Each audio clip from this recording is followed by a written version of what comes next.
Avna, you're not audible.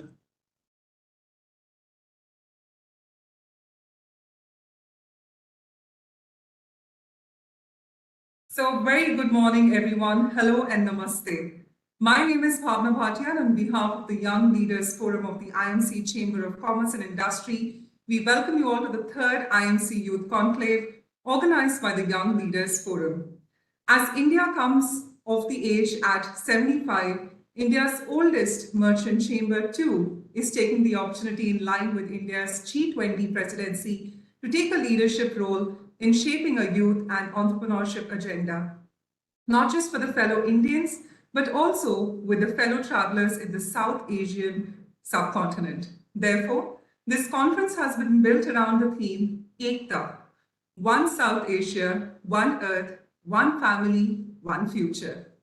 Today's Youth Conclave is bringing together young entrepreneurs from across South Asian borders on one virtual platform to discuss the G20 themes of common interest.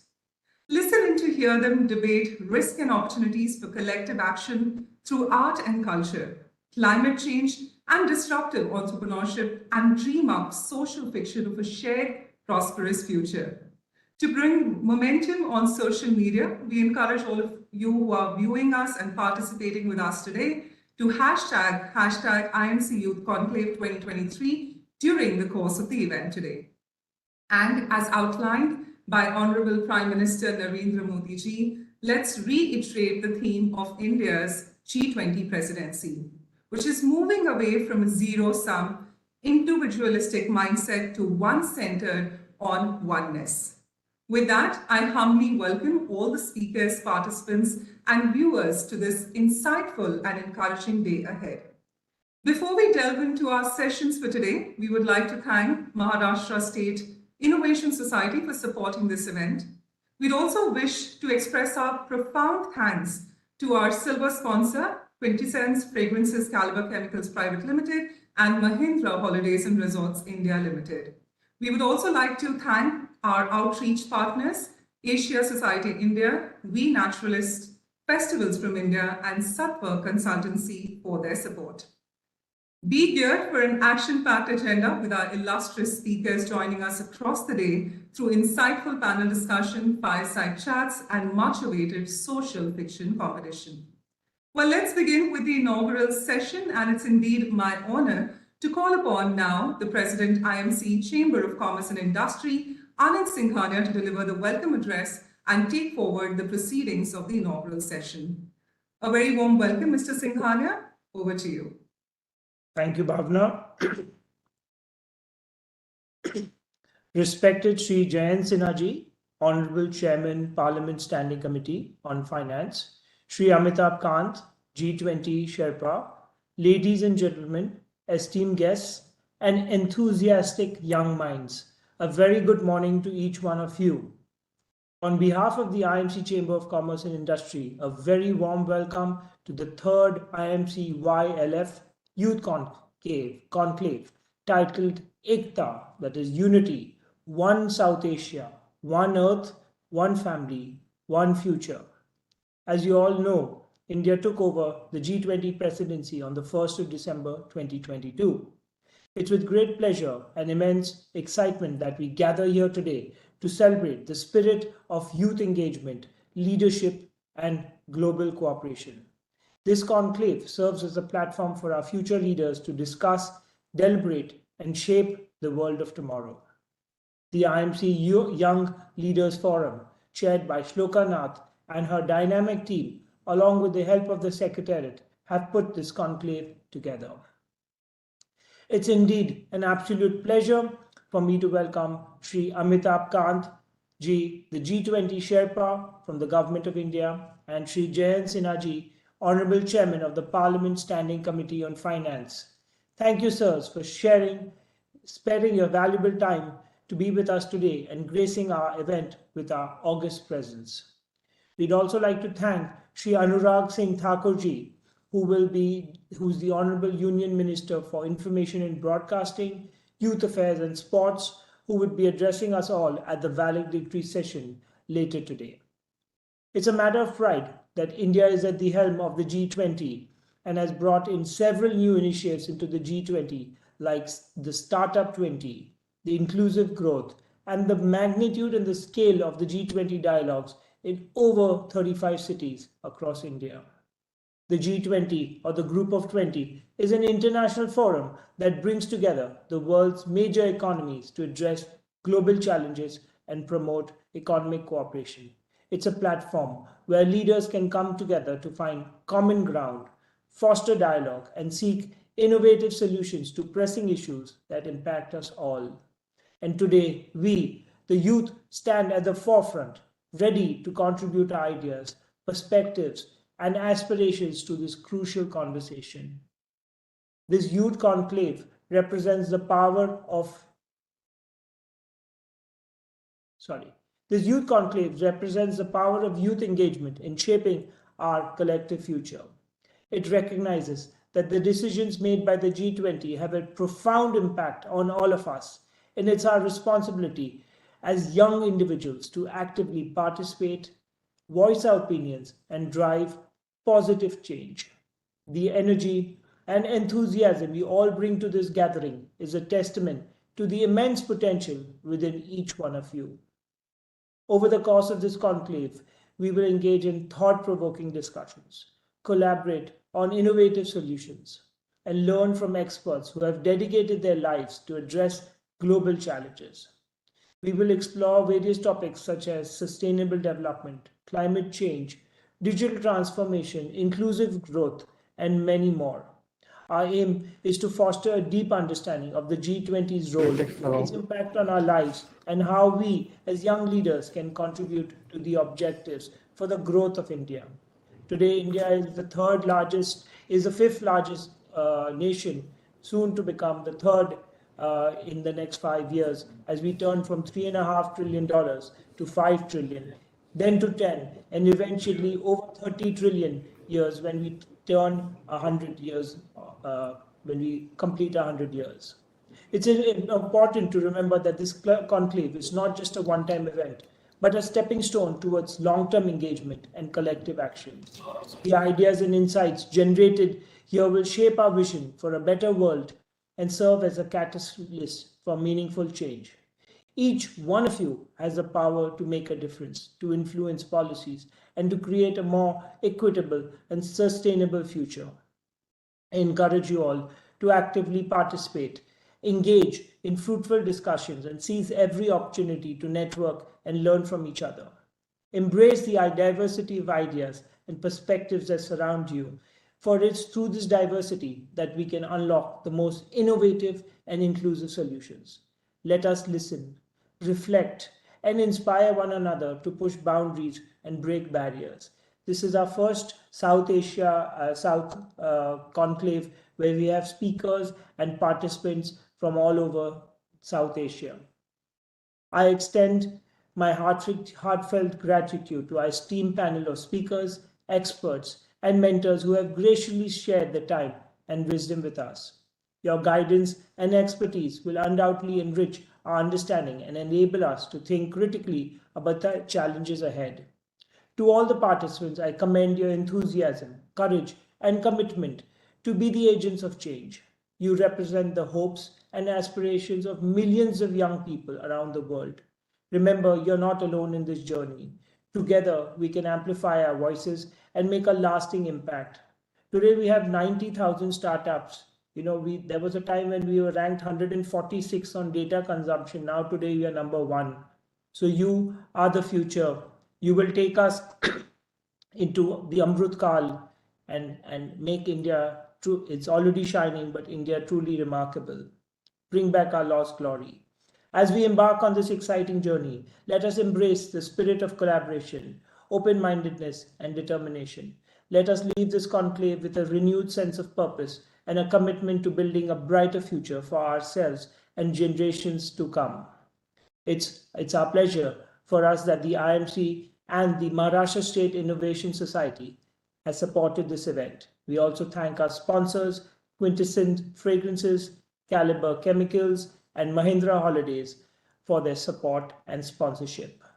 Before I conclude, let me briefly talk about IMC. The IMC Chamber of Commerce is a premier chamber of commerce in the country with a rich legacy spanning over 100 years.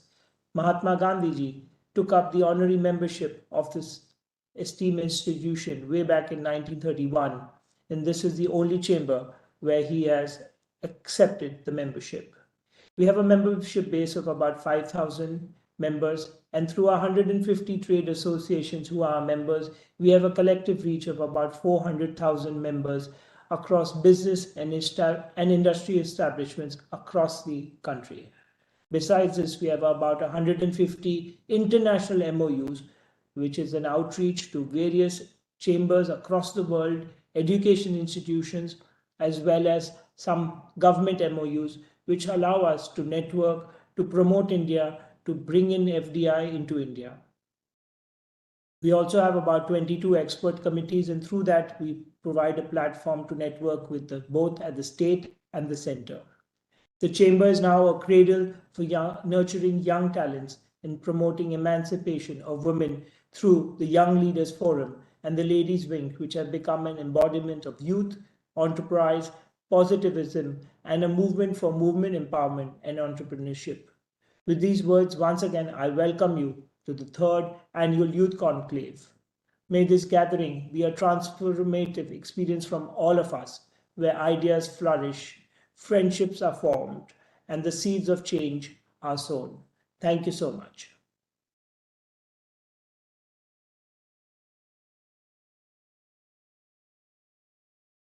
Thank you, Mr. Singhania. With that, Mr. Singhania, would you like to take over the proceedings and invite our chief guest on the platform, please? We'd love to hear from you. Of course, kudos, and I would like to give virtual applause to this initiative. I think it's been a great initiative, and it only inspires all of us. So with that, Mr. Singhania, over to you. Thank you, Bhavna. With this, I'd like to invite Shri Amitabh Kant. He needs no introduction. He's the Sherpa for G20. He has so much energy. Just last week, when I happened to meet him in Delhi, I just complimented him with the energy that he brings to the platform, to India. He's a true icon, true youth icon, and I request him to please share his views on India and on G20 and his thoughts for the new India. Over to you, sir. Thank you. Mr. Anand Singhania, all the young people who assembled here today, let me at the outset first compliment IMC for holding this annual youth conclave with participants from all over South Asia. Ladies and gentlemen, I'm glad to be here with you all today. This conclave could not have come at a better time, with India holding this year's G20 presidency. With the theme of One Earth, One Family, One Future, or Vasudev Kutumbakam, that is, the world is one, we are all part of one civilization. We take on the G20 presidency with an endeavor to solve critical problems amidst very complex and challenging environment. India is a G7 partner, a BRICS and Quad member, the SCO and G20 presidency, is in a unique position to offer lasting and meaningful solutions for the entire world. With an aim to solving global issues, it is our endeavor to ensure an inclusive, ambitious, decisive, and action-oriented G20 presidency. In this era of interconnectedness, the world faces several cascading crises in the form of climate change, slowing progress on SDGs, debt crisis, several geopolitical and economic crises. 1/3 of the world is in recession. 75 countries in the world are facing a global debt crisis. This is an opportunity for us to get into the world, to unite on acting upon these challenges and to drive global consensus on a range of issues. This year represents the midway mark between the 2030 agenda of SDG, and it is extremely important for us. According to the United Nations, just 12 out of the 169 SDG targets are on track. In light of this, I would like to shed light on a remarkable force that holds the key to the global progress and innovation in the entire South Asia, and that is the youth and the youth entrepreneurs of South Asia. it is imperative that we tap into the immense potential of this demographic powerhouse to create global solutions. India has already emerged as a very major driver of technology and as the fastest growing large economy of the world, and is poised to support and unleash the transformative power of its youth. When we started the Startup India movement, we had only 400 odd startups. Today we have 98,000 startups. Many of them are innovating in a vast range of areas of social transformation, from agriculture to education to nutrition to improving health outcomes. All these are being tackled to population scale at the lowest possible cost by our startups. We have a dynamic ecosystem that can serve as a catalyst in supporting young innovators and amplifying their impact. The priorities of the presidency, G20 presidency, aim to shape an inclusive, sustainable global future for and with the youth of the world and South Asia. These priorities are accelerating inclusive, resilient, and sustainable growth, technology transformation and digital infrastructure, pushing for green development, climate and life, that is the lifestyle for sustainability, accelerating progress in sustainable development goals, multilateral institutions for the 21st century, and women-led development. The presidency has been working with Youth 20, an engagement group focused on bringing the youth voice to the discussions of G20. Youth 20 engages closely with various partners and the youth to represent the diverse youth perspectives. As you are aware, we have constituted Startup 20 not only as a new engagement group, but also as a forum to acknowledge the importance of startups from G20 nations as growth drivers for the global economy. South Asia is home to a youthful population with an estimated 1.8 billion people under the age of 30. This demographic dividend presents an extraordinary opportunity to harness the energy, creativity, and enthusiasm of the youth. The region's youth possess an innate entrepreneurial spirit driven by their aspirations, resilience, and willingness to take risks. The capacity to think outside the box, challenge the status quo, and develop innovative solutions can address pressing issues such as climate change, poverty, education, and healthcare. South Asia's rapid technological transformation has helped the youth embrace digital tools, social media, and mobile applications, making them well equipped to navigate the complexities of the digital age and leverage technology for social good. South Asia is a melting pot of cultures, languages, and traditions. This diversity fosters a rich tapestry of ideas while fueling creativity and innovation. This results in global solutions that are inclusive, culturally sensitive, and resonate with all people.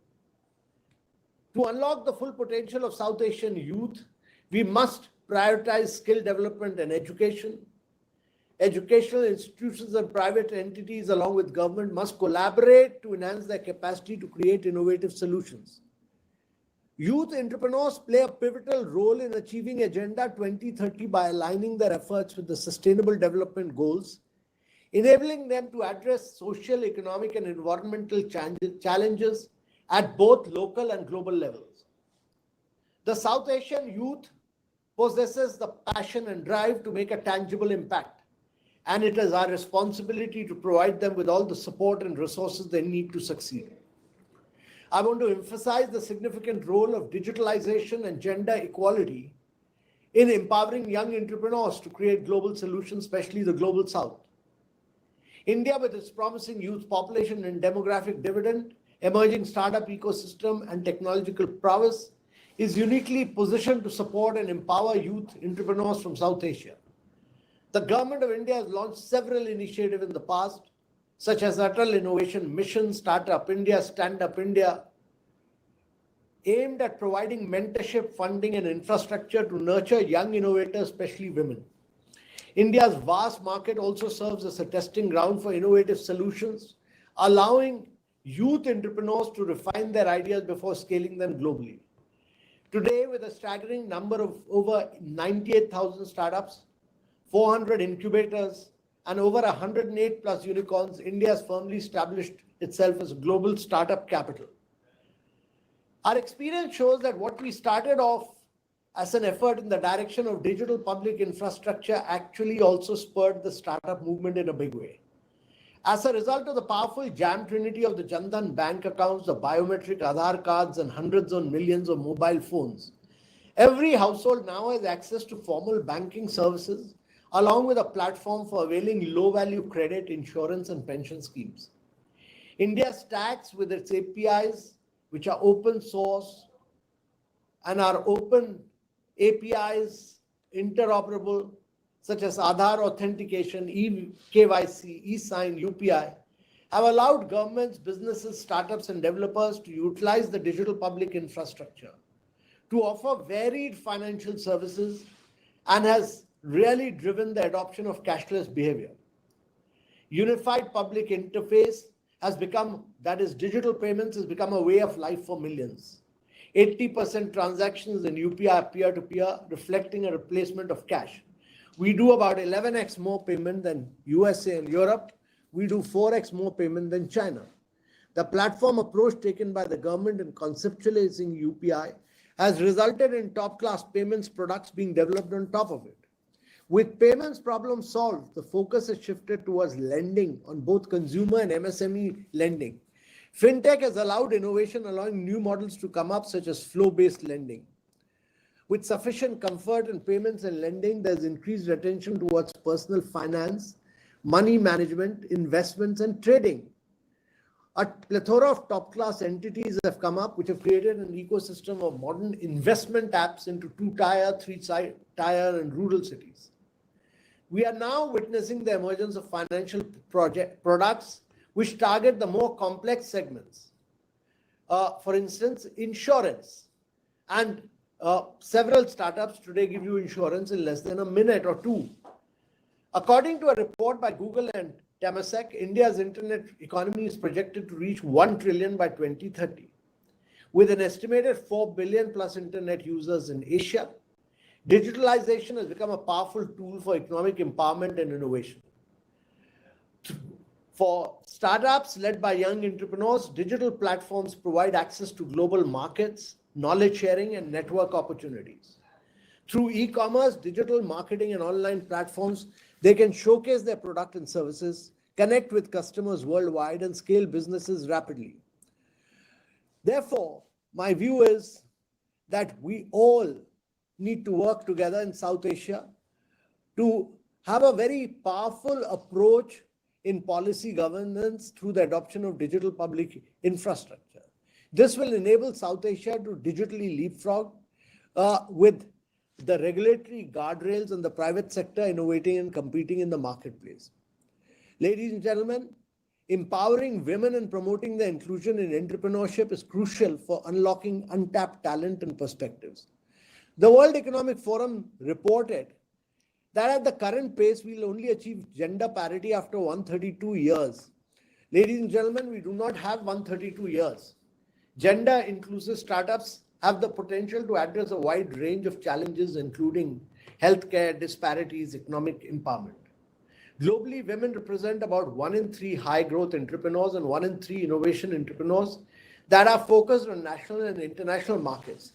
Access to capital remains a significant challenge for young entrepreneurs, particularly women. Policy developments are needed to mobilize financing and other support towards the sectors where women are currently active.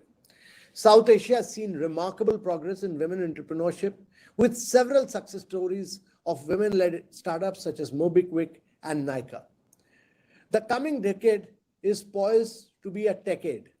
With the G20 presidency at hand, India is also expected to be the resounding voice of the global South. India became the world's 5th largest economy in 2022 and will be 3rd largest by 2030. There is strong growth across manufacturing and export of goods. India encompasses strong macroeconomic fundamentals. 67% of India's population is in the working age group of 15 to 64 years, which is very, very young. more than half of India's population now comprise of women. I sincerely hope that we'll build partnership within and beyond South Asia that go a long way in tackling socioeconomic issues and bring all our youth of South Asia together for a very sustainable, inclusive, and a resilient future collaboratively. Thank you very much. I'm truly delighted to participate in this annual conclave. So thank you so much. If I can just request you to stay on for a few more minutes, I'd like to just ask you a few questions. So you talked about gender diversity and you talked about how India is poised to, grow from strength to strength. This conference, if you look at it, we've had more women in power and managing this event than we have men. But having said that, so my question to you is that, we have over 1,000 people who are already logged in right now over various platforms, maybe more from what numbers I've received. What would be your key takeaway in terms of what is it that the youth should look at in terms of focus, in terms of how can they contribute towards nation building? No, the important thing is to improve learning outcomes, health outcomes, nutritional standards of women, because a weak mother gives birth to a weak child. And there is a virtuous cycle of malnutrition. That is a fundamental challenge. And therefore, it's very important that we take care of a pregnant woman from the time of a pregnancy till the delivery, and we take care of the children at a very young age. But taking care of the mother is very important. And as we go along, you'll realize that especially in South Asia, this is the most important issue. This is the most important challenge. If you're able to take care of a woman from the time of a pregnancy till her delivery and subsequently of the child initially, then a lot of your challenges will get solved. You will break the virtuous cycle of malnutrition. Then you will improve learning outcomes. Then you will improve health outcomes because you will have a strong child. So you'll break the virtuous cycle of malnutrition. And once you have strong children, you have strong mother, you will find them all working. You will find their learning outcomes better. They will get into position of leadership. So, and all this requires a lot of change of attitude amongst men. Actually, men, there has to be, as I said, we don't have 132 years to bring gender parity. You need to do it in the next decade and a half. So if you have to do decade and a half, you have to transfer wealth in the name of women. In India and in South Asia, mothers put wealth in the name of their sons, not in the name of their daughters. So there has to be a cultural shift. If you are able to shift the wealth in the name of the women in a decade, you will see women doing very well in India and all other places. Thank you, sir. So what are the things that India can contribute to the South Asia? I mean, where are the areas where the youth of India can play an active role for the growth of the bilateral relationships between India and South Asia, and also how we can contribute, how these startups, these 98,000 startups, they are mainly focused on India, as I understand, but since we are having an international conclave, which are the areas that the youth of today can focus on? So let me first be very honest and let me say that South Asia is the most lacks unity of any kind, because if you look around the world, global trade is regional, global travel and tourism is regional in character. And if the region has to grow, then we need to build intra-regional trade and we need to build intra-regional travel and tourism. That is not happening.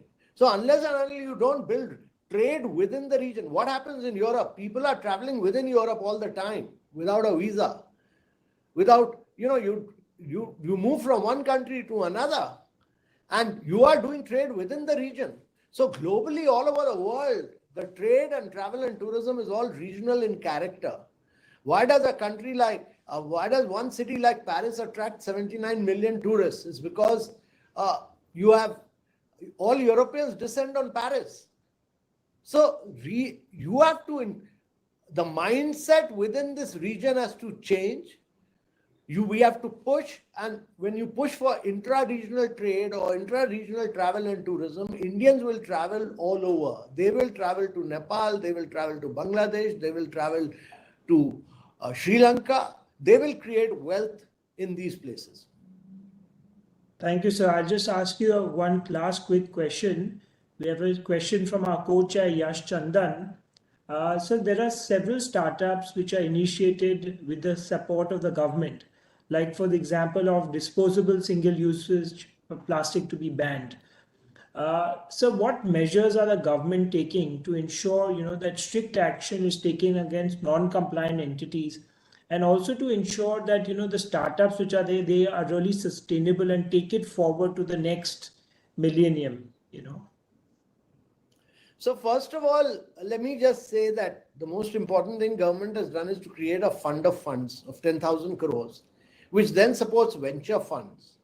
And then as the venture funds in terms do their due diligence and support the startup.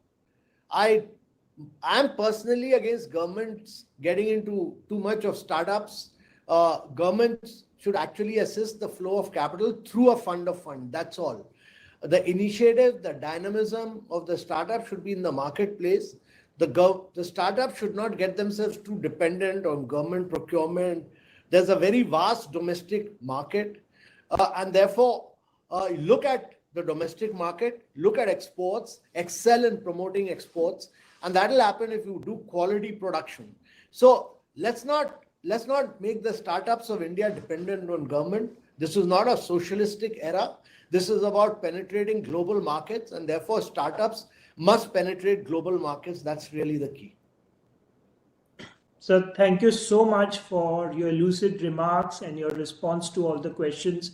We really, from our bottom of our hearts, from IMC, thank you very much for your welcome address and for the direction that you have set for the youth of India.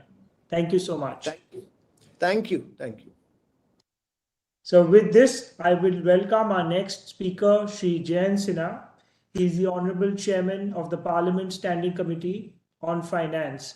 He's a icon in terms of what he has done for his deep-rooted study on climate and how climate will impact the entire economy of India and the entire world.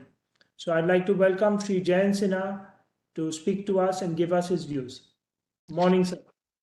Good morning, Anandji, and good morning to all who are joining you at this wonderful conference. Very glad to be with all of you today. I will apologize upfront that I am in Hazaribagh in my constituency in Jharkhand, and because I'm here, the internet connectivity is a little spotty. So please excuse me if I have a drop or some kind of problems with my internet. Usually it works fine, but sometimes we do experience some issues.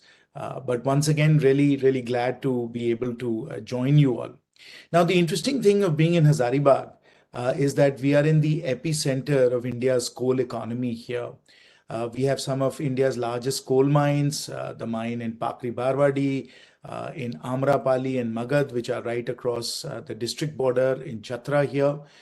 We have two very large coal-fired power plants, one which is coming up in Patratu, which is going to be among India's largest coal-fired power plants, a 4,000 megawatt power plant, which is getting a 40,000 crore investment, the largest single investment in Jharkhand. And again, just across the district border, literally right across the river from Hazaribagh district, in Chatra district in Tandwa, we already have NTPC's 1800 megawatt coal-fired power plant for which we are supplying the coal as well.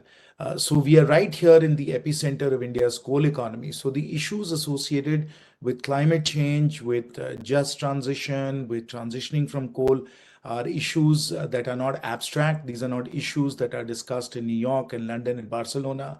But these are issues that I deal with my people right here in Hazaribagh every single day. And so having had a long-standing interest in economic growth and development, in energy matters, and representing Hazaribagh, I'm now in my 10th year, it was quite natural that I would start to study the issues of climate change and energy transition very, very carefully, which is what I have done over the last few years.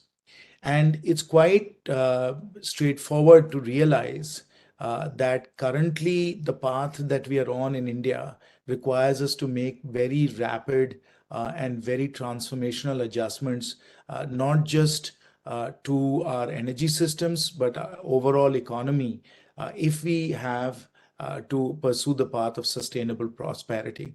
Now, let me step back here for a minute and say that the economic development model, the path to prosperity, that most countries, if not all countries that are developed today, starting with the United Kingdom, with the Industrial Revolution, right up to China, have followed the standard economic development model that's taught in Development Economics 101, which is farm to factory, farm to factory.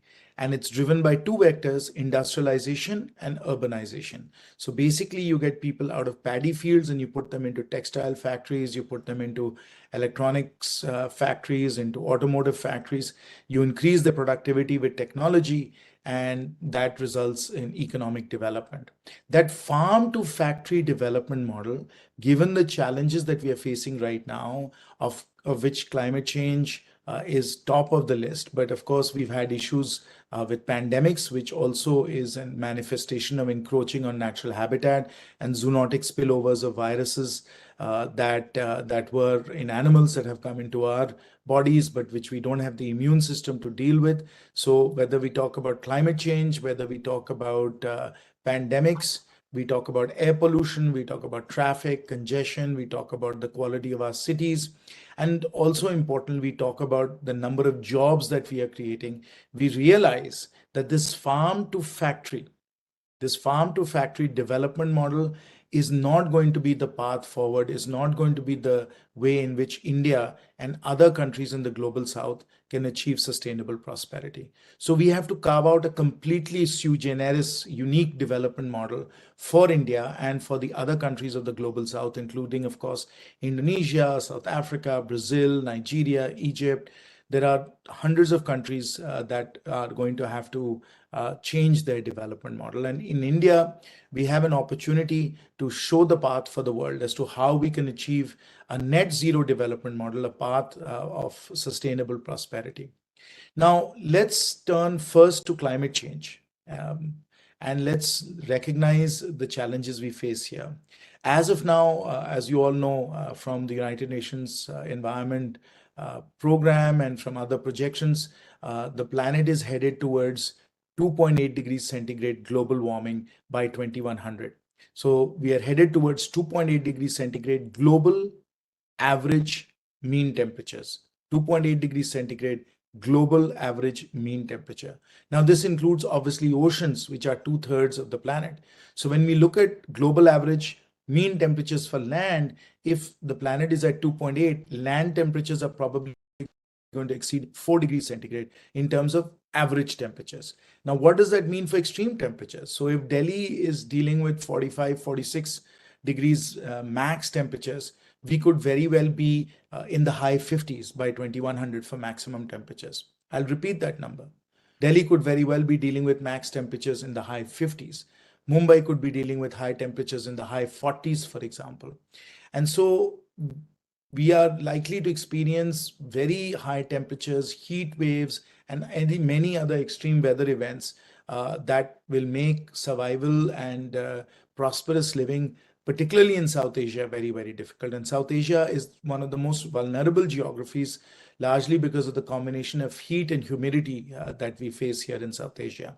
So along with what we've seen, which is cyclones, of course, heat waves, droughts, coastal flooding, all of these are much, much more likely to happen, and in fact are already happening. And this has happened with total temperature increase since pre-industrialization times of 1.2 degrees centigrade. So we are headed to 2.8. So far, we've got to 1.2 degrees centigrade. And already, I think all of us can say quite clearly that we ourselves feel that the weather is changing, that the climate is changing. And that's happened with 1.2 degrees centigrade. Imagine what will happen with 2.8 degrees centigrade in terms of weather changes. So that's one part of what's happening with climate change, this inexorable rise in global temperatures. But there's another even more disturbing and worrying aspect to all of this. And that's related to tipping points.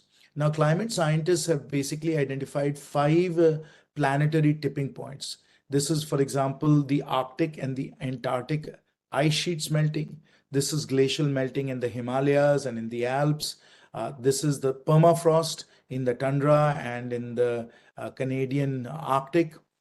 This is the Atlantic currents, coral reefs around the world. These are all ecosystems, these are all climatic systems that are rapidly warming and are rapidly moving towards a completely different zone that we don't know about. And as these tipping points accelerate, we could cross certain thresholds which our climate models probably cannot model really very well.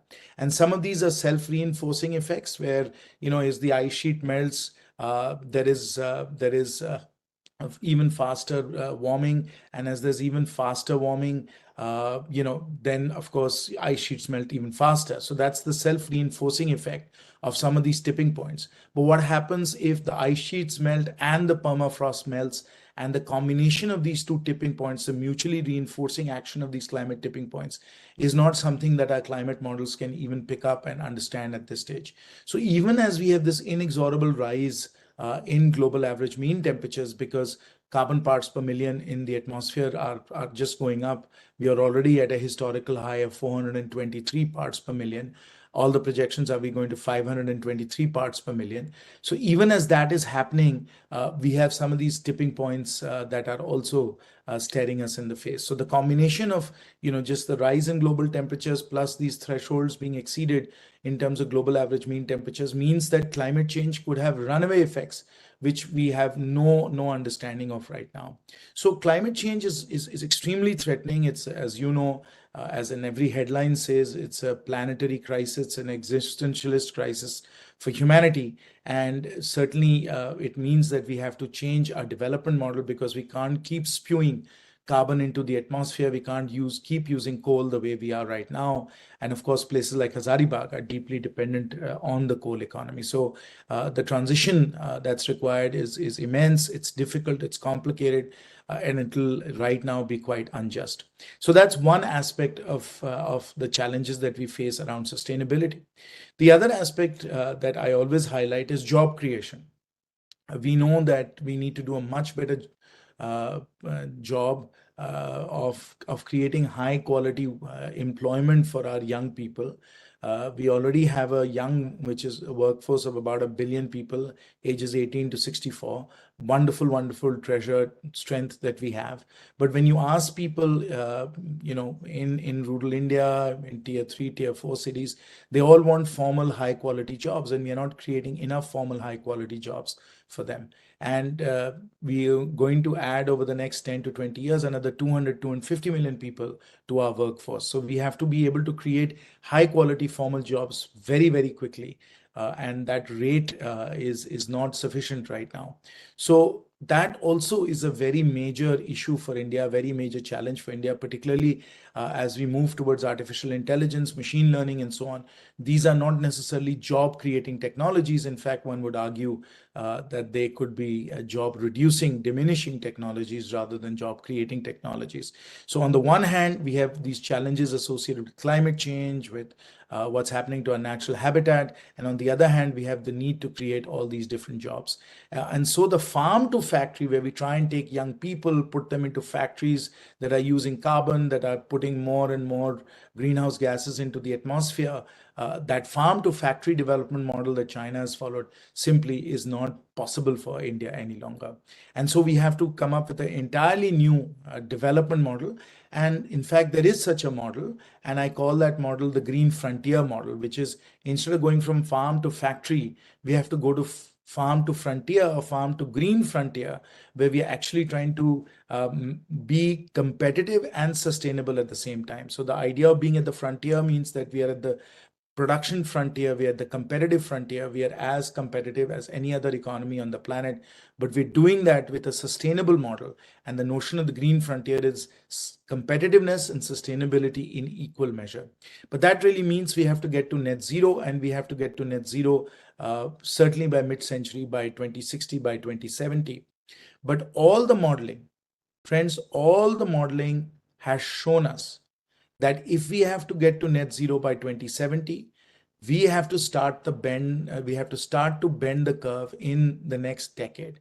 We've got to think very carefully about, how much coal are we going to use? We have to think very carefully about our vehicles, whether they're going to be ICE, internal combustion engine, petrol, diesel vehicles, or whether they're going to be electric vehicles.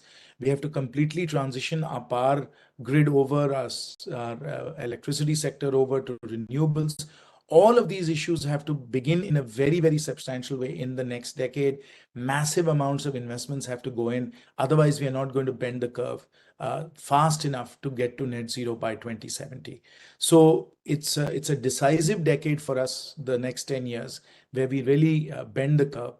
And just to understand our own greenhouse gas emissions, recognize that the world emits about 60 billion tons of greenhouse gases. And we have India emitting 3.5 billion tons. But our baseline modeling is showing that if we continue to pursue the path that we are pursuing, including 500 gigawatts of solar and so on, we will still be at 2050 at 7 billion tons. So even as the world goes to net zero, the OECD countries in China pretty much will be at net zero by 2050, 2060. India will be at 7 billion tons, doubling where we are from now, 3.5 billion tons. And frankly, the world, largely driven by global south emissions, is going to be at 50 billion tons. So even as the developed world, the global north, moves towards net zero and reduces their emissions, global south emissions will continue to go up. And that's why even at 2050, we will be at 50 billion tons. So that clearly is a path that we have to change, and that's clearly unsustainable. And so we have to start to think about what a net zero development model for India will be like in the next 10 years.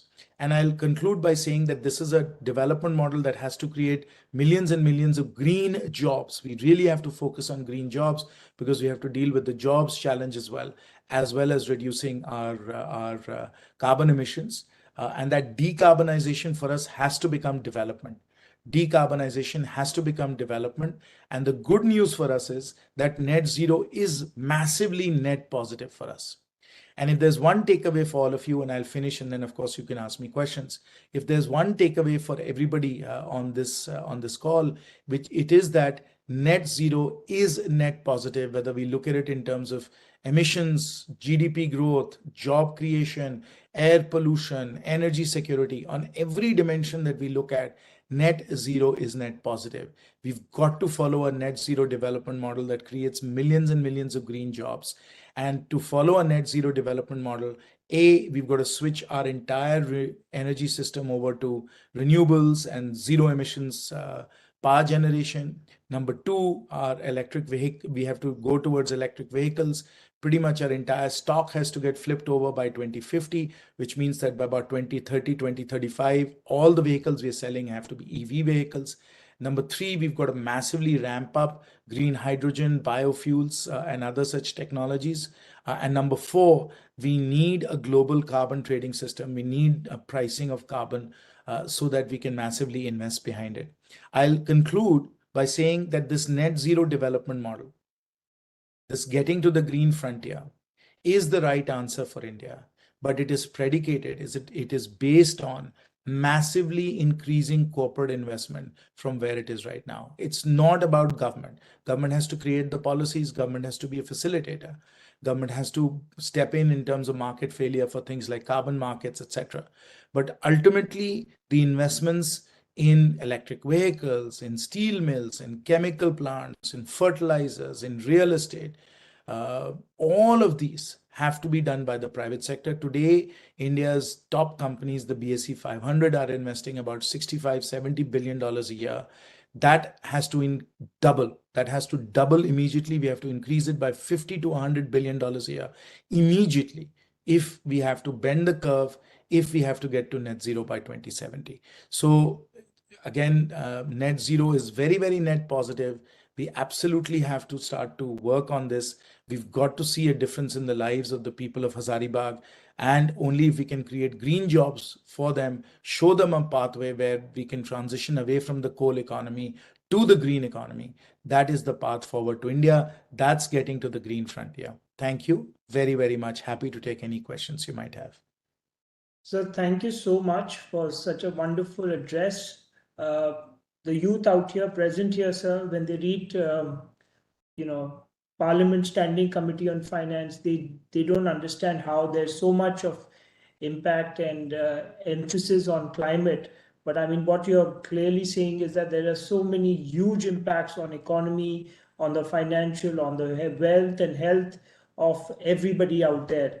So you talked about rising temperatures, which will lead to, the oceans being two-thirds, which will lead to, rising water levels, and a lot of areas already getting inundated.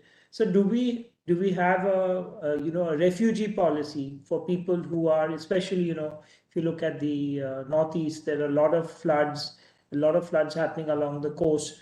So especially there will be people around the borders who may be affected. Do we have a refugee policy for these people? Not to the best of my knowledge. We are obviously dealing with disasters very well now. We built up a national disaster management capability, which is really outstanding. But these are longer term issues. So it's not just a question of disaster management. It's about resettlement. It's about making sure that people can move further away from the coast, move away from their traditional occupations of fishing, for instance, and be able to create prosperous lives for themselves. So that's a much longer term set of policies that we have to put together. Much of that also depends on state governments and their understanding of these issues. There again, there's a lot of work to be done. On sea level flooding, I want to make 2 points. One, that there has to be serious scientific modeling and understanding of what's going to happen when sea level rise, which is being modeled right now at 0.5 to 0.8 meters. So by 2100, most of the calculations are that sea levels will rise by 0.5 to 0.8 meters, but that's a planetary statement. We need very detailed scientific modeling for India, which of course is surrounded by the ocean on 3 sides. We need very, very detailed modeling for all of our cities. You, of course, are in Mumbai. Think about Mumbai, which has a lot of low-lying areas. What will happen if sea levels rise by 0.5 to 0.8 meters? In New York City, as you know, there's a serious amount of planning going on dikes and seawalls. And how to protect yourself against sea level rise. So that same thing is required in Mumbai as well. So there is similarly in the Sundarbans or in Kochi, against low-lying areas, you really have to think about what will happen with sea level rise. But there is a second factor as well that Mumbai in particular needs to be very alert to, and that is storm surges linked to cyclones. We never used to have cyclones in the Arabian Sea because it's much more open than the Bay of Bengal. The Bay of Bengal is a bay, it's surrounded by land on 3 sides. So water temperatures and energy in the ocean gets captured there, and that's why we have cyclones in the Bay of Bengal commonly. But that was not the case in the Arabian Sea, which stretches all the way down to the Antarctic, and it's a much more open ocean and so on. So building up those kinds of energies to spawn cyclones was very, very rare. That's not the case any longer. The Arabian Sea is warming up, and we are getting frequent cyclones in the Arabian Sea, and cyclones which did not come to Gujarat and Maharashtra are now starting to hit landfall in these areas. So what happens to Mumbai when you have a storm surge of 2 or 3 meters, when sea levels have risen by 0.5 to 0.8 meters? Those scenarios have to be worked out and thought through very carefully. That kind of analysis, scientific analysis, is sorely required for India as well. Thank you, sir. So you talked about a global carbon system for carbon credits. So we would at the chamber level, we have several of our stakeholders, and we've had programs on, on how to build carbon into the soil. We've had programs on renewables. We've had programs on, how to recycle economy. You talked about farm to factory, and but we need to basically talk about. So, sir, what I want to mention is that IMG would be very happy and very glad to partner with the government to put a framework for how these carbon credits should be valued. So if there's a potential, we would definitely like to partner with you, sir. So Anandji, I can't speak for the government. I'm a legislator. So I am not a member of the government. I am a member of parliament, which is, of course, the legislative branch. It's not the executive branch. So I can't speak here for the government, but I think it's incumbent on the private sector, which of course is wonderfully represented by IMC, to develop the white papers, the policy positions, the detailed thinking around how a carbon trading system or a carbon credit system would work for India. You obviously have many captains of industry that are members of the IMC and so on. There are carbon trading systems that have developed around the world, most notably in the European Union.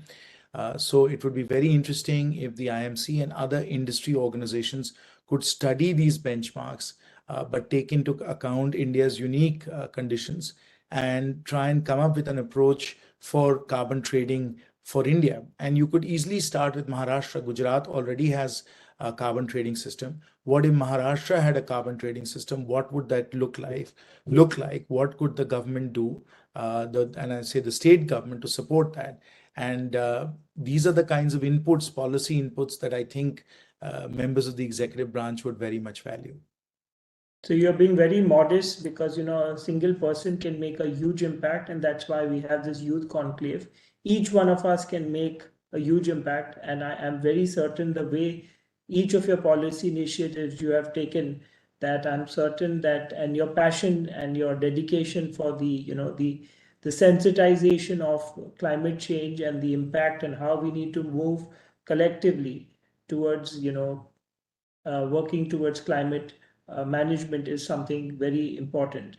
So I'd like to just take one last question. We have it from our chair of this conference, Shloka Nath. She chairs the Youth Leaders Forum. Her thing is that there's change and there's a lot of transitioning happening around the South Asia area.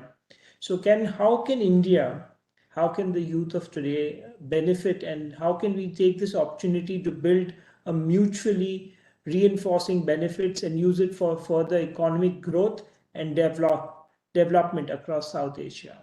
Anand, that's a very good lens to apply.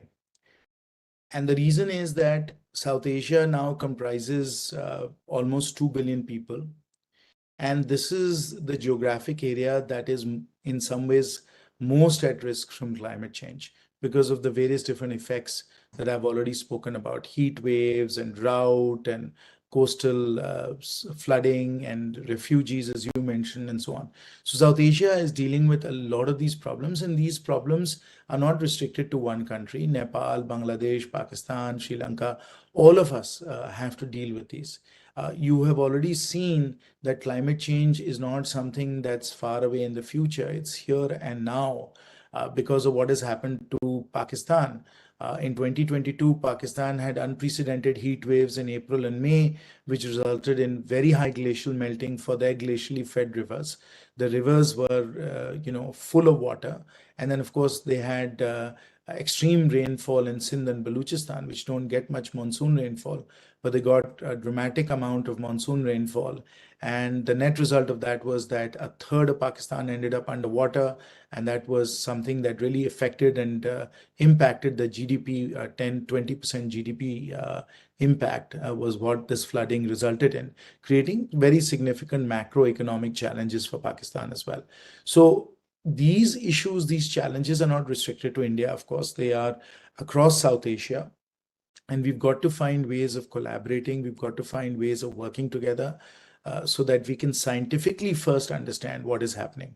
So it's not as if MIT or Tsinghua University or Tokyo University are going to figure out what sea level rise is going to be like for Mumbai. Mumbai University has to do that. IIT Mumbai has to do that. And if we understand that, then we can help, Bangladesh deal with some of these sea level issues as well. So first and foremost, we have to have the scientific knowledge and understanding of what's happening in South Asia. Unless we have that, everything else becomes futile.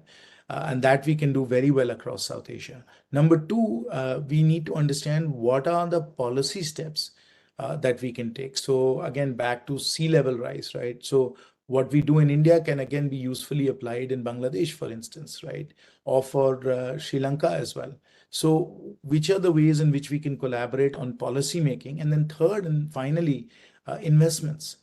Can we create South Asia investment funds, etc., that can take technologies, that can take business models from one part of South Asia to another part of South Asia? Because all of our geographic areas are affected similarly. Business models will also be similar. Entrepreneurs will have similar contributions that they can make. So there's a lot to do across South Asia, and we must do that because the problems of South Asia are unique to South Asia. They're not Africa's problems. They're not ASEAN's problems. They are not Latin America's problems. They are South Asia's problems. Right, sir. Thank you so much. We are getting a lot of questions for you in the chat box, but due to paucity of time, we'll try and compile them and send them out to you. So thank you so much for being here. So our invitation to visit us in Mumbai still stands very much valid. We've seen you twice online and once when we had the pleasure of meeting you in Delhi last year. Thank you so very much, Anandji, Shlokaji. Thank you. Wonderful to be with you all this morning. Thank you, sir. Thank you. Over to Bhavna. Thank you so much. Thank you, Mr. Singhania, for taking over the proceedings of the inaugural session. And of course, thank you so much, Mr. Sinha, for all your valuable insights today. Well, ladies and gentlemen, to conclude this session with his vote of thanks, it's time for me to invite the President-elect IMC Chamber of Commerce and Industry, Mr. Sameer Somaya.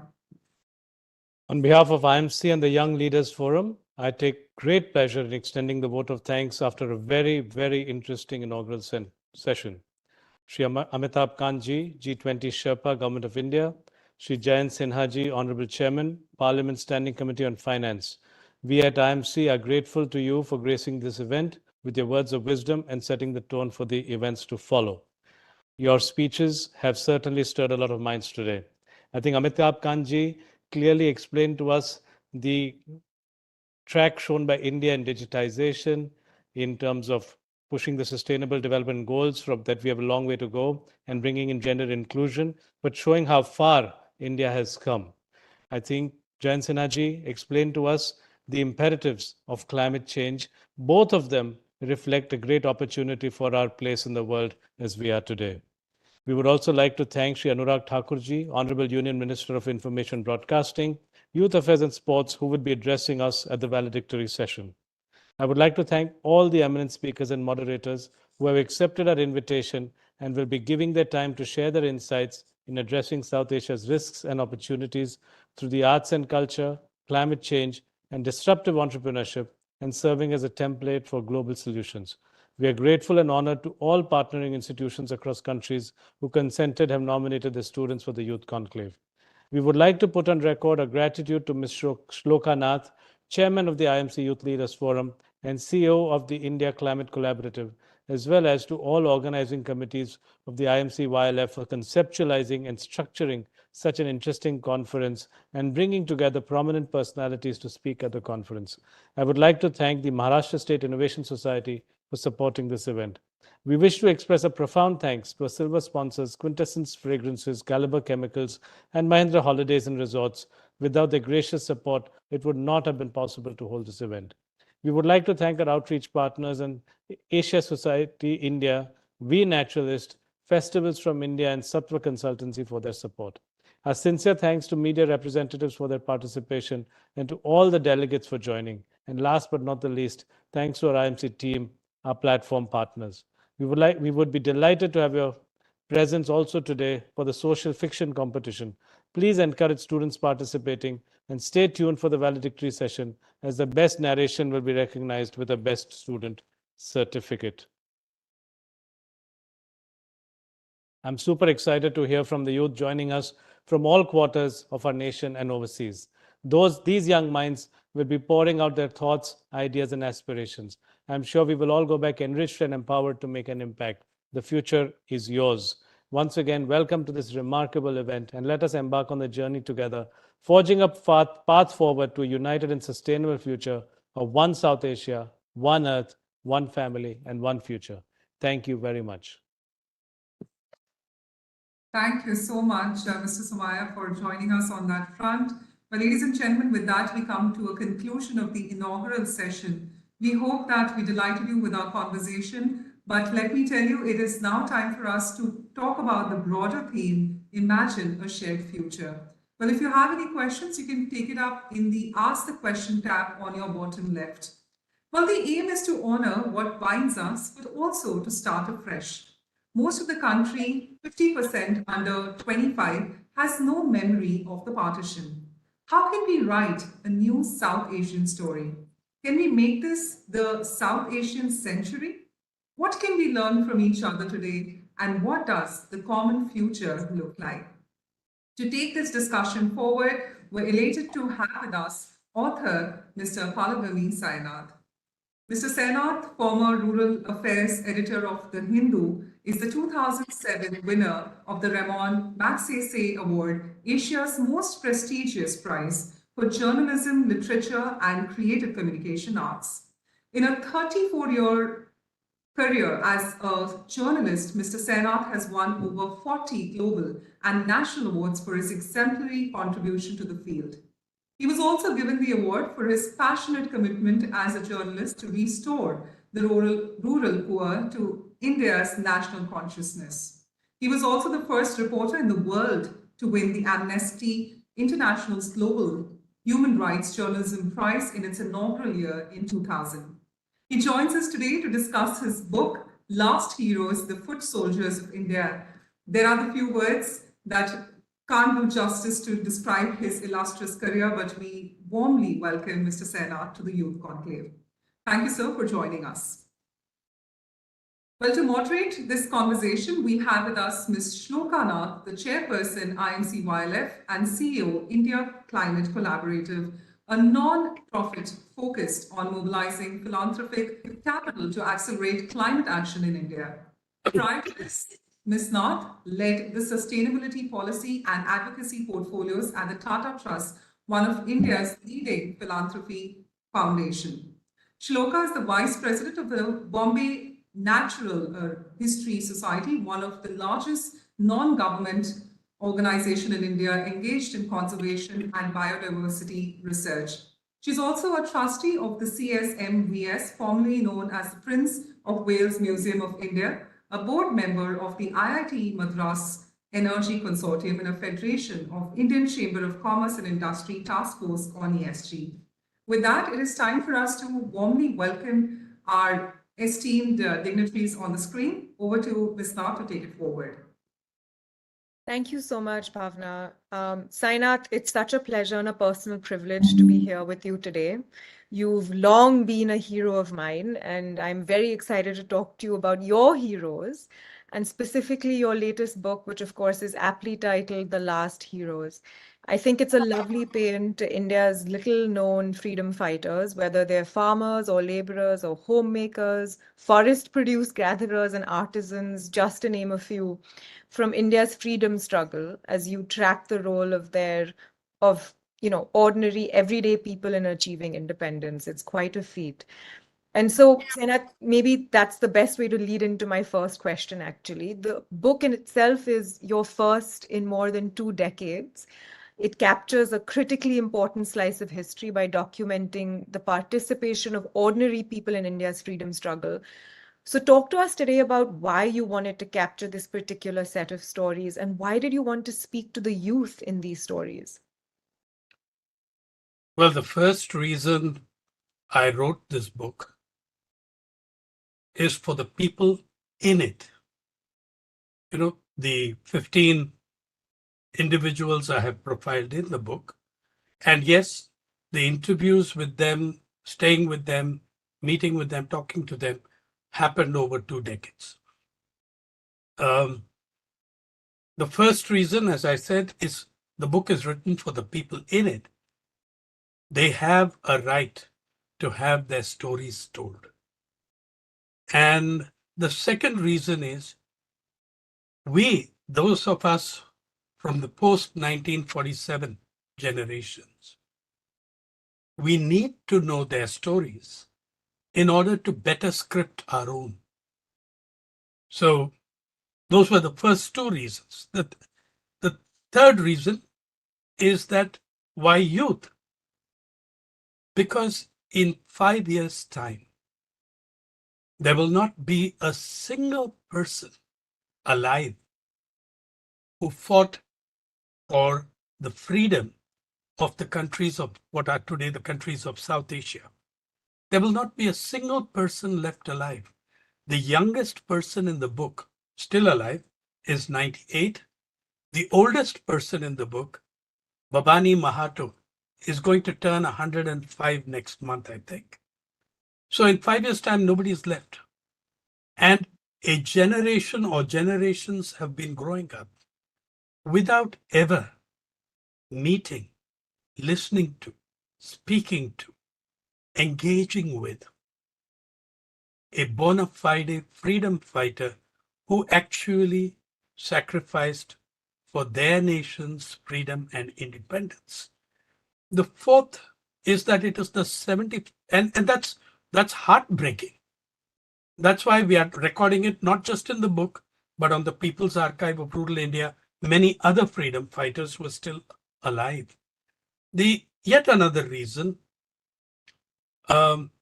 is the memorialization of what happened. I've been speaking across the country in colleges and universities in connection with the book, and it's mind-boggling and it's very scary how little people know of what British colonialism did to South Asia. How little they know. You know, when we talk about India and South Asia and the different nations, we are distinctly different national entities today. But our history of that time is one.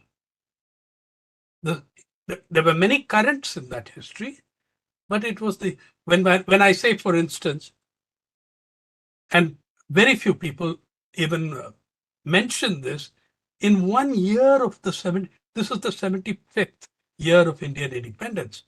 Did you, Shloka, see a single program on television? Did you see a single special cover issue of a magazine which spoke about what led to the freedom struggle, what British colonialism did? How would it, I just see kids sitting in shock when I tell them that the number of excess deaths, like we calculate excess deaths for COVID, similar calculations have been made by economic demographers like Jason Hickel and Dylan Sullivan in the Development Review. The number of excess deaths under British colonialism was between 100 and 168 million human beings. Between just 1881 to 1920, which is when you begin to have more robust data with census data, at least 40 to 50 million people died in those years at the peak of British colonialism and imperialism. Now, if 1% of 1% of those deaths had occurred in a European country, you'd be screaming genocide. Yeah, but we pass it off. In fact, last year, we lowered the national flag to mourn the death of Queen Elizabeth, the symbol of the colonial power, the monarch. Right? It deeply offended the scores of living Indian freedom fighters. Now, here you are. See, the thing which frightens me is that if you don't, a nation that doesn't know, a generation that doesn't know where we came from has no clue where we are going. Those who don't know where we came from have no clue of where we are going. So it's so very important. And lastly, the official website, there's an official website to commemorate 75 years of Indian freedom, of Indian independence. One, this website and that whole project, Azadi Ka Amrut Mahotsav, kicked off with a budget of about 110 crores of rupees. And on it, there is not a single photograph, a single illustration, a single video, a single story by or about, a single quotation, a single mention of a living freedom fighter. Right? Not one. Oh, there are plenty of photos, and you can guess whose photos, but same ones on your COVID vaccine certificate and everything else. But the actual freedom fighters who are alive, and there are numbers of alive. Yeah, that was another reason it became absolutely necessary. Plus, after independence, we devised certain definitions. We devised certain definitions of who a freedom fighter is, which excluded millions upon millions of Indians. Primarily, it excluded women from the label of freedom fighter, but it also excluded, there is a law, by the way, which defines it. 1972, there was a law, and 1980 law that still holds good. The Swatantrata Sainik Samman Yojana has 7 kinds of clauses of what a freedom fighter is. I call it the 7 laws of bureaucratic suffering. And it excludes tens of millions of human beings who gave everything for their country. Yeah. So these were Beautifully said. why this book was written. No, that's beautifully said, Sainath. In fact, I was going to actually ask you if you can speak to some of the stories in the book. You've mentioned women who in particular were excluded or not counted. Could you talk to us a little bit about 1 or 2 of those stories that struck you in particular? And how did that, how did learning about them change your understanding of what freedom fighters are? Let's take the example of Salihan. Yeah. Salihan was an Adivasi. Incidentally, we just refuse to acknowledge this. Adivasis, indigenous peoples, were the first to die for freedom, the last to benefit from it. Salihan, at the time when the rest of the country was having the salt satyagraha, the landlocked areas of the country responded to the call by having forest satyagraha. Salihan comes from that Kalahandi, Bolangir region in an area which is now in Bargarh district. And she came from the village Saliha. Her name was actually Deimati Dei Sabar, from the Sabar tribe, one of the poorest Adivasi groups of Eastern India. When the British were looting the forests of India, and by the way, the ecological, environmental costs of British rule are now impossible to calculate. But so many of Britain's stately homes were built on Indian rosewood and Burma teak. Nelson's fleet, Admiral Nelson's fleet at Trafalgar, most of the wood of those ships came from the forests of one area, one district called Palghar in Thane, Maharashtra. Yeah. Now, when the attacks on the forests came, the Adivasis resisted. Salihan, at about 15 or 16 years of age, was out in the forests. They were forest produce gatherers, hunter-gatherers, the Sabars, with a very minimal dose of agriculture. When they heard that the British security force, Major Platoon, with guns was raiding the village and they had shot her father.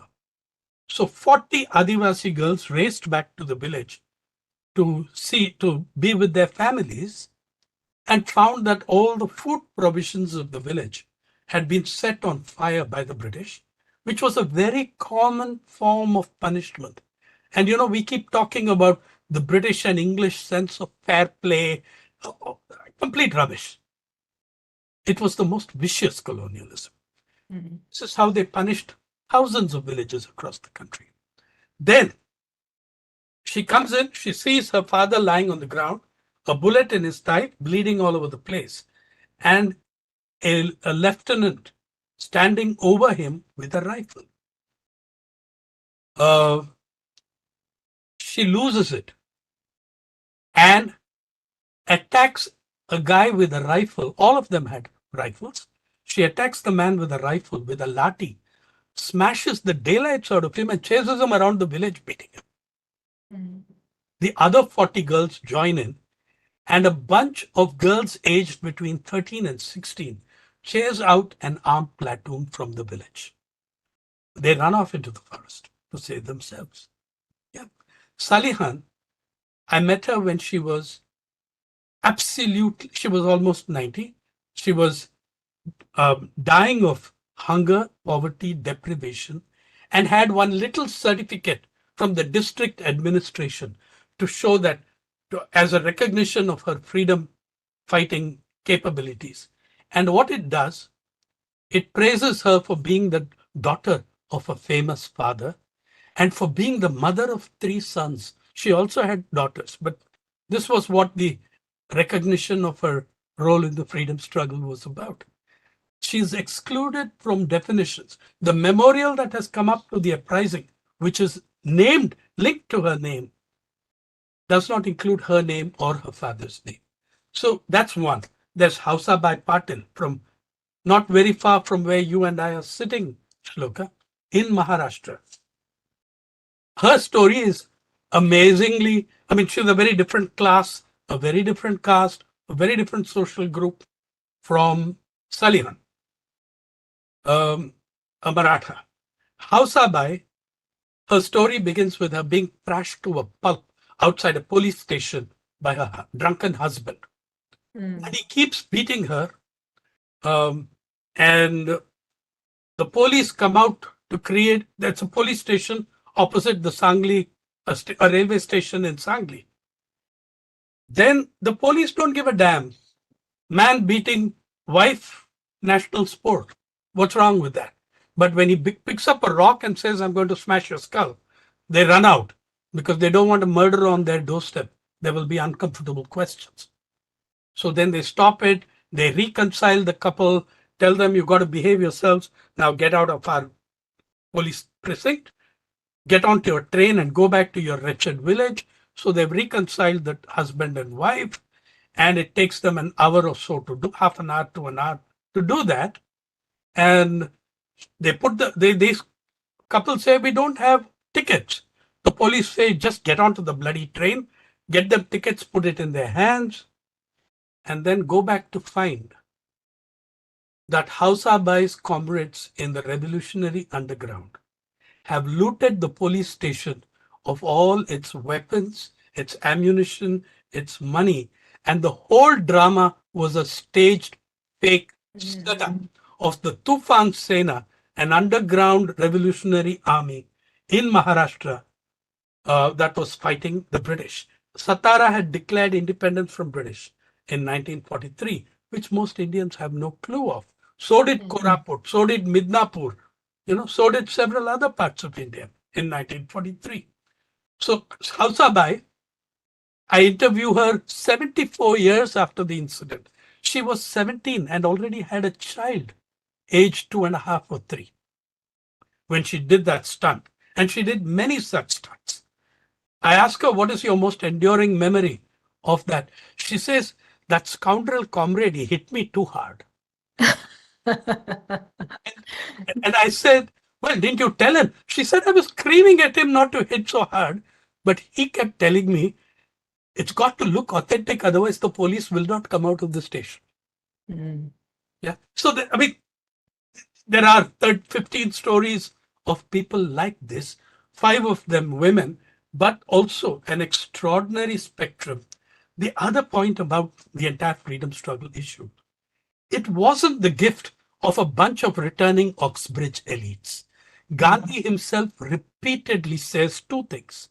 2 things Gandhi repeatedly said.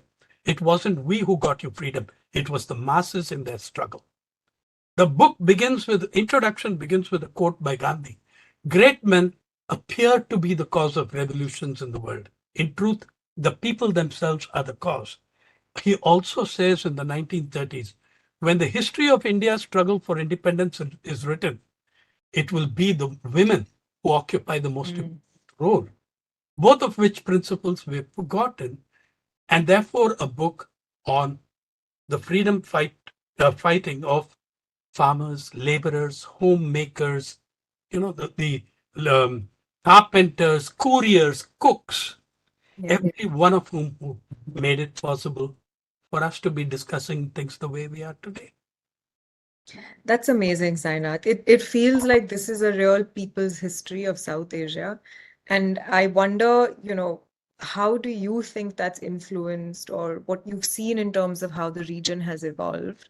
Um, why aren't we sort of more cognizant of this kind of history or this particular history that's more ground up? And if we were, do you think that would change things? There's a lovely African saying in Swahili, my favorite saying about history. It says, if lions were historians, the tales of the jungle would not always favor the hunter. Yeah. That's true. And it's about history is written by the victors for 200 years by the British, and then by the elites who led the freedom struggles or who were at the forefront when freedom or when independence came. Which is why, by the way, all the 15 people in the book, all the 15, one character is an entire absolutely lunatic village called Panimora, which is still as feisty as it was, and village of Gandhians. And by the way, these people were from very different ideologies. That's astonishing. The lesson is how they rose above their divisions, how they rose above their social, caste, religious divisions to come together. So when you look at that history and who came to write the histories of it, it's why all the freedom fighters who were alive, and I've interviewed many, tell you one thing that's so important: the difference between freedom and independence. The first line of the book is a separate page with a statement from Captain Bhau, the legendary freedom fighter in his area in his time, now forgotten. He was Hausabai's captain.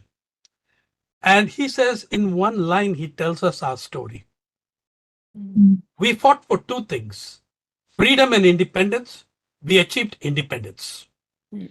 What he is saying and what all of them are saying is freedom is a much larger project than independence. And all of them believe that the finest distillation, the essence of the ideals of the freedom struggle are to be found in the constitutions of all these countries. Yeah.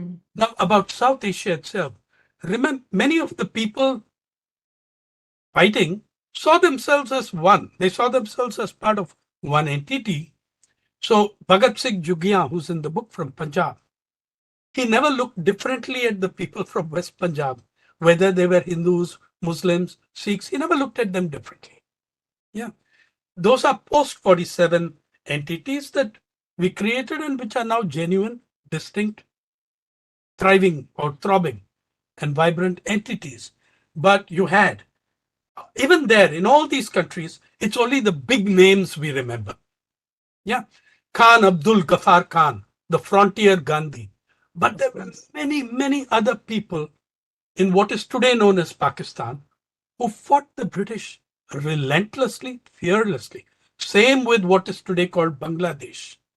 Yeah. And in Bengali freedom fighters didn't observe any damn boundary, right? I mean, they were Bengalis and they were Indians fighting for freedom. So how many people who followed Netaji were from what is today called Bangladesh? Many Indian freedom fighters from UP, Bihar used to run away and escape into Nepal when things got too hot. Yeah. So there is a common thing there.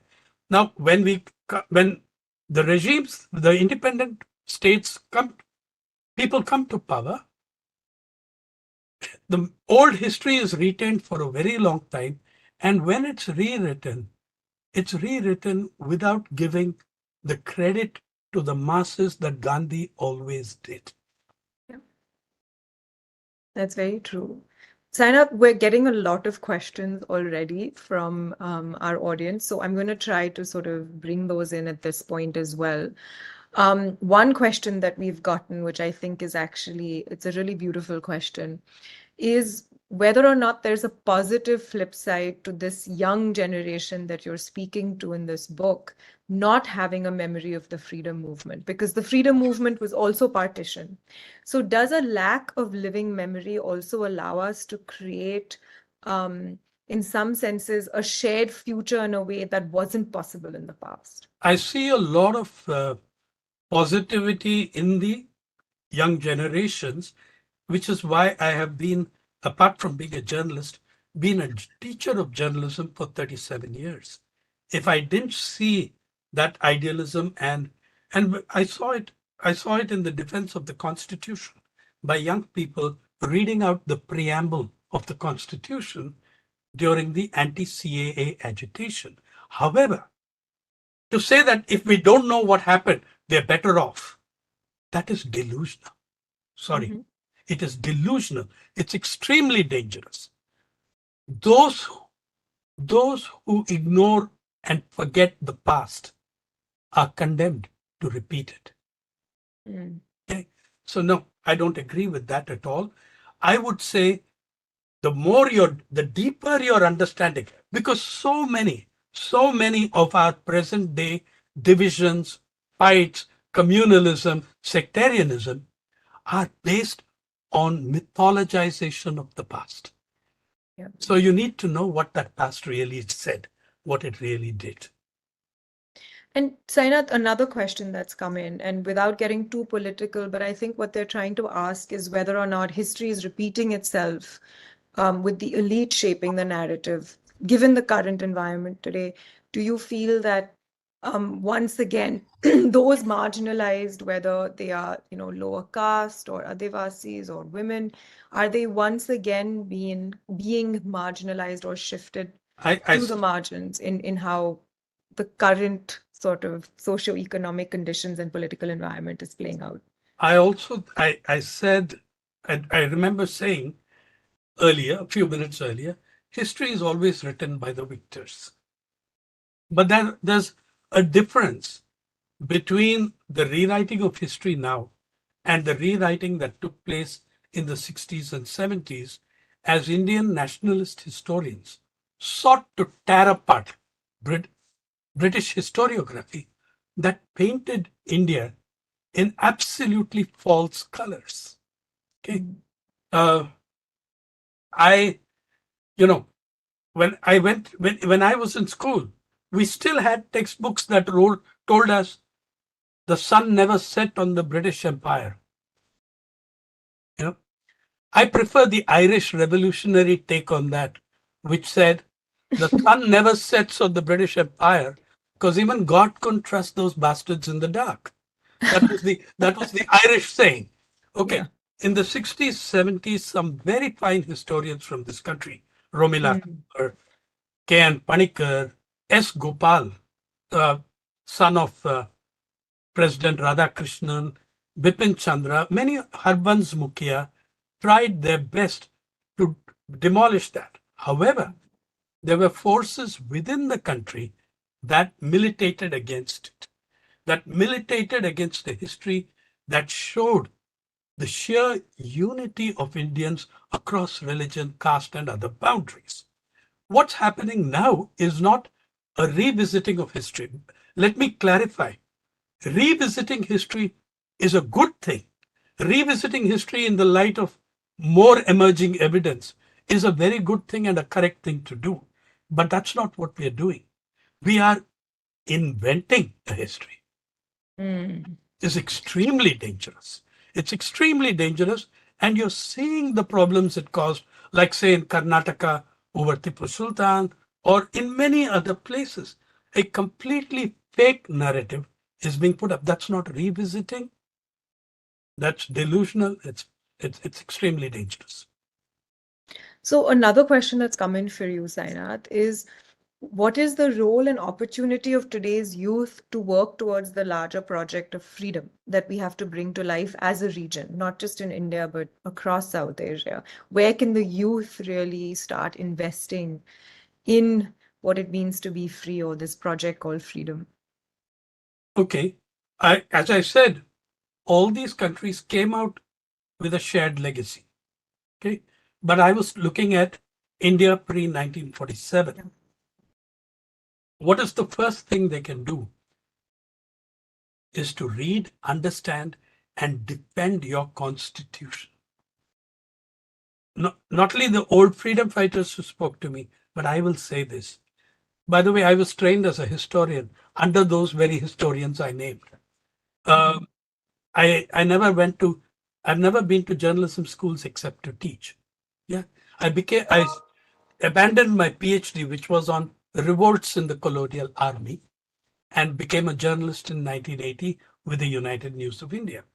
I believe my study of history made all the difference to the journalism I did in the next 43 years.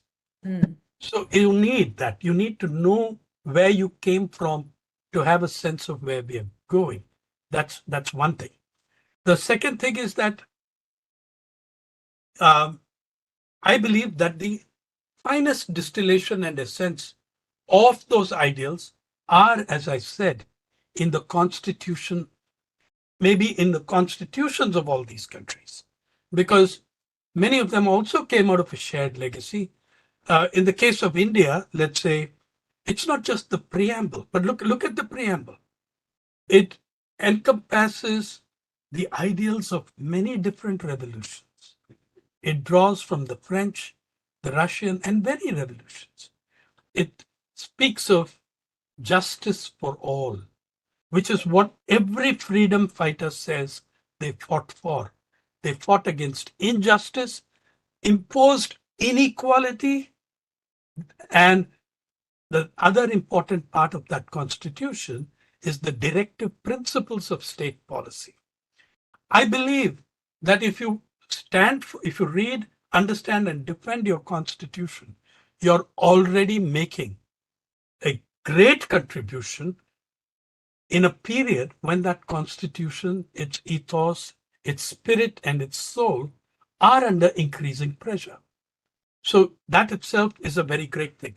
The second thing is simply, as Ambedkar said, educate, organize, agitate. I felt very proud of my own students and that generation when in 2019, you'll remember, at college gates, at university gates, kids in their teens were reading from the Constitution. Oh, that was a great moment in our history. I really think that's the other thing is absorbing what the point was about justice for all, which means that you've also got to look at that issue, which is the biggest single issue in India today, the largest issue of growing inequality. The gaps between the richest and the rest of the country are today at the levels they were in the 1920s, at the height of British colonialism. No society can sustain such inequalities indefinitely. You will pay, we already are paying a terrible price for them. Yeah, we are, Simon. And I think you've put it beautifully. Someone actually just sent in a comment, a few people who just feel that you're dropping sort of gem after gem. And maybe this is just a lot of things that a lot of us needed to hear. Sainath, last question for you, and take your time on it. But I think, and this has also come in the form of a question. It was something that I also wanted to sort of understand from you. But at 75 years, have we as a region, here in South Asia, have we managed to decolonize our minds and hearts? And is there a decolonized vision for the future that, we can imagine, or one that you can see for us? The short answer to the question is no, we have not. And our daily functioning, our daily political activity, the levels of violence, disruption, strife in our societies tells us that we have not succeeded. And we need to look to that past where hundreds of millions of people rose above their divisions. And we need to figure out how to do that again. That's one thing. But there is also a lot to be learned in our contemporary period, including the kind of issues you have been grappling with for a decade now on climate change. Yeah. I think that decolonizing the mind, it's a very, very difficult process.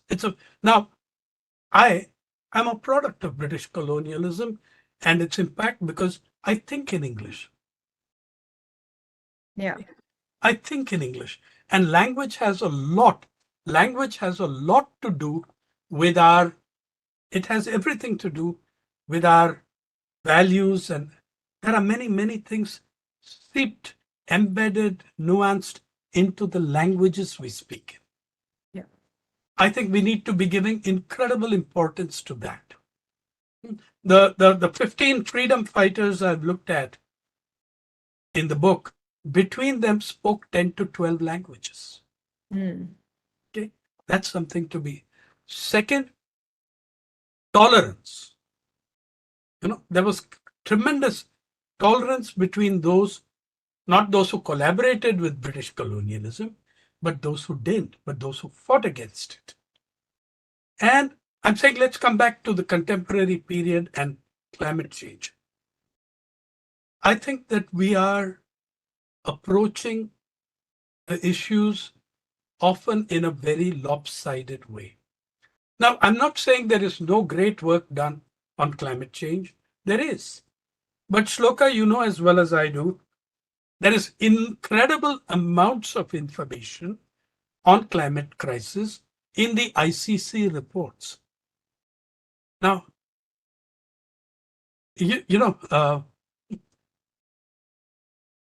but try reading. I think anyone who can last the first 25 pages of an ICC report deserves a medal. Yeah.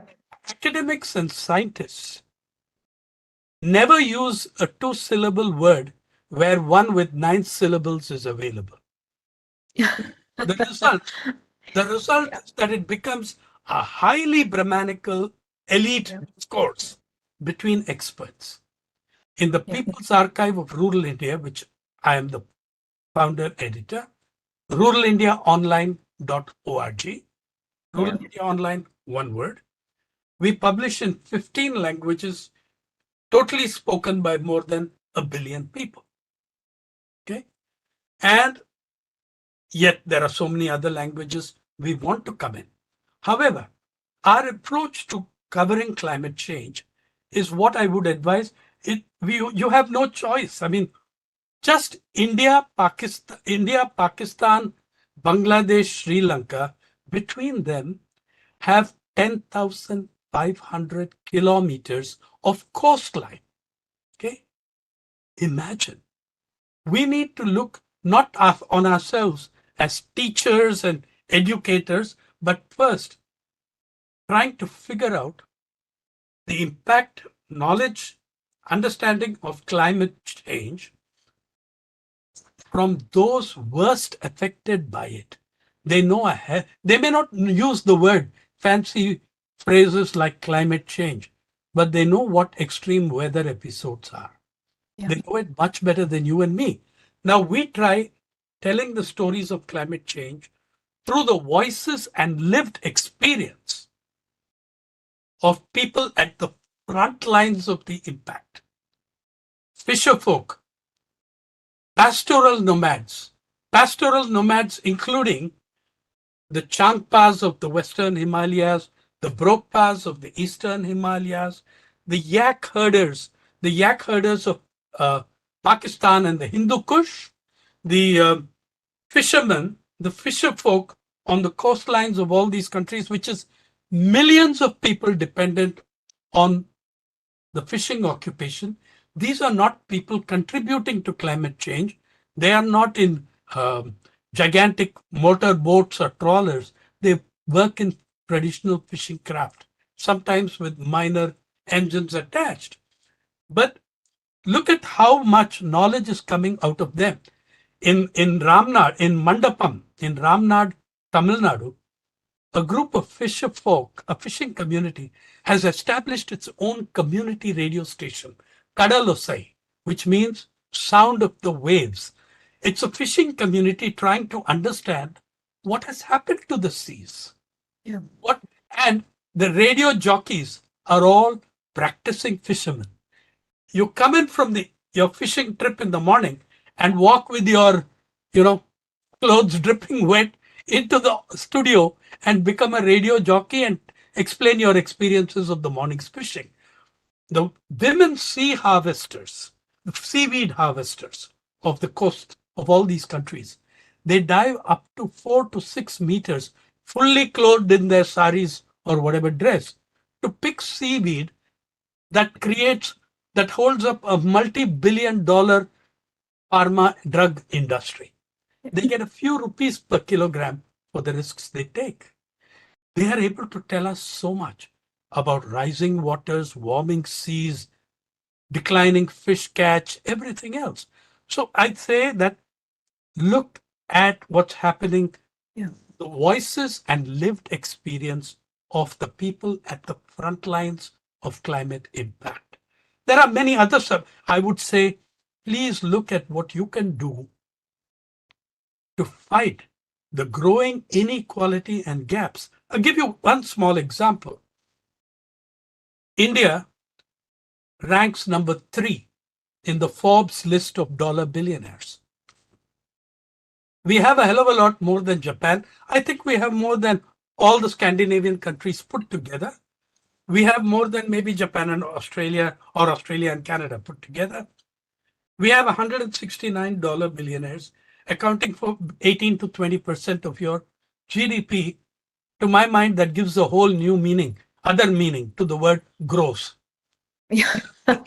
Gross domestic product. Now, the same country that ranks third in the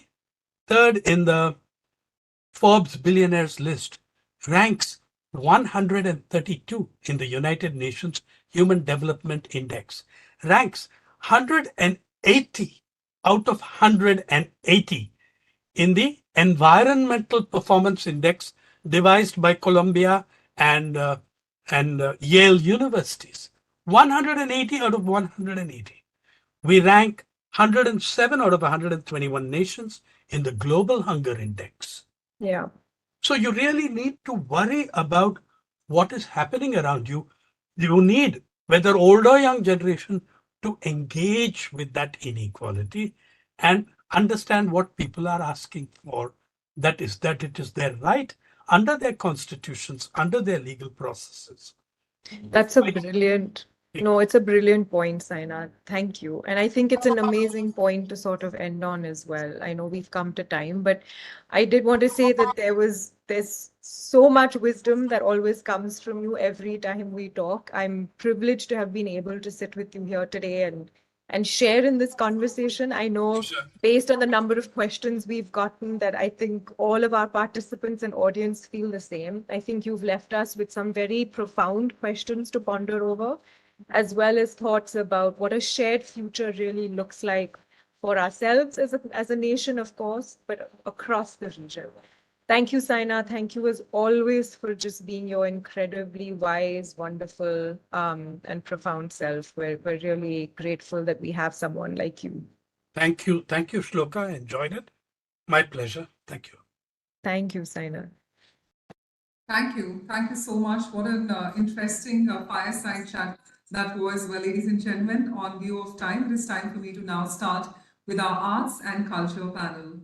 The South Asian Creative Economy Imagining and Delivering Growth session curated by our outreach partner, Festivals from India, and our strategic partners, Asia Society and Ms. Shefali Kothari. Remember, participants, if you have any questions during the course of our discussion today, do type it in the Ask the Question tab on the bottom left. Our panel will take some of the questions live if time permits at the end of our session. Well, for thousands of years, arts, craft, and services have been traded across legendary waters, silk roads, and mountains of South Asia. This panel will explore the region's creative economy as it stands today, as well as its outlook for the future. Indeed, in the global north, the creative economy is well defined and understood in academic circles and policy frameworks. However, in South Asia, the conversation oscillates between curiosities to apathy. Joining us as the moderator of this session, we have the very renowned entrepreneur of arts, Mr. Sanjoy Roy, who will be surely promoting a lively conversation that deepens our understanding of the creative economy by exploring South Asia's common challenges and opportunities.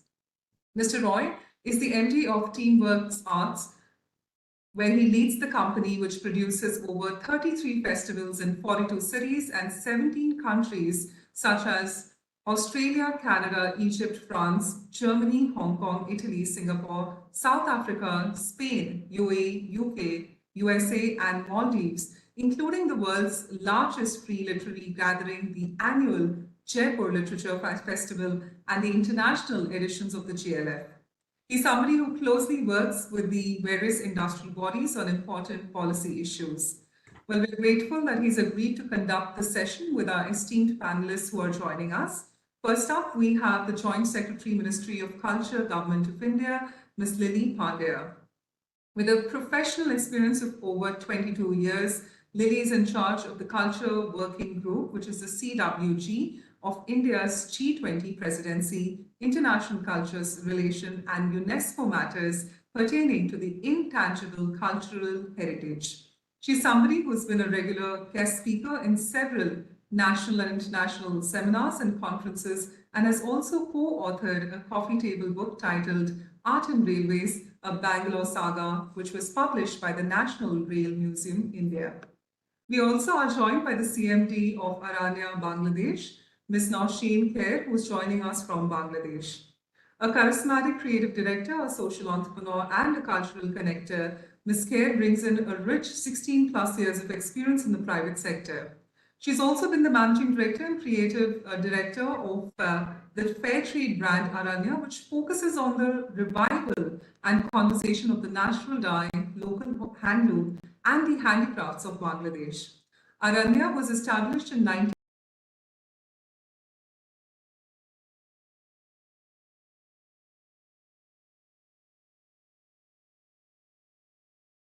panelists for joining us. And Mr. Roy, it's always a delight to see you, whether be it in the live events or on the screen. We'd love you to take it forward. Thanks so much, Bhavna, and welcome everybody. Good afternoon, good morning, depending on where you are. Absolutely delighted to have one of the most dynamic officers from the government of India, Lily Pandya, also the Joint Secretary and responsible for G20 and all of the cultural track negotiation. And we're going to hear from her shortly about what exactly G20 has been able to discuss around the cultural industries. Our guests from both Bangladesh and Pakistan, Nausheen, whose father and their work I've known for a while. They've done this fabulous annual music festival, which is attended by tens of thousands of people each year in a stadium, not necessarily just in a hall. Nausheen, welcome. Surabhi, again, I know much of your family, and it's absolutely wonderful to have you join us, and looking forward to hearing about your project, which cuts across in many ways all aspects of the creative industry, from hospitality to culture and crafts. We'll come to you. And Owen, welcome back. So I'm going to start by asking our guests in many ways, because we're sitting in India. I would love us all to know a little bit about what's been happening in Bangladesh and Pakistan. So let me start with Nausheen. Nausheen, tell us a little bit about what you've been. For Nepal and Bangladesh. Nausheen, tell us a little bit about some of the challenges that you all have had in Bangladesh, because on one hand, you have a really very robust music scene, especially in the Bengali pop scene, very robust theater scene. But in many ways, that hasn't quite translated into the larger creative industry segment being recognized as contributing to Bangladesh's economy. will you set the stage for us by telling us how Bangladesh views its creative and cultural sector and whether there's any change in that perception and some of the key issues that you've been facing? Nausheen. Thank you, Sanjoy. So Bangladesh does have a young youth. Half of the country is young. So we do see a thriving ecosystem, people wanting to get into the creative side, but we do lack proper education institutes. I think that is one of the biggest lacking challenges.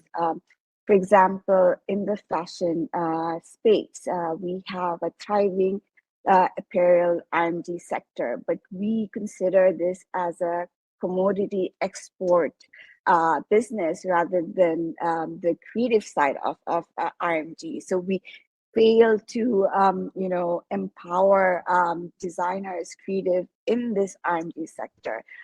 Even in the craft sector, we see a lot of our craft being extinct, getting in the verge of being extinct, but we don't have craft schools or encourage communities or create cultural districts depending on where the craft sector is. So these are some of the challenges that we are facing.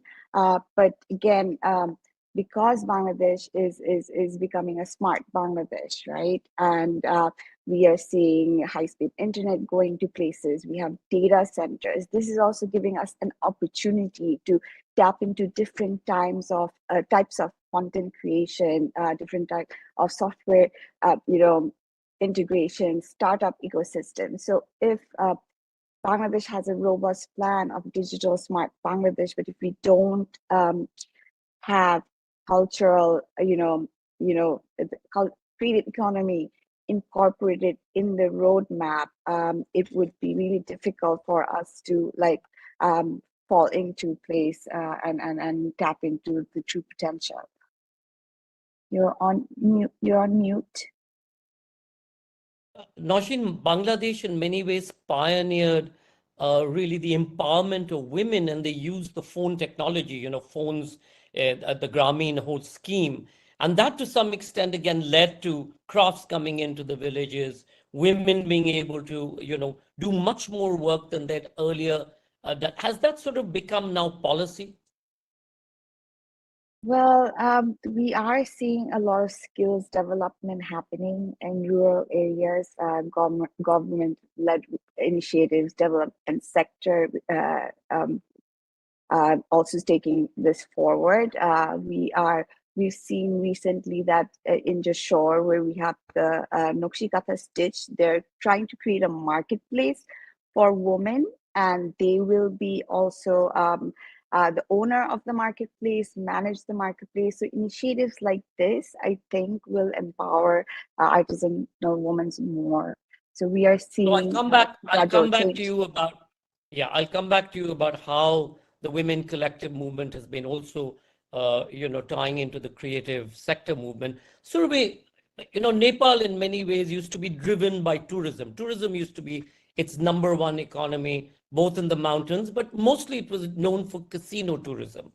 You all came in and you really, in many ways, brought to the fore how ecotourism can be done with your beautiful craft village systems. And also now more and more you're working with both performing and visual arts across the length and breadth of the country. But again, if you start by giving us a sort of overview of how Nepal looks at its creative sector, because tourism in many ways is part and parcel of the creative sector, as is restaurants, as is hospitality, as is casino. But what of its living arts? I mean, yes, post the earthquake, you've had a huge redevelopment of the heritage sites, which has been fairly successful. But have they been able to integrate into the rest of the creative economy?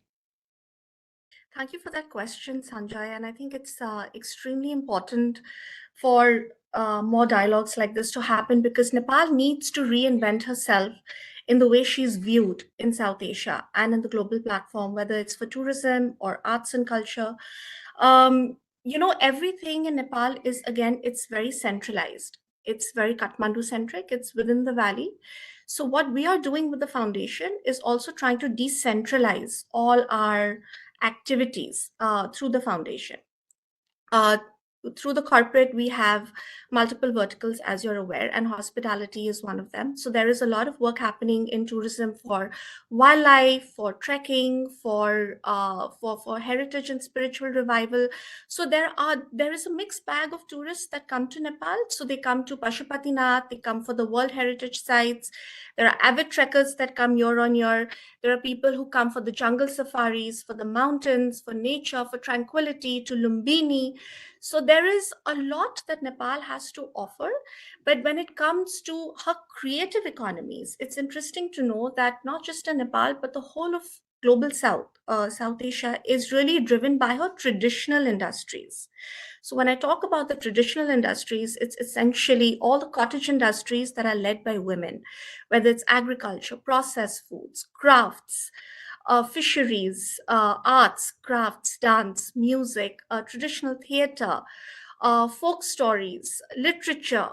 It's extremely rich. And our histories go by. This legacy is at least of like a few thousand years old. That's how rich it is. So through the foundation, we felt that there was a huge gap and a need, because we are a sovereign country. We've never really been governed, and whatever we have is inherently within us. We haven't really been very good at marketing or exporting this side of Nepal. So we felt there was a need to institutionalize the sector, the creative and cultural sector, and for that this village was created, which is a form of institutional building at the rural grassroots level. So over here, it's a experience space that we've created, whereby various streams, it's multidisciplinary streams of arts and culture can come together and cross-pollinate through residencies, festivals, cultural hospitality, F&B, cuisine, market spaces, and it's very educational also. We have museums, we have research, archives, open air museums. Surabhi, have you all done any kind of survey about the impact to the local economy from this particular experiment that you've created? Of course, you all are in the hospitality sector across, but in this particular case, with this village, with this cultural village, have you done a survey about its impact on the local economy? Yes. In fact, Any numbers? what has happened is that because of fast urbanization, Sanjoy, people are really losing touch with their traditional roots and traditional knowledge systems, which we really try to retain here and showcase. And we do it through a lot of workshops and educational trainings that we keep giving to the communities around us. And we are very community driven. So all our projects are extremely integrated by the communities in and around the village. So whether it's organic farming, organic compost farming, bringing in new technology, knowledge systems, in integrating the farmers into that, integrating artisans into our crafts village, whereby they create products and we create market linkages for them. We have festivals in which all students come and they learn about the space and the entire traditional creative economy of the region, and they get integrated into that. We have regular tours that we do with college and school students. We are the only space which has a gallery outside of Kathmandu in a rural space. So people are getting constantly exposed and they're interacting with the space in a very interesting manner. But and were what you we've able done to is do, sorry, Surabhi, has there been Yes. a quantitative survey which has thrown up how many jobs have been created? Yes, so we What's- have in terms of numbers, what's generated. Sure, Yeah. sure. So we've had about 2,500 people who have directly benefited from the space. We are only 2 years young. We've created about 500 direct jobs, and 500 indirect beneficiaries are there, and about 1,000 through various training programs in the hospitality sector, in foods, agriculture, crafts, and various women empowering initiatives that we've conducted.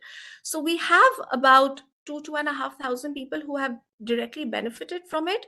But of course, the vision is much larger. And we've started out with Unnati in the Tarai, which is in the lowest southern belt of Nepal, but we aim to open one in each province. And there are 2 more which are already in the pipeline.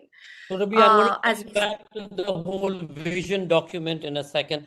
Owen, Sure. you know, in your past life or wearing your past hat, you've been at the forefront of creating IPs, even when there was no real concept of what a creative economy was. You and I, we've struggled over a period of time. But when Book My Show came to the fore in many ways, it sort of put into place the structure of what we now look at, you know, the creative or the cultural economy. Tell us a little, I mean, again, what I really want to establish is what are the numbers? What are we talking about? What's the input that we're being able to provide to GDP, to local communities, to the local economy? So, Sanjay, first of all, thank you for having me. I guess I represent the noisy side of culture and entertainment. So if there's noise happening in your environment, it's probably me making that noise. It's if you go straight to numbers, I mean, we launched a festival last year, in this year in Jan in Bombay, called Lollapalooza, which I kid you not, it opened my eyes to, you know, in a large extent. It was 60,000 people came to that festival in Mumbai. There was 40% of that was from outside Mumbai. So, you know, the average ticket price was about 10,000 rupees for the festival. You know, your revenues were in 20, 30, 40 crores was kind of the revenue of that festival. The kind of number of people employed in the festival directly was over 2,300 people were employed in the festival. We occupied around 7,000 room nights in the city for that period. We literally churned the economy over that 2 days period. If I cite the other festival that we do in Goa, which is Sunburn, for those 3 days or 4 days that we do Sunburn in Goa, the revenue is the economy churn is about 300 to 400 crores of economy that flows into Goa for that. Disclaimer, none of that money comes to me. It just goes into the economy. But Owen, Book My Show has become the aggregator of entertainment. What's the total number of tickets that you all sell across, meaning film, entertainment, live, food? Well, last month alone, we did 25 million tickets. Value? About 1,200 crores. 1,200 crores. Yeah. Well, yeah. You know, one of the things that's now being looked at in terms of India is really, you know, like the UK. UK's the creative economy contributes 11.9% to UK's economy. India, the cultural segment is supposed to contribute about 7.4% of GDP, both in terms of from the gig economy as well as from the organized economy. You all have organized the creative sector in many ways. Yeah. Tell us some of the challenges that we need to look at, and how do you look at the creative economy into the future, into the next 10 years? So, to me, Sanjay, it's about optics. Yeah. You know, when we used to watch Tata Sky, and you have your normal channel, and then you have the same content on HD. You can't watch that normal channel anymore. You have to watch HD now. You know, I think the audiences of today, their optics have changed. The way they see things, they want to see it in high definition. It's about us redefining or premierizing content that we show them. Right. We have seen, and just the basic numbers that are telling us that if you serve up premium content or if you serve up premium entertainment, you can charge premium pricing. And that's, you know, we did the Backstreet Boys concert a couple of weeks ago, which was, again, a massive concert. We sold out 35,000 tickets between Bombay and Delhi. Again, the average price over there was 10,000 rupees, which is a massive, you know, a very large ticket price to be charging for one single concert. People are willing to pay as long as you serve up premium. I think that's the big message that we have got from our data and from our surveys, that tells Well, us. I think the Neeta Mukesh Ambani Center is one such example, and I'll come to that, Owen. And I'll also come, you and I seem to be the only men in this larger creative economy sector right now. So I'm going to come back to employment in a second. Dr. Pandya, you really had this zoomed out view, even as India has been at the forefront of the G20 summit. You've been leading on the cultural, all of the cultural talks, the 5 key areas that India has looked at, very, very vital. Give us an overview of what's been happening, but more importantly, what will this lead to? How will this impact all of us in this, in the subcontinent?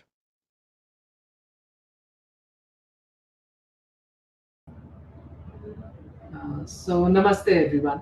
I hope I'm audible. Yep. Yeah, okay. So first of all, thank you so much for having me here and giving me this privilege of giving you an overview of what is going on in the Culture Working Group of India's G20 presidency.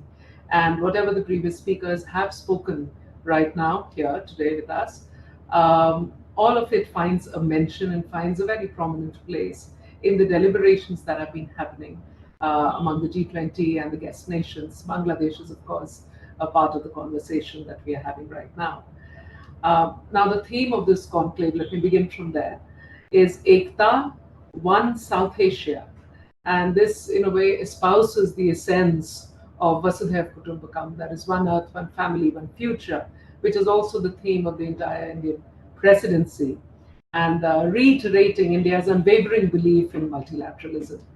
Now, it is an aphorism which truly resonates with the long-standing Indian cultural values based on the concept of interconnectedness and the inclusivity of collective growth.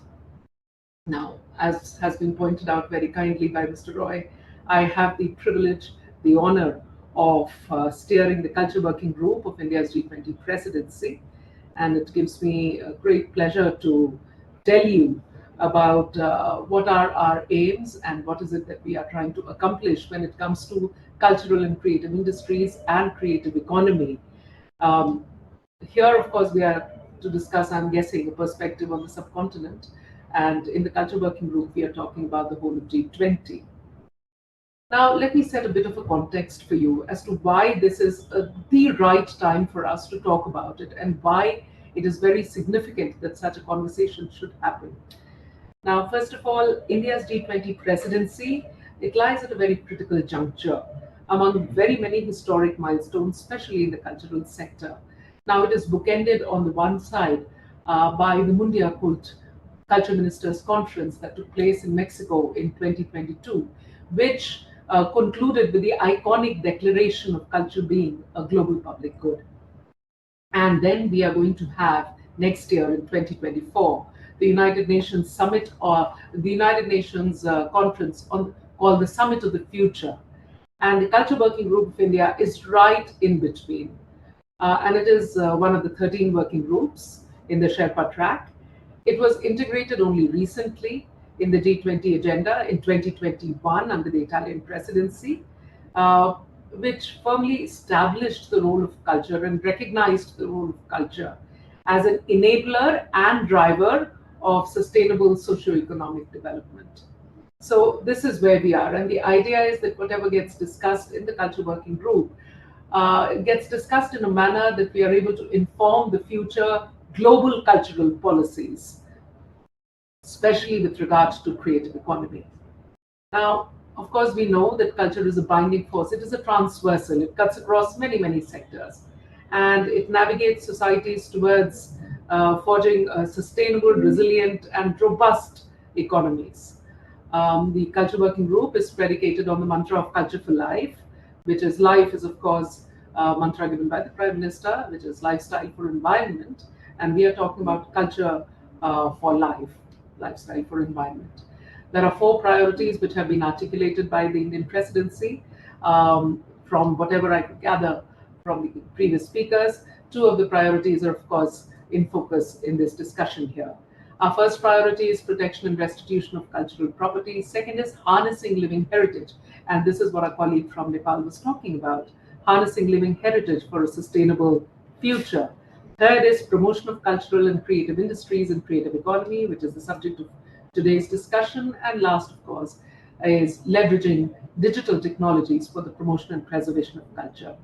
Now, at present, we are two meetings old. We've already had two culture working group meetings, one in Khajuraho in February, followed by the second culture working group meeting in Bhubaneswar in May, that is last month. And it has been a very conscious endeavor on our part to, since the beginning, to incorporate expert-driven perspectives from the field of culture.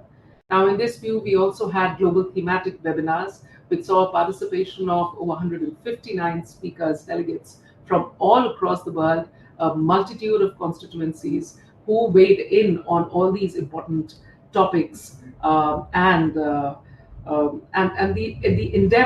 endeavor was to identify the gaps, to discuss and share the best practices, and to also develop action-oriented recommendations. Because a lot of talk is not enough. It is time to actually walk the talk and actually see something that comes out of all this deliberation, all this meeting of minds, all this discussion around something. Dr. Pandya, could you share some of these action-oriented plans if you can? Yes. This was just to tell you as to what is going on. This is just to give you a perspective of where we are at. And I had told you in the beginning that this gives me an opportunity to shine some light on what is going on in the culture working group. So the culture and the creative industries and creative economy are an essential part of our global economy, and we are all aware of the statistics, and they have a profound effect, of course, on the culture and social and cultural fabric. Now, this is one of the most dynamic sectors, contributing to 3.1% of global GDP, and it is one sector which employs maximum number of people, especially the youth, between the 15 and 29 age groups. It is in the front and center at a time when creative solutions are required to overcome global challenges. We had spoken about defining the creative economy. Now, the way we have defined, we call it cultural and creative industries and creative economy, is any enterprise that relies on creative talent as the primary source of value. So the demand for skilled creative workers is very, very strong and rapidly evolving, both in cultural and creative sectors and also in other sectors. To reap these job benefits or job creation benefits, now here is where we come to the part as to what we are trying to do or what we are trying to discuss and deliberate. We need more reliable data to shape their policies and address the needs of the creative employers and freelance, the gig workers, as well as the freelance employees of the industry. And despite the considerable significance of the sector, we know that it is largely in the informal economy. So whatever data we have been giving out right now is from only the 60% that has been captured. So if we have a proper data collection and data aggregation, then we will know the exact impact of what this means. Because according to me, if you can't count something, if something is not counted, it normally does not count. So it is very important to first understand what is creative economy, to have definitions, standardized definitions, and harmonized systems of collecting data, so that we can evaluate the full scope of creative economy, the full impact of creative economy on our collective aspiration of sustainable development to the worldwide. Now, many countries, especially in the West, especially in Europe, especially England, they have really been very, very advanced. But India, okay, so right now we are also in a situation where it is a unique convergence in the Troika, with Indonesia preceding us, India, the current presidency, followed by Brazil, followed by South Africa. So this is a very strong link of presidencies of the Global South. And India aspires to speak about the Global South, because today, in the pieces that were said before me, we talked about how the Global South especially is, banks on its creative economy, on its traditional knowledge, on the creative talent, which has been practiced over a period of time, to contribute to a huge chunk of population drawing their livelihoods from, and so on. So now, not having data, not having proper definitions, they impact the status of cultural practitioners in a very, very major way. And it has far-reaching consequences for the broader economy as well. Now, although the creative economy has much potential, but Dr. Pandya, what is going to be done? FICCI had appealed to you and to the government saying that we should, in the next census, look at how many people are receiving a primary and a secondary income from the creative sector. Is that going to be an enumeration process that we can look to? There's been a number of reports, of course, that's come out in recent times that's sort of given a shape to what this is. But would you be supporting this cause and saying that this is something that now has to be done, really an enumeration of how many people are involved in the sector? Yeah. So, see, at the level of G20, I mean, I have confined myself to the broader perspective, but I'll also come to India.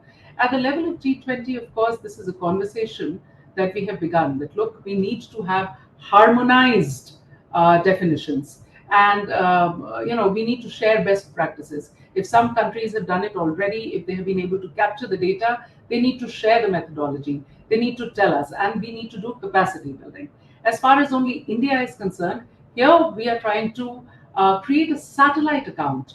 Now, this is very, the focus is twofold. One is to capture the data. One is to capture the industry itself, the breadth of the industry itself. And second is to concentrate on the status of culture practitioners. So as far as capturing data itself is concerned, now this is, as you know, creative economy is multi-sectoral. It involves a whole lot of other ministries and a whole lot of other industries. It is not just culture. Now, culture is leading this conversation, but culture in the industries itself, I mean, you have a lot of DPIIT involved, you have a lot of commerce involved, you have a lot of MSME. We have 14 ministries, Dr. Pandya, that looks after the creative sector. Exactly. And again, the request was, can we have a coordination? Exactly. So is there, Mr. Rao, one platform where everybody comes together? Probably no. Is there, I mean, of course, FICCI has been doing it, and it's my second or the third time that I'm speaking at one of your conferences, but is there a place where everything converges? Is there some sort of, mainstreaming in the policy frameworks? Now, all that has not happened. And I think one of the best things that can happen for us is creation of a satellite account. I mean, if you can measure, see, tourism has prospered because they have made a very deliberate effort towards creating a satellite account to measure what exactly is the output or what exactly is the impact of tourism in the greater economy. And this is what is going to attract investment. Otherwise, it will remain, individual efforts or some pocket or some state somewhere. But what is the combined effort? Where is the policy framework? And this is something that we are trying to talk about also in G20, so that, there is a sharing of best practices. There is a lot of capacity building happening here. And this directly links to and ties up with the status of the culture practitioners. Otherwise, we remain in the realm of gig economy. You have, something happening and something not. Where is the sustainability here? Okay. And has the definition now been sorted out, Dr. Pandya, in the G20 thing, the cultural industries? Yeah. No, it is not sorted out. And that is the problem, and which is why we need a harmonization. There is a lot of resistance on the part of many, many countries which are already much ahead of us, to come to a standardized definition. But the Global South, and India as a champion of Global South, needs to talk about it. And this is what we are trying to do in our own way. That first, let us understand what comprises creative and cultural industries and creative economy, because it is such a broad, diffuse term.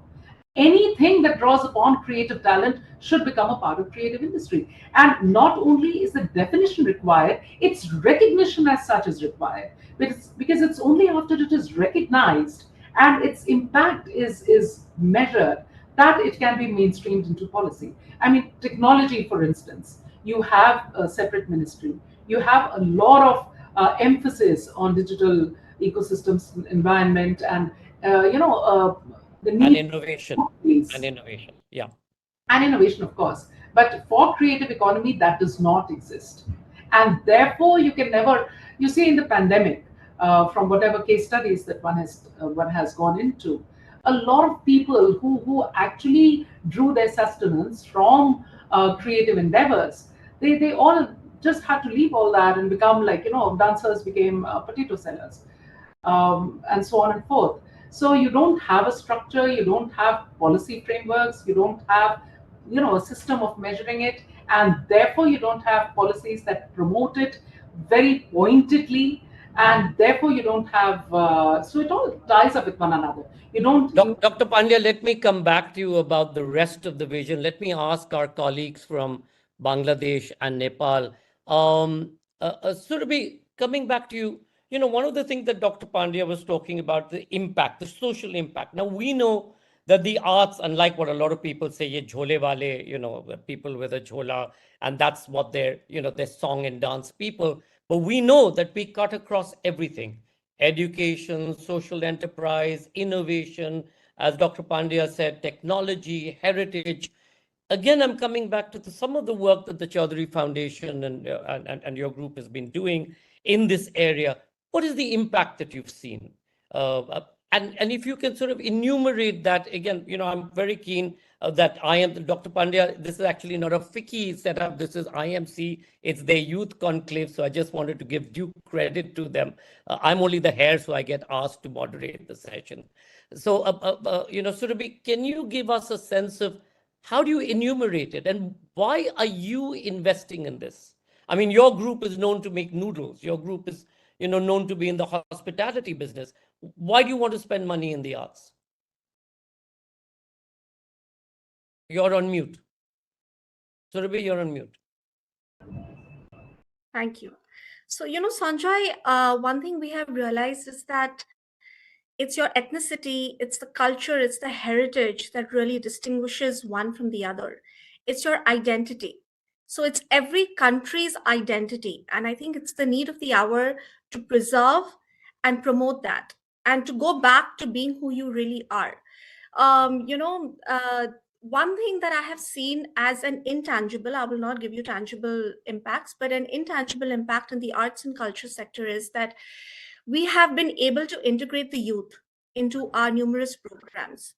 And it has been extremely inspiring and motivating to see how receptive they have been towards adopting their heritage and their ethnicity, and going back to their traditional roots. Because I feel in today's day and age, where there is so much of modernization and urban development, and there is loss of identity, culture, languages, traditional knowledge systems, people are really forgetting who they are. Everything has become uniform. Cities look alike, languages are commonly spoken, education systems are all streamlined. Everyone, it's like we are in a uniform pattern. It's heritage and culture that really breaks that pattern and brings you back to your source and who you really are, and distinguishes you from the rest. So I think it's extremely important to do it now, because if we don't do it now, we are going to lose a huge part of our history and our memory. And it will be just left in museums and in World Heritage sites. And the stakeholders need to adopt it and make it relevant. So what we are also trying to do through the foundation is to make it relevant for the youth, for the present, and for the future. So I think by integrating that, you are not only preserving something, but you're also creating an opportunity for it. Creating opportunities within the creative industries is... Let me just move to Nausheen on this. Nausheen, Surabhi is talking about heritage, about forgiving. Now, every Bengali, East or West, thinks that they're born with a creative gene. And you all at the Bengal Chemicals have again used your platforms to be able to give, some platform to this incredible amount of talent. Have you made a difference? Well, I have to bring in the work of Bengal Foundation. I am in the board of trustees, and I did get to work with Bengal more on the craft side than the publication or music. But it's over 30-year-old organization. Over the years, I've seen how it transformed the art, the artist, the art gallery, and then moved into music publication. I remember we did not have a CD publishing house in Bangladesh. The CDs from Bengal Foundation would be published in Singapore, and we would have Robindra Sangeet CDs distributed among people in Bangladesh. Then came the publication. We saw that there's a need of literary publications. We have it in English, we have it in Bengali. So we tried to target, the gaps that was in our industry. And then at the end, the vision was about music, like before the partisan. Classical music maestros came from Bangladesh, like Choroshia and Ravi Shankar. So there was nobody. It was being extinct, the practice of classical music. So the vision was to bring in maestros from India. We collaborated with ITC Sangeet Academy from Calcutta, and we managed to bring maestros 5 days festival, 50,000 people, all free and for 10 years. And then we established schools where we facilitated these maestros to come and teach Bengali youth. And now in 10 years time, we have children playing in different spaces on road to becoming maestros themselves. So we have seen direct impacts, made be crafts. In the craft region, we've taken the craft festival to Sylhet and saw 50,000 people coming to the craft festival, and we brought artisans across Bangladesh to Sylhet to showcase what's been happening. So we have seen direct impacts, numbers in terms of influences and motivating cultural hubs in Bangladesh. Having said that, I think in terms of data collection, of course, it's a weakness, but I've seen how, international institutes, government arts institutes like Goethe and British Council working in Bangladesh, how they disseminate grants from public funds, from government, and gives it to private sector. So there's a tangent, right, where you can collect data. So there could be infrastructure where you disseminate to more private sectors, so that you can get a feedback from them as well. Owen, unlocking talent. You guys have been aggregating across a lot of the A cities and B cities, films, of course, across the platform. Are you going to be looking at the smaller cities, the Meerats, the Kanpurs, and so on and so forth, and showing how these places too, you can aggregate, create platforms for talent, unlock the potential? Sanjay, great question. We do that constantly in the film business, because those small towns are a massive part of our pie as well. But we have so we have three parts to our live business as well. One part, which is Tribe Vibe, is only focused on college festivals and small town activities, and touring with Indian artists in BNC town. Last year alone, we did about 480 smaller events across India in these towns, away from BNC A and B towns. So there's a massive interest for us in these areas. However, the ticket buying culture is not yet exposed over there, right? So there's a lot of work to be done on that. From a penetration point of view, there is interest, but there is no real ticket buying potential that we're seeing right now. The film world is allowing us to do a lot of ticket selling in that way, but live entertainment is still far behind as far as ticket sales is concerned in these areas. However, when we have experimented with international music in the B town and in B town so far, we haven't gone C town. We've had massive sales. we did some electronic music in Ahmedabad recently, and we sold 14,000 tickets. It was a shocker, and there was no beverage sponsor because it was Ahmedabad. We actually had a milk sponsor, which was really nice, and so yeah. But it's relevant, and I think just to jump into your earlier question with Surbi as well. I think one of our main things that we need to do from a government level is if we can somehow move culture from the leisure space to the mandatory space, and that's one big move that we need to make. Why isn't it a science in schools? Why isn't it part of the actual, mark system? Why isn't there a really serious exam that I have to do in school? I think that is, the minute we start moving culture and entertainment and creativity out of the leisure space into the mandatory space, that's when it really picks up. Dr. Pandya, I'm going to ask you to close. We've run out of time, but I want you to address some of what Owen said. Can we move entertainment and the arts from the leisure space to the much more formal economy space? Because we know that at the end of the day, if you do not have a sense of aesthetics, design, and artistic bent of mind, you're not going to be able to innovate. The future of India's economy, the sunshine sector, has to be the creative sector because of our accent and focus on economy. And also, Anil Sadrangani has sort of asked a question, is what is the government's role in arts and culture in space in India? And does it need to interfere? How can it continue to build a platform to be supportive?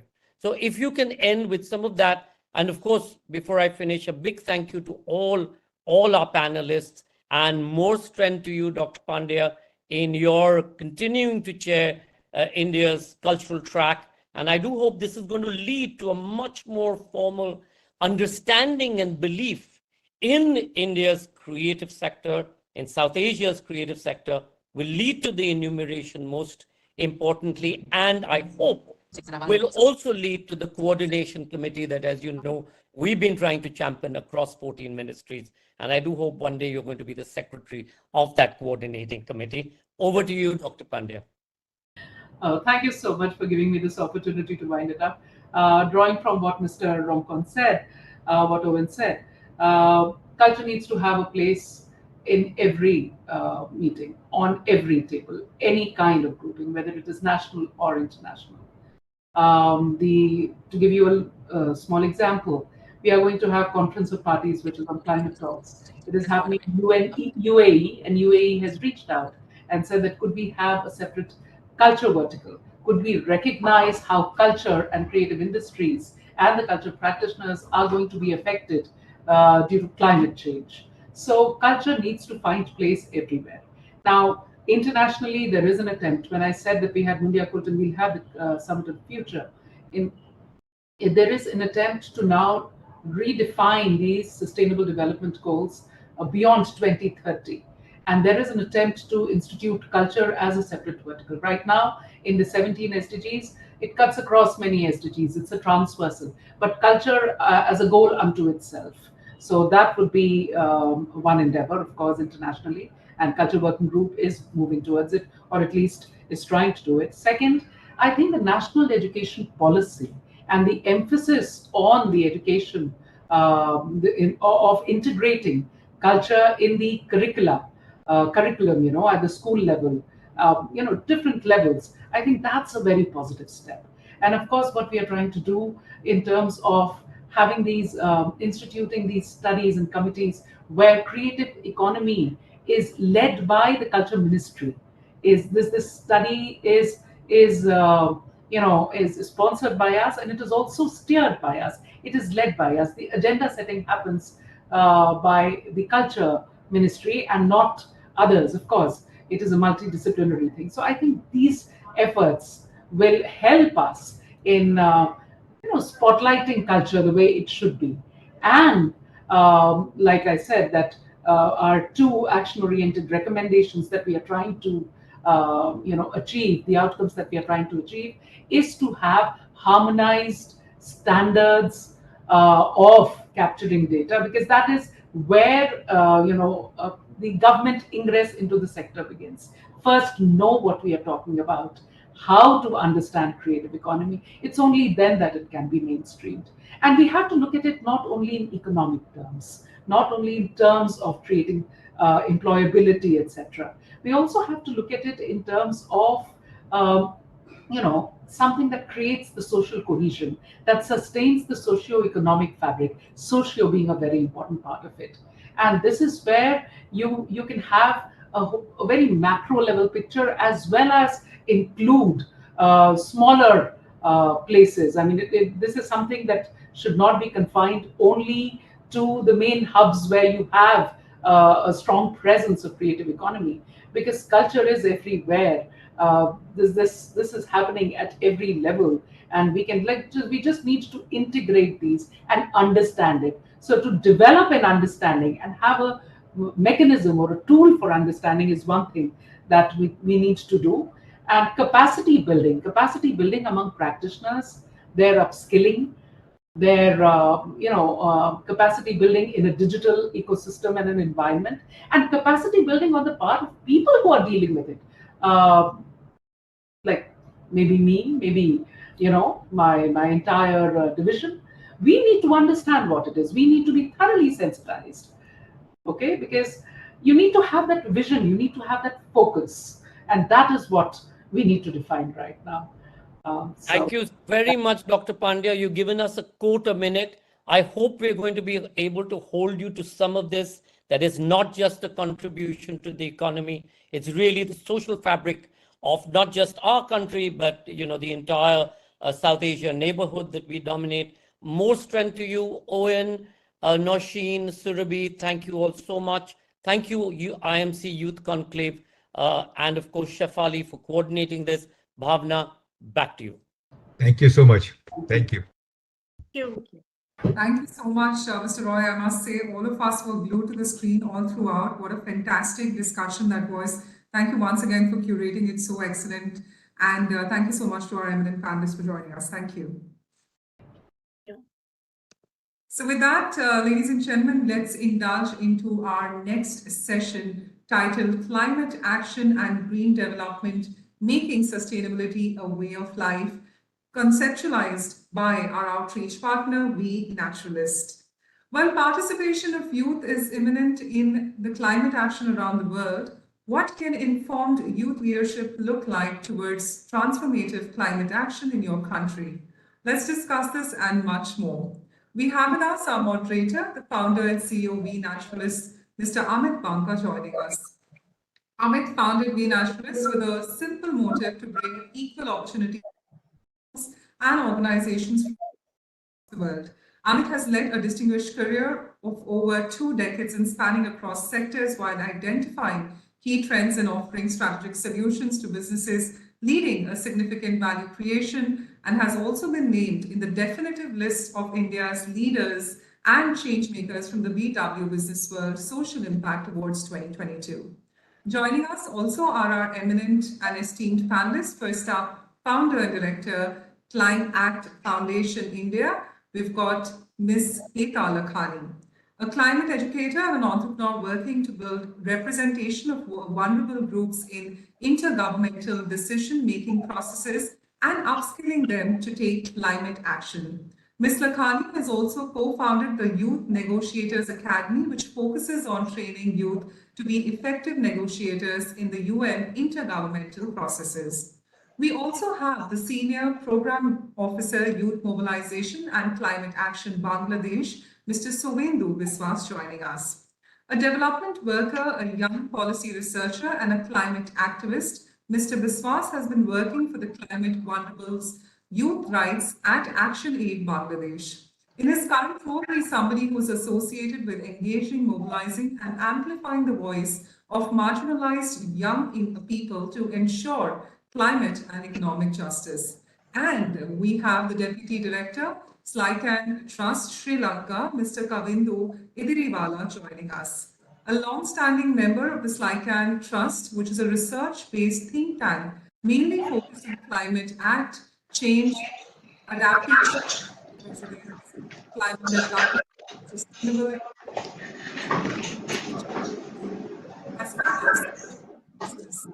Currently, Mr. Bandhu is serving as the Director, Youth Programs and Deputy Director of the Programs. He was also nominated to represent Sri Lanka at the UN Youth Climate and represented Sri Lanka at the Youth for Climate Summit in Italy in 2021. With that, I humbly welcome all our eminent panelists. Thank you so much for joining us. And with that, Mr. Vanka, it is time for you to take forth the light baton and curate the discussion ahead. Over to you. Thank you so much, Bhavna. Thank you for making this introduction, and you made my life simpler as well. So thank you for that. It's a pleasure to be part of this great forum right now. And when I was asked to curate this particular panel, it was really homecoming, primarily because these are some of the colleagues that I've always looked up to and learned from them. And today I'm hosting them for the panel. Thank you so much for that. It's an honor to be part of this particular panel, Hita, Kavindu, and Suvendu. Let's make the most of the time that we have and give some perspective to whatever we have in our minds with respect to youth and their role in climate action in this part of the world and our region, where the entire world is looking up to us in this part of the world, that what more we can do and what's the role we can play here. So essentially, there's no point in guessing that how youth has played a very important role as a backbone, whether it comes to society, whether it comes to economies. So why not climate action? And I personally think that youth has always been the focus area, and for last whatever number of years, when we believe that this region is the youngest region in the world, whether it is the entire South Asia. So my quick question to each one of you, probably will do a quick roundup, and if there's any kind of format change that you want, happy to bend it accordingly. So my quick thing would be that when you talk about youth leadership and informed youth leadership, what essentially comes to your mind? And we can start with Hita and then move to the other colleagues as well. So Hita, over to you. Thank you, Amit, and it's a pleasure and honor to be here with all of you today. I'm coming straight to the point for the question that you asked, Amit. I think informed youth leadership is very, very simple. There is so much access to information out there today with social media, with connectivity. The world is a lot more smaller. It's reachable just in the palm of your hands. And young people across the world are already talking to each other. They're collaborating. They're understanding what's going on in different parts of the world, especially when it comes to climate change. The collaboration, I think, hasn't been stronger, especially between youth and youth groups across the world, youth networks, young individuals, whatever that might be. And people are clearly seeing the impacts of climate change. They're also reading the science, and they're connecting the dots. And I think this is the biggest group that has the largest stakeholder in when it comes to climate change. It is not just talking about something that's going to happen years to come. We're talking about impacts happening today and in the future of these young people. So there is a lot of different kinds of passion and compassion when it comes into this space that young people bring. And I think this is something that is clearly channeling the way forward when it comes to youth leadership in climate change. Right. Kavendu, what do you think is the impact that is being brought in your part of the world, and how exactly that can change? Hi, Amit. Thank you, everyone, and thank you. It's a pleasure talking here as a panelist, and also thank you very much for the invitation as well. Coming straight to the point, is informed. I would say the youth leadership, that what is meant here. It is often considered, I think, mostly in this global south and the part that we are living in this Indian, the continent, South Indian Asian region. It's often finding youth as not sort of the approach has not been sort of welcomed in most of the platforms. Let's say I'll straight go to the policy table. It has never been seriously taken into consideration. I think it can be, I think, the same as in other countries as well. But in Sri Lankan context, there are instances where they have been taking the youth leadership, the ideas of the youth, content of the youth that they generate into serious consideration. It's something that I can't say it has been considered as a one of the informed leadership, and there are pros and cons of these things. But I would say in the climate context, at the policy table, there are a lot of instances where they have given the opportunity and the approach where this leadership of youth and the inclusion of youth has been considered. So that is a positive aspect of it. But also from the other end, even the youth, they also have a role to play in this. It can't be sort of a haphazard approach to these things. It has to be, if it is an informed youth leadership, they have to have a understanding of what they're talking about and also awareness of what they speak about, not the random set of facts, but they have to be very informed and also should have knowledge and understanding of what they're talking about. And then that's where these policymakers and other entities taken you as a serious entity where they are thinking at least to take their ideas into consideration as one of the key elements that should be included in the policy process. That's how I see as the informed youth leadership, especially in our region, plus in my country context as well. Thank you. Thank you. Govindu, do you see, and I'll come to Suvendu in a while, you've been closely working with India and a lot of partners out here. Do you see that any different in Sri Lanka as well as compared to what you see in Bangladesh or India or anywhere else, especially this region? Especially in this South Asian region, I would say Sri Lanka has been giving a very positive approach for these leadership, the youth leadership that I have to admit, and also have seen a lot in the Maldives region. Maybe that's because of the size of the population, size of the country, and then how the approach that we have the option to sort of easily approach these entities mainly. But comparing to the countries of the region, let's say India or Bangladesh, the country wise and the population wise, it's a very large population, and the access and everything has been I think from what I heard from the other colleagues, it has been a very much of a challenging thing. So in our case, I've seen Maldives, Sri Lanka, they are getting this youth into their policy making process. I can't comment on necessarily, but I can see only from what I hear from the other entities and other colleagues from the region. So there's a struggle from what I heard, but in our context, the struggle is there, but still you need to have that key components where the constant engagement, constant approach, and then being part of these policy processes is a must, so that they take us as serious. Our ideas and everything as serious content for their process. So that's my opinion. No offense to other countries, but I'm not. This is everything hearsay, so that's the approach. But personally, I have experienced things in my country and also the Maldives region. I have also seen people who are part of even the policy making process. There are a lot of youth. They have given a lot of opportunities for youth, and also even the negotiation tables as well. I've seen a lot of youth there. So that's my comment. And Suvendu, what do you have to say about Bangladesh? Because it's making news in multiple forms and youth activities across the region. Especially, we've been in touch with people in the coastal belt, and there's a lot being done over there. What's your story out there?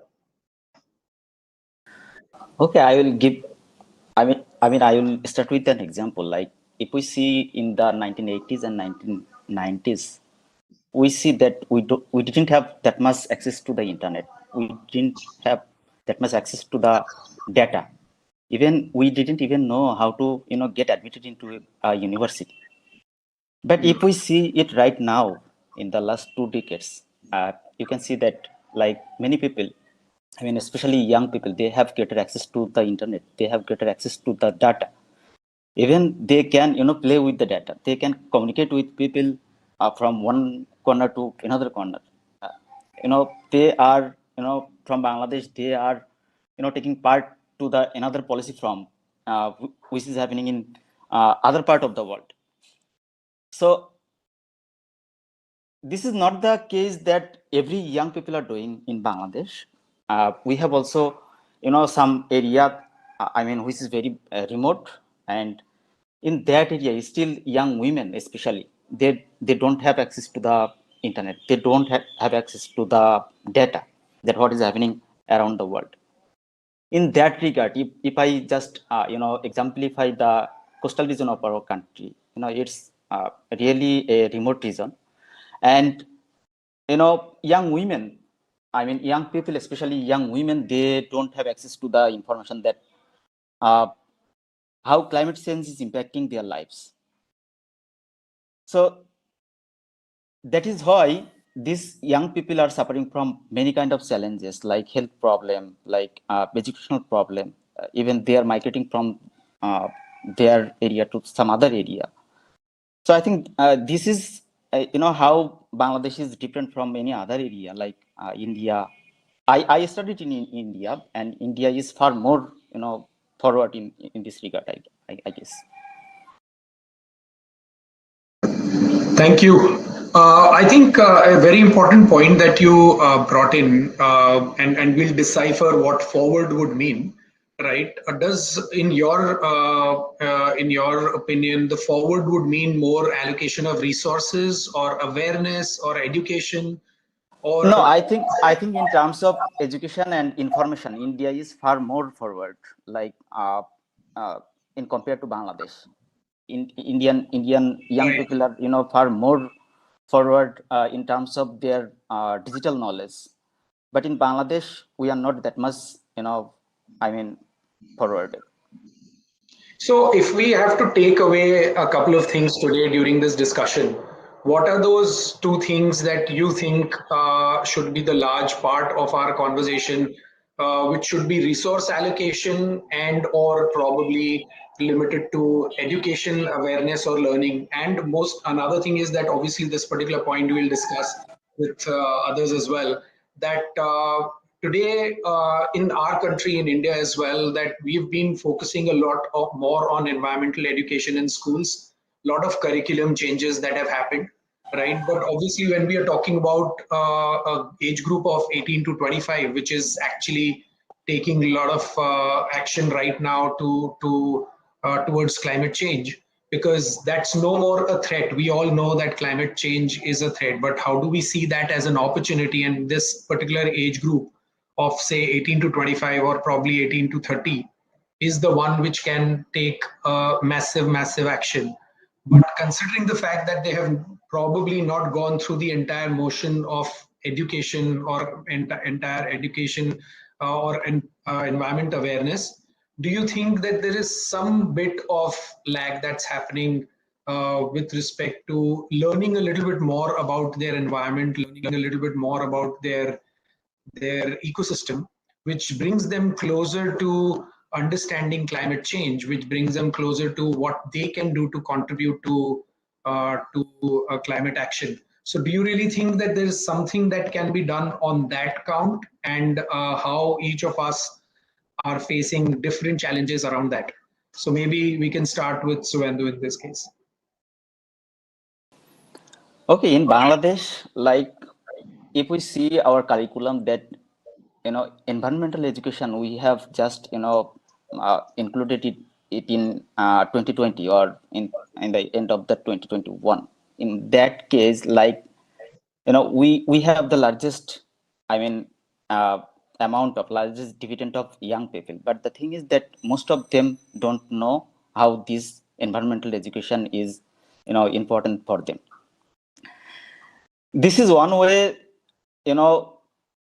while responding to the climate change, they suffer, like the biodiversity loss, the salinity of the water is increasing in the coastal part of the country. Many people are losing their livelihoods. When all this comes to their their front, they try to they fail to counterpart of all those things. So in that case, what happens, like most of the cases, these young people suffer from some kind of frustration. They think that it's not possible for them to continue their education. It's not possible for them to continue their livelihoods.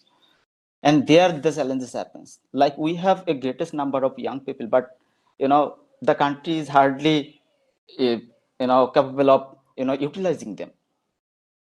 So this way, we see that like environmental education and other things that the government is initiating is important for young people. First of all, I think I should stop here. Amit, you're on mute. So, Hita, what do you think about your perspective towards because you've taken massive step towards educating youth in climate action, and there are a lot of programs that you run, and you've been helping us as well in a lot of stuff. What do you think about your interaction with youth, whether it's more towards education or it's about learning and awareness, so that the action that they can take in today's world is much more faster, it's quicker, and the action is visible, it's more impact oriented. So what's your view around making it more impactful? Yeah, I think it's a mix of things, right? There's not just one solution that is a fix. And India is also very large and diverse. So our population across, whether you talk about urban India or whether you talk about peri-urban India and rural India, the access to information, the understanding, the knowledge is also very, very different. So even educational systems, the amount of access that they have to most updated information, science, is very different across, whether it is in the same city, a private school versus a government-aided school, just because of the socioeconomic background of the people. So I think that is not a simple, like one fix solution that is there. But I think it's all hand in hand. Education, awareness, learning, and action needs to be together, because otherwise you have a lot of young people who know what's happening but don't know what to do to take action, which means that it leads to restlessness, it leads to anxiety. Eco-anxiety is a new term that is coming up nowadays, but it's a very real situation. It's a very real feeling that young people feel that there's so much happening, but there's nothing that I can do, or I'm only one person. And if I change 10 things in my life, it's still not creating the impact. So I think being very mindful of action and actionable education or actionable awareness is what is required, rather than just teaching people about what's happening, learning about the science, understanding the impacts, but then not knowing where to begin. So it needs to be hands-on. You need to have stories of change. You need to learn about other young people or other individuals and organizations that are doing different kinds of things, so that they have a way to start and then can diverge and figure out what works best for them and where their passion or where their innovation lies, right? There is so much scope to take action, right from entrepreneurship to innovation to tech to whatever you talk about. So the scope for action is there, but they need to know where to go.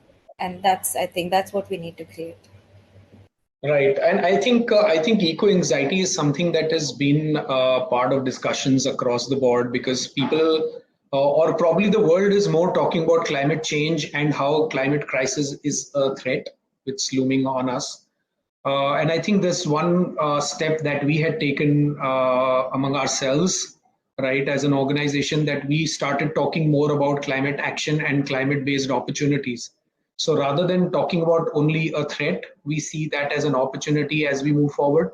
And how do we train youth to ensure that they see opportunities around it, right? And take that as a career option in one form or the other, because I always tend to speak in forums around that last 20, 25 years, 30 years were dedicated to tech and tech-enabled services, right? And the next 30 is dedicated to climate action and sustainable solutions around whatever we are trying to do, whether it is in the house or at work or in larger organizations. So I think that whatever we are trying to talk about largely stems with the fact that what are we trying to communicate at large, right, to people, and how to remove that stress out of this climate change and create that as an opportunity in some form, that they start thinking more positive, right? And I think we will talk a little bit more about that as we move forward. And I would definitely love to learn what you think about this particular thought process, right? And Kavindu, I would like to understand from your perspective that how education awareness and learning, they are going hand in hand as far as your region is concerned, and then maybe we can delve into something else.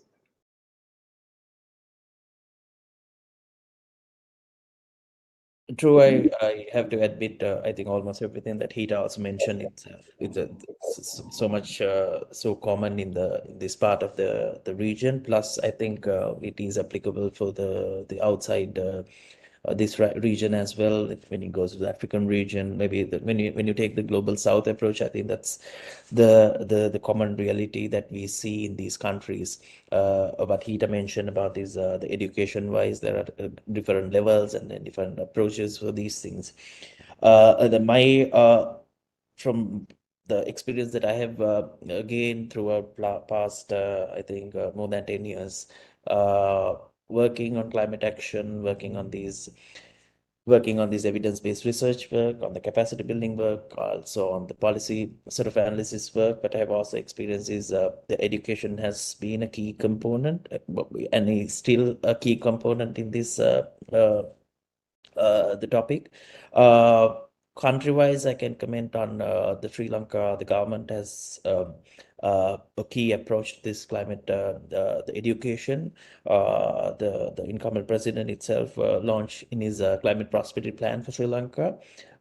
It's one of the key components is to set up this climate university. I think it is going to be the first university in the world to establish specifically for climate on climate education. That's the Sri Lankan and the other officials are in the process of making it a reality. Apart from that, even the education policy at the moment is being discussed to review the education policy in Sri Lanka. Climate education has been a key component, key sector identified by the experts, and also it will be definitely in the curriculum in the coming the years. That's a very much on the policy level. It's a good approach in the higher education, plus in the elementary level and the other education. This would be a very much of a key component. So in the coming years, there's more. We can expect more people who will be mainly in even the formal education sector. There'll be more engagement in these type of work, but not necessarily the formal education work. But we'll also have to have this the component in the informal education sector as well. For us, of course, let's say in my experience, I didn't receive so much learning on climate education in my formal education, but everything had happened through other educational forms, through whatever we have engaged throughout these years. These are the learnings. It's a self-learning approach as well.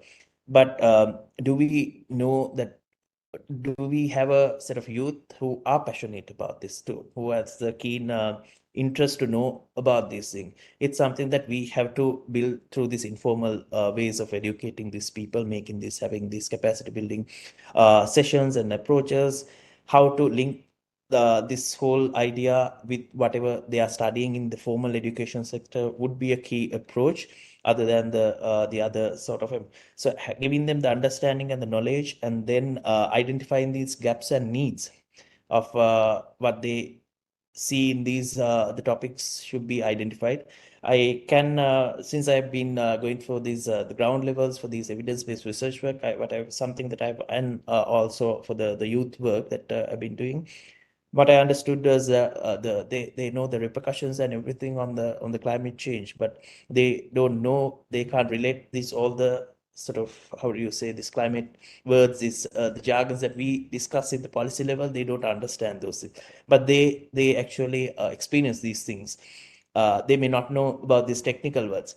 So they have an understanding, but it's a matter of getting them the actual approach to address these things is the key component that we need to address across every region, locally, regionally, and also even international. That's something that we need to consider. Whatever the actions, they are also doing actions, not necessarily, I think, related to climate action. They are doing a lot of actions, but it shouldn't be sort of these silos and should not work in silos. Whatever they do, it has to be sort of documented in a way that we can take it learnings, whatever the experience that they gain throughout these months should go up in the ladder to this policy table and also to the policy making level. That's where they can address, that's where the policymakers know the ground level situation. When you share the experiences and knowledge, that's where there'll be a more pragmatic approach to these policies. So they can also relate even the ground level and the different levels of the society. They can also relate these elements once you have these policies in a way that they also understands. So that's my sort of comment on the education aspect. Thank you. Interesting. So I think I can definitely see the role of policymakers, and especially when there is a formal education structure that is governing a particular life, right? But the moment you go beyond, which is what the age group that I was talking about, 18 to say 25, and probably who have graduated, right? But they still come into the category which are change makers, and they can lead by example in some form or the other. So my concern lies that yes, policymakers can play a role till the time the lives are governed by certain policies in a formal setup. But the moment people graduate beyond, right? How do you ensure that the change or the learning or the awareness that's being created happens at scale? Because obviously the formal education structure is at scale, right? Because of various reasons. But how do you ensure scale at the informal level? Anything that comes to your mind, Hita? Yeah, I think when in an ideal scenario, they're already going and educated. So when they finish their formal education, they have the sort of tools and the resources that they need. But of course, this is something which is still under process. So maybe 5 years down the line, you have a crop of young graduates or young high school graduates who actually, already have the resources and equipment and tools to be able to lead. But that doesn't mean we wait until that happens, right? So I think there are different ways, and the simplest is, especially when you talk about the more urban, actually not necessarily urban, but almost everybody is on different forms of social media right now. People who have access to a smartphone are on some form of social media. So I think mass sort of information, and this is a lot of different misinformation is also spreading, whether it is in climate or whether it is any other field. So I think just trying to get using digital media in the wisest way to understand what's happening, connecting the dots between extreme weather events and climate change, or connecting the dots between slow onset events or things that are happening in different parts of the country, which we're not necessarily aware of, and linking that to see what the big picture might be. So there's lots of different things that are required, and then of course access to places where they can take action, right? So organizations or training programs or internships, or just hearing about different people who are doing different things in the field of climate action. This can itself be a path where they can then learn more based on their interest, figure it out, and it can be a self-motivated way to start action rather than someone telling you what needs to be done. And that is going to be much more effective than being taught in any classroom anywhere, as long as innately, if you're curious about something, you will find out and you will go out and learn and you will go out and take action. You're not going to sit and wait for someone to do something. But if you're being taught and you're being spoon fed, it's going to be a very different approach as well. And it may or may not lead to the action that we need. So I think making information with relation not just to climate change, but climate action accessible is what is required, so that they have different avenues where they can reach out to, whether it's training, whether it's education, or just learning from other people and understanding what they've done to be able to pick up from there. And you think that intervention can be done at scale as an organization, or it has to go from the highest level at the policymaker levels or lawmakers in any form, or it has to be entire society coming together in one form or the other to ensure that this happens across the board, right? And the kind of intervention that we are talking about with the youngest country or the region that we're talking about, I think the numbers are huge. So you think that with the kind of action required, and we always keep on talking about we don't have time, right? And do you think that we have enough time to ensure that that kind of intervention can wait, if not done at scale in next 2 to 3 years or 5 years? I think what matters is to get started. I think at scale is something that will be achieved, and it doesn't have to be only one way. Like, it doesn't have to be a policy that goes down or an organization that decides this is now my job to figure this out. This can start, and I think it's already started. Like, this can happen at any level, right? And I think the better is when it's a mix of a top-down and a bottom-up approach. So there are different levels, because policies only tackle certain things in a certain frame of mind, because that's how policies are generated. But bottom-up action can be very different, and policies can then slowly be built on action that is being taken. So I think like there's different ways of doing this. And the fact that we don't have time just makes it more important to make sure that we start, no matter how big or small it is at this point, right? Because we do not have time to wait to scale up. So we just begin, and then the scale will come as we progress. Fair point.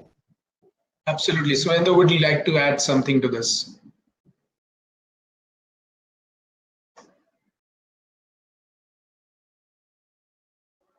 Swendhu, you're with us? Hi.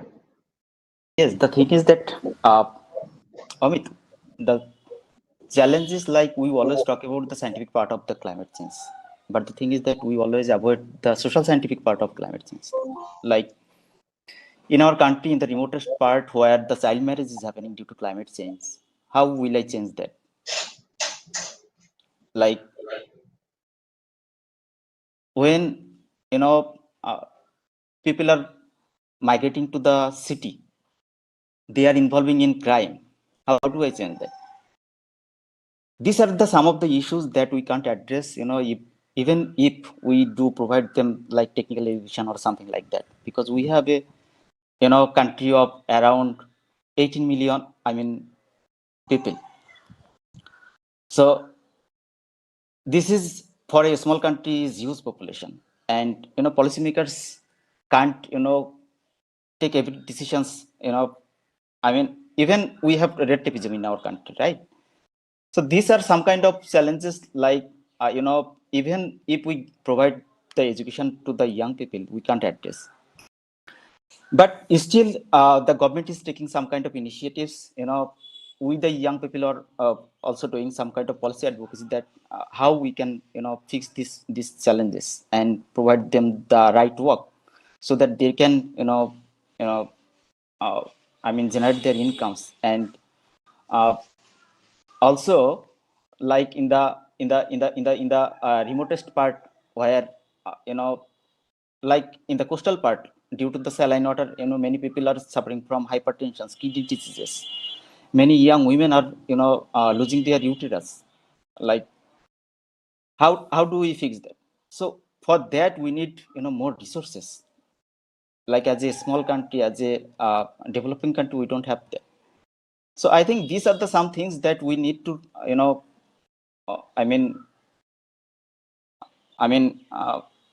we need to take decisions that how we will face these challenges, but we don't have as much time that we are expecting. Yeah, take it right now.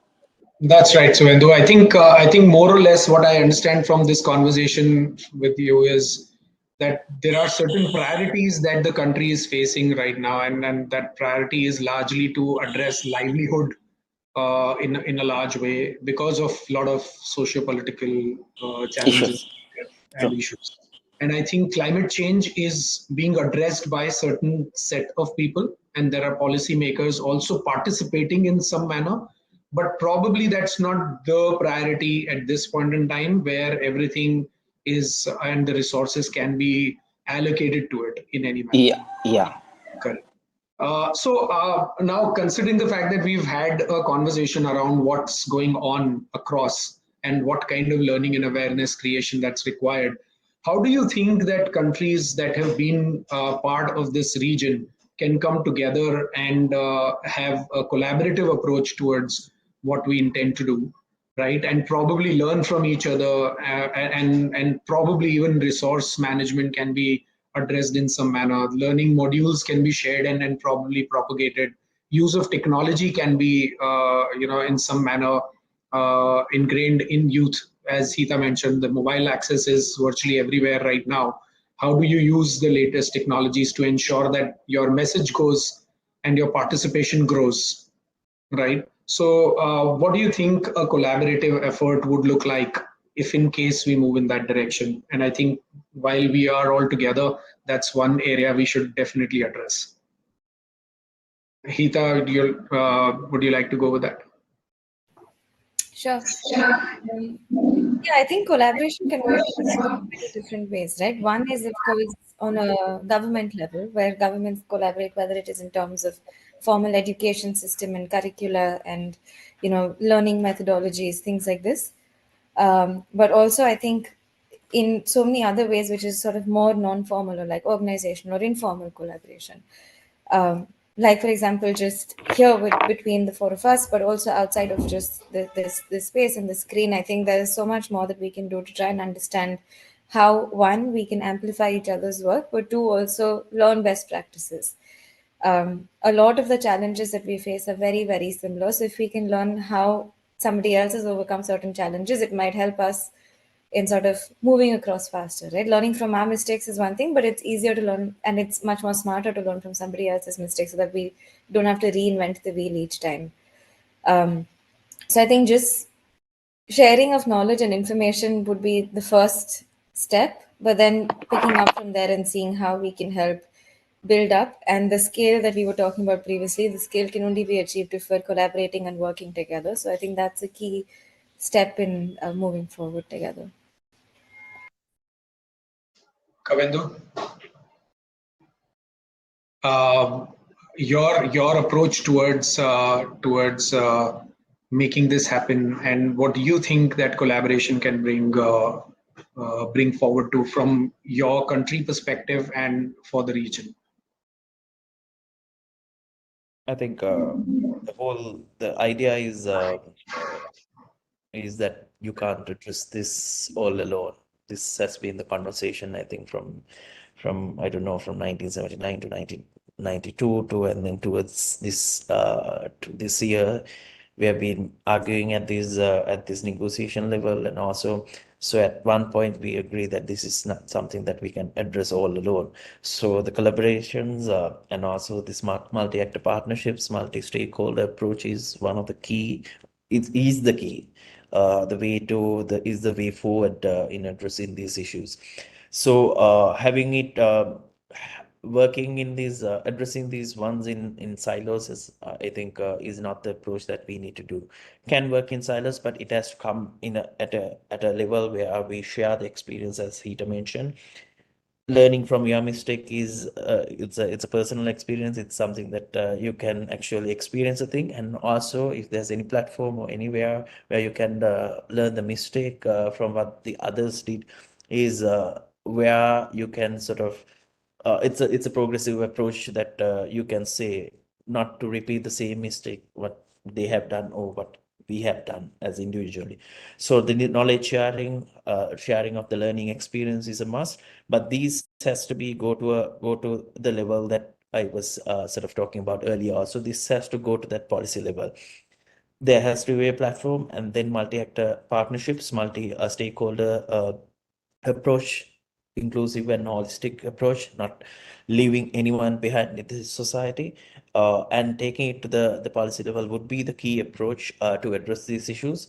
This, I mean, when we talk about regionally, it's, I mean, in the South Asian region, if we are considering, so we have so much so in common within our region, plus even with the other countries, the global South countries, there's a lot of things in common. That's why even at the negotiations we have the groups based on those things, because we have a lot of things in common. So this awareness, this understanding, learning from the mistakes, sharing the experience, the practical knowledge that they have. Those are the key ones that we need to address. And then that's, I think, from the experience what I've gained, and then from what I understand, it's a key approach to this. Thank you. Thank you so much, Govindu. I think just in interest of time, just like to do a quick roundup on what exactly has been the collaborative effort in your sense that's happened in last few years of you being part of these forums and negotiations and COPs as well, right? Is there anything that is clearly visible that the region has done together to make things work towards climate action, or probably involve youth in any manner, or probably share any kind of platform where people can come together from different countries and say, hey, these are the common problems, these are the common forums, these are the things that we are any which ways facing together. Let's do things together. And if there is something that has been done. So when we would like to go on this first. Yes, the thing is that we have many political forums. Like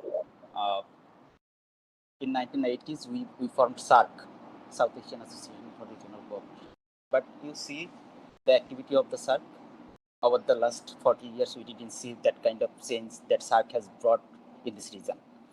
I think we're not able to hear you properly. Actually, yeah, a little bit. Yeah, is it okay now? And we also have BIMSTEC, like even Bangladesh is now trying to, incorporate its membership with like BRICS. But all those are, I mean, a very nice platform to collaborate with. But over the last few years, we didn't do that. Even if we see that G20 will be happening in September in India, and most of the developed country will be, joining. Here, India can also, take, as many roles like for this region, if it wants like any kind of initiative that it want to take to fight the climate change. We have seen some kind of conferences and policy gatherings of young people in Nepal. Time to time Nepal managed it, but we never see any kind of conferences or any kind of idea sharing activity in this region. But the thing is that from the young people, they have taken some kind of initiatives. Like in Iyango last time, we saw that HITA took some initiatives. Also in COP, Conference of Parties, there are young people like from these regions. They are also trying to take in some kind of collective actions. So I think if we can like activate the SARC, BIMSTEC, BRICS, all those discussion, and if we try to work collectively, I think it's possible for us to fight the climate change altogether in this region.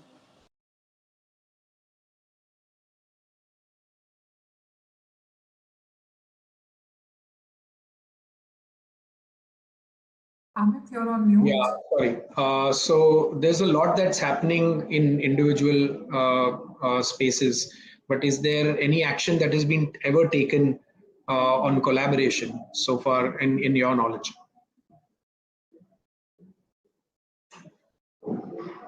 Are you asking me? No, I was asking HITA.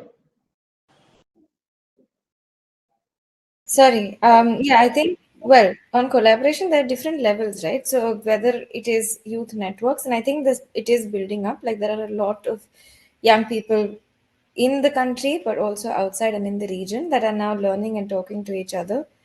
And especially talking about youth networks, because that's one area that I've been focusing on for the last few years. The engagement itself has blown up. It's not just engagement has increased, but it has really doubled, tripled, quadrupled in the last couple of years, and it continues to increase, which means that young people are more and more wanting to get aware and wanting to work. And whether it is collaboration within the region or collaboration across globally, this is picking up, and slowly more and more young people are learning and trying to understand what they can do. So I think whether it's sharing of skills, sharing of best practices, experiences, all of this is building up. Yes, it can be a lot more institutionalized, it can be a lot more structured, but that definitely we are moving in the right direction. There is, of course, always scope to do more and scope to do it in a better way, but we're definitely moving in the right direction for sure. Amit, you're on mute. Is that also happening across countries, across this region, or you're talking about this scenario more as in India? Across. So across the region and between countries as well. Between countries as well. Yeah. Okay. Kavendra, do you have similar experiences? I think more or less we also have similar experiences. I think these like-minded countries, the developing nations is having a common approach for these the common problems, identified problems. Sometimes when they have very significant identified issues in their particular region or particular country, they deviates from the common understanding just to make it sure that this is whatever the decision is not impacting their person. I mean, in their personal interest, but more or less in common. It has always been the common approach, starting from the negotiations to the group discussions. That has been the approach that I have experienced through past years when we are engaging. So the countries are even now there are more country sort of partnerships, country groups are tending to sort of coming into this process also, where they see most likely like-minded where they have these ideas, like-minded ideas. So countries are more into getting in these groups and then have the approach with multiple countries. That has been the case during the negotiations. So that's we have identified each and every. I think the case may be related to youth engagement or the let's say all the related. Let's say the adaptation work, also in the mitigation work, there has been even within the like-minded countries, there has been some deviation based on the national interest. But one thing is common in this negotiation. It's a sort of a party-driven process, so every party has to agree to the decision. So though they are in different stages in the opinion, at last they come to one common agreement. That's the sort of beauty of it. But it takes time. It takes a lot of time to negotiate to this in this common ground. But it's nice where everyone comes to this common ground with everyone's understanding. There are pros and cons of that approach, but it is very nice when every country is making their effort to make it a success at the end of this thing. So we have one question, and just before we close, we have one question which asks that how can high school students contribute towards climate change with limited resources? So I'll just throw it open to any one of you who want to take it in respective countries, probably. Maybe I can get started. I think, well, high school students, I think usually the teenagers have a lot of passion and it just needs to be channeled in the right direction. So if they understand what's happening, they're definitely going to start making change, starting at an individual level, but moving forward. When they see someone in their homes doing something which they think is not okay, as simple as, for example, littering or not segregating their waste, they're going to call it out. And that, these are little things which need to be championed and need to be sort of, you need to encourage these behaviors and direct them in a certain way. So I think high school students can really, really lead the path, and already I work a lot with young children around that age, and they're doing incredible things and come up with brilliant ideas, innovations, different ways of how they can approach problems and find solutions. So I think it comes to a matter of mentoring and less of like preaching and teaching, so really channeling them in the right space. Absolutely. I think that's one of the approaches which also brings them closer to nature, closer to environment, and the greens and the flora and fauna around that. So if you can bring them closer and make them love what they see, automatically your half work is done, because what you love, you'll protect. So I think that's largely the philosophy that we at We Naturalists as well work with children and schools. So I think just as a closing marks, that I think we discussed a lot today. There's a narrative which is by default come in, which is primarily whatever we are doing in this part of the world, how can we do it together?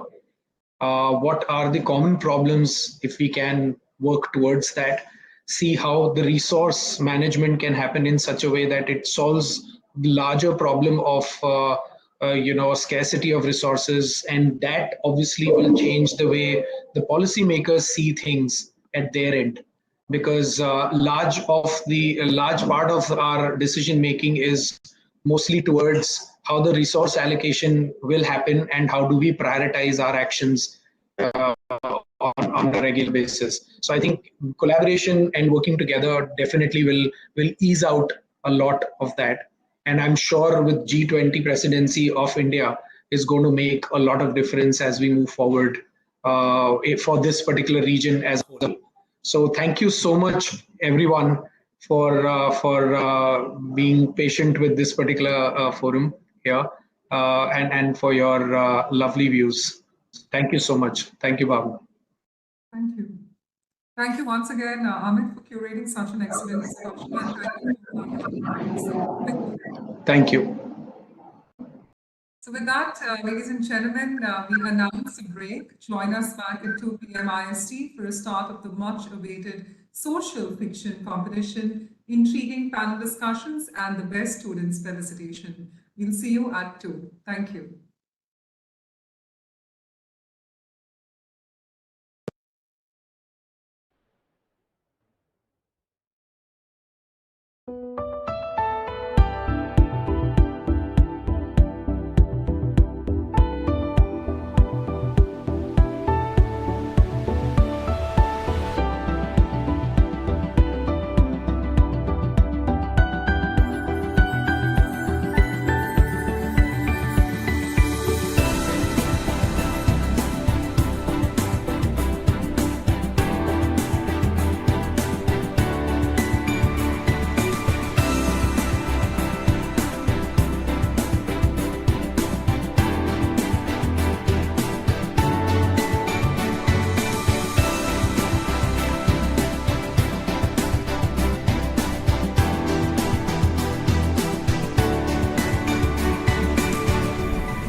Ladies and gentlemen, welcome back to the third IMC Youth Conclave. Well, to continue the conversations, it's now time to call upon Mr. Deepak Chandra, the CEO of Caliber Chemicals Private Limited, for a presentation. Welcome, Mr. Chandra. Over to you. Hi. Thanks very much for the time. And, our purpose of coming on this forum is to do two things. One, to introduce ourselves to the youth of today, and also to put up a pledge, or I would say not the pledge, but I would say put out a request out there to consider chemistry and chemical engineering as a career of choice in the coming years. And for that, let me just take 2 minutes around that. First, Caliber Chemicals is a company which puts the electricity and the chemistry together to make innovative products.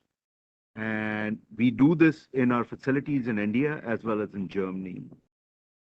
The challenge what we try to do is that we are solving the daily needs of the people, and most of the things which we are doing are in the daily use products which people are using. The only aspect you don't see us is because we are invisible behind the scenes. Yeah. For example, if you are having a nutritious diet, the iodized salt on the table is iodized with Caliber's material. When the women go out and have a fancy hair, blonde hair or any other things, we contribute 80% of the material which goes into the pouch of a L'Oreal or a Schwarzkopf or a Wella brands, which you see on the face. We contribute 70% of the material which sends the ISRO rockets up in the sky and then manage all the telecommunications. If you fancy smartphones, you want to have folding screens, cutting edge display systems, we are there in the back of it. Yeah, with our iodine products. Fast cars, high-speed batteries, high-speed charging devices, fast tires, flat tires, flat-free tires, all that contain our products. So most of the chemistries which we do are not on the front end, but on the back end. So that's one part of it, what we do. But I would like to talk to you on the three axes on which we work. The three axes, what we work on is sustainability axis, value creation axis, and a talent creation axis. Yeah.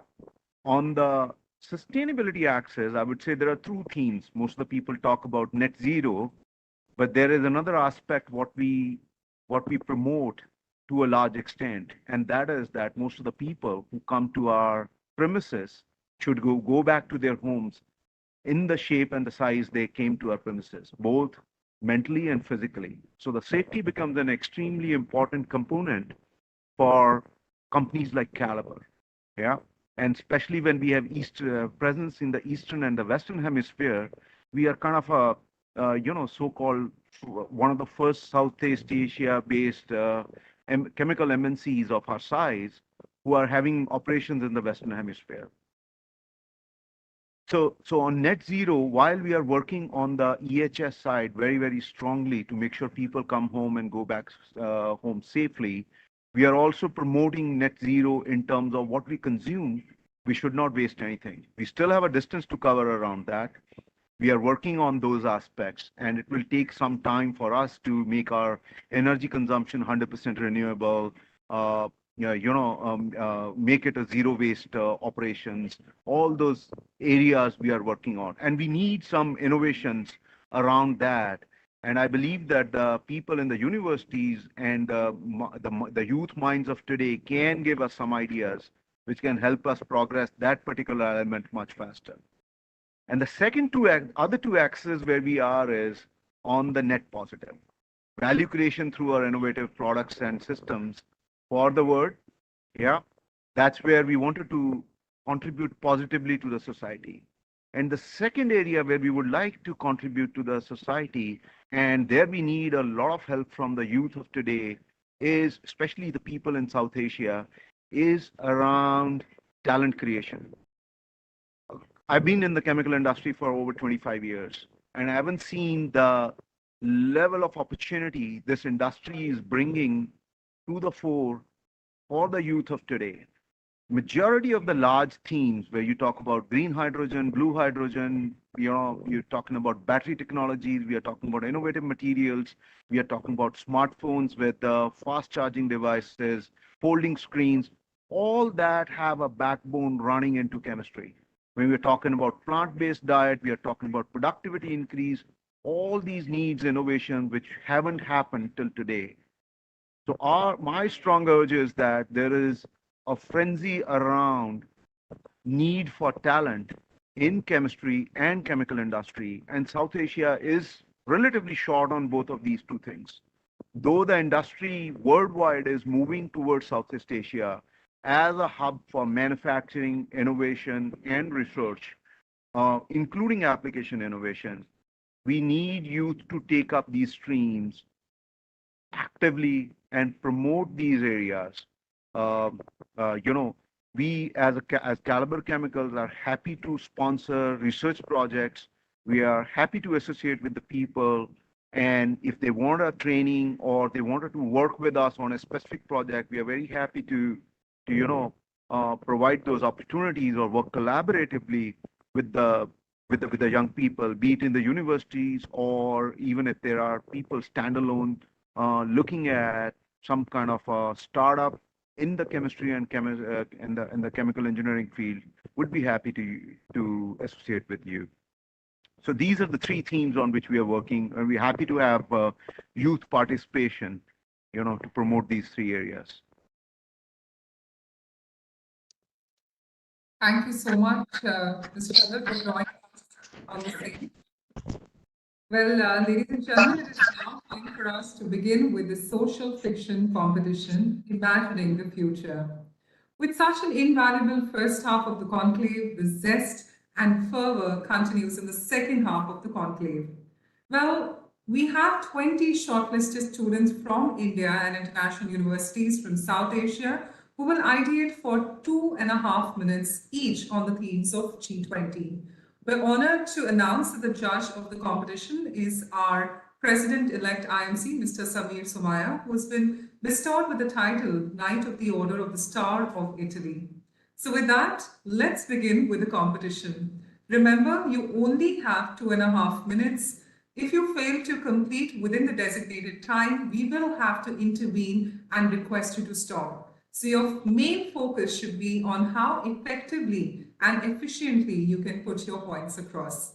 Well, with that, wishing all the students all the best.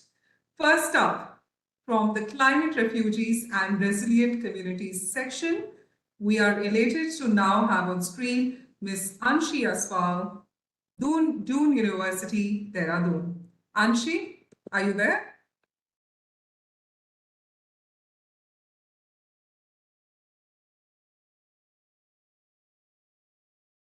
Do we have Anshi with us? All right, so till the time being, if Anshi is not there, let's go ahead to Vani Chauhan, Parul University, Gujarat. Do we have Vani? Yes, ma'am. Perfect. So Vani, you only have 2.5 minutes. And when I say time starts now, your 150 seconds will begin. All right? Yes, ma'am. Okay, over to you. Your time starts now. In 1960s, a small boy named Sukhdev Prasad Singh lived on the bank of River Ganga in Bihar. At that time, the river was frequently changing its direction, engulfing the nearby land. Sukhdev's and 80 other families lost their land to the river and were forced to move out of their ancestral land just for survival. This is the story of my family, my grandfather. Good afternoon, my name is Vani Chauhan. I'm from Parul University. Today, I'm here to speak on the topic, climate refugees and resilient communities. Because of climate risk, South Asian countries leads the way, from rising sea level, rising temperature, melting of glaciers to Maldives being on the brink of submerging in the sea. In 2009, India and Bangladesh were hit with a cyclone which displaced 3.3 million people. 2012 flood Assam, 1.5 million people. 2012 flood Pakistan, 89,000 people in the Sindh province alone. 2023 Biparjoy cyclone, 30,000 people were evacuated to shelter homes. All these climate refugees just don't seem to stop.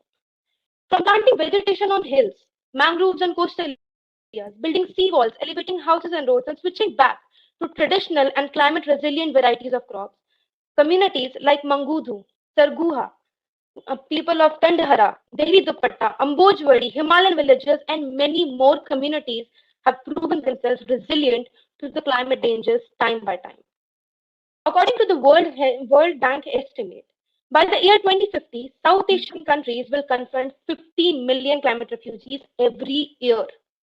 Although we might not be in this situation today, but we may tomorrow. And to conquer this, the South Asian countries can collaborate to establish a climate resilient infrastructure, properly planned cities, better warning system, joint initiatives to restore the environment as much as possible, and collaborative research and development.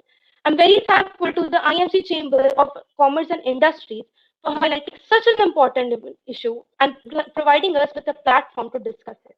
If a few villagers and self-help groups can collaborate to replant a whole forest, then why can't we, South Asian countries as a whole, unite with the idea of Ekta as one family to take a step ahead towards one better future? Thank you so much for your time and the opportunity. Thank you and congratulations, Vani. Well done in time, and we respect you for your views. Well, on that front, let's go ahead to the next one. We're talking about from the Premier International IB Continent School, Nepal, Avash Giri. Avash? Yes, ma'am. Good morning. Good afternoon, sorry. Yeah, perfect. So Avash, your 2.5 minutes starts now. Good afternoon, ladies and gentlemen, distinguished guests, and my fellow speaker. I am Avash Giri from Premier International School, and I would like to extend my warmest greetings to each and every one of you as we transcend geographical boundaries and gather virtually today to discuss a matter of great importance, climate refugees and the creation of resilient communities. The recent G20 summit highlighted the urgency of combating climate change and investing in sustainable solutions. During the summit, leaders emphasized the urgency of taking robust action to combat climate change and its wide-ranging consequences. They acknowledged that climate change is not a distant threat but an immediate reality affecting countless lives across the globe. We envision a future. Let us imagine cities that prioritize sustainable urban planning, waste management, innovative energy solution, and community engagement. Imagine a future city where sustainability, resilience, and inclusivity intertwine seamlessly, providing a sanctuary for climate refugees. Innovative urban planning creates green spaces, green rooftops, and vertical gardens, improving air quality and offering heaven to those displaced by climate change. By prioritizing greenhouse gas reduction, energy efficiency, and renewable energy integration, these cities mitigate climate change effects and offer refuge to those affected. Smart transportation, walkability, and cycling infrastructure ensure easy access to services, promoting social integration of climate refugees.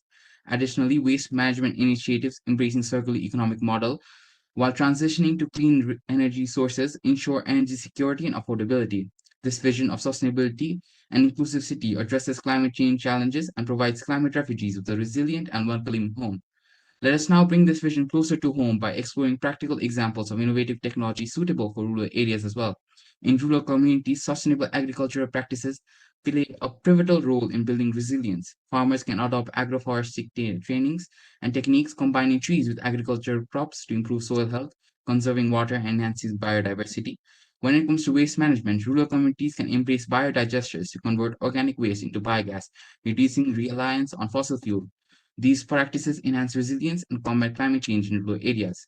By implementing these examples, rural communities become vibrant hubs where economic development and food security, along with quality of life, flourishes in harmony with nature.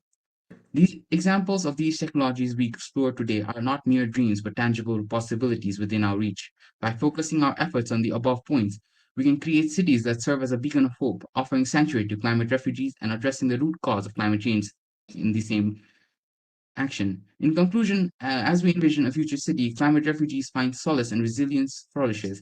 Let us rally behind sustainable solutions and build together a community that is not only resilient and inclusive, but also provides a sanctuary for those displaced by the ravages of climate change. Thank you. Thank you. Thank you so much, Avash, on sharing your view. Well, on that front, ladies and gentlemen, it is now time to have From Xavier School of Management, Jamshedpur, Rakshit Agarwal. I hope I'm visible and audible. Yes, you are. And Rakshit, your 2.5 minutes starts now. Thank you. Pleasant greetings to all distinguished members of the panel and my dear guests. May I please request you to close your eyes and visualize as I share a poem that I wrote this morning. In lands by sea, life once thrived. Memories of past happily survived. Coastal waters now relentlessly rise as vast regions vanish beneath the skies.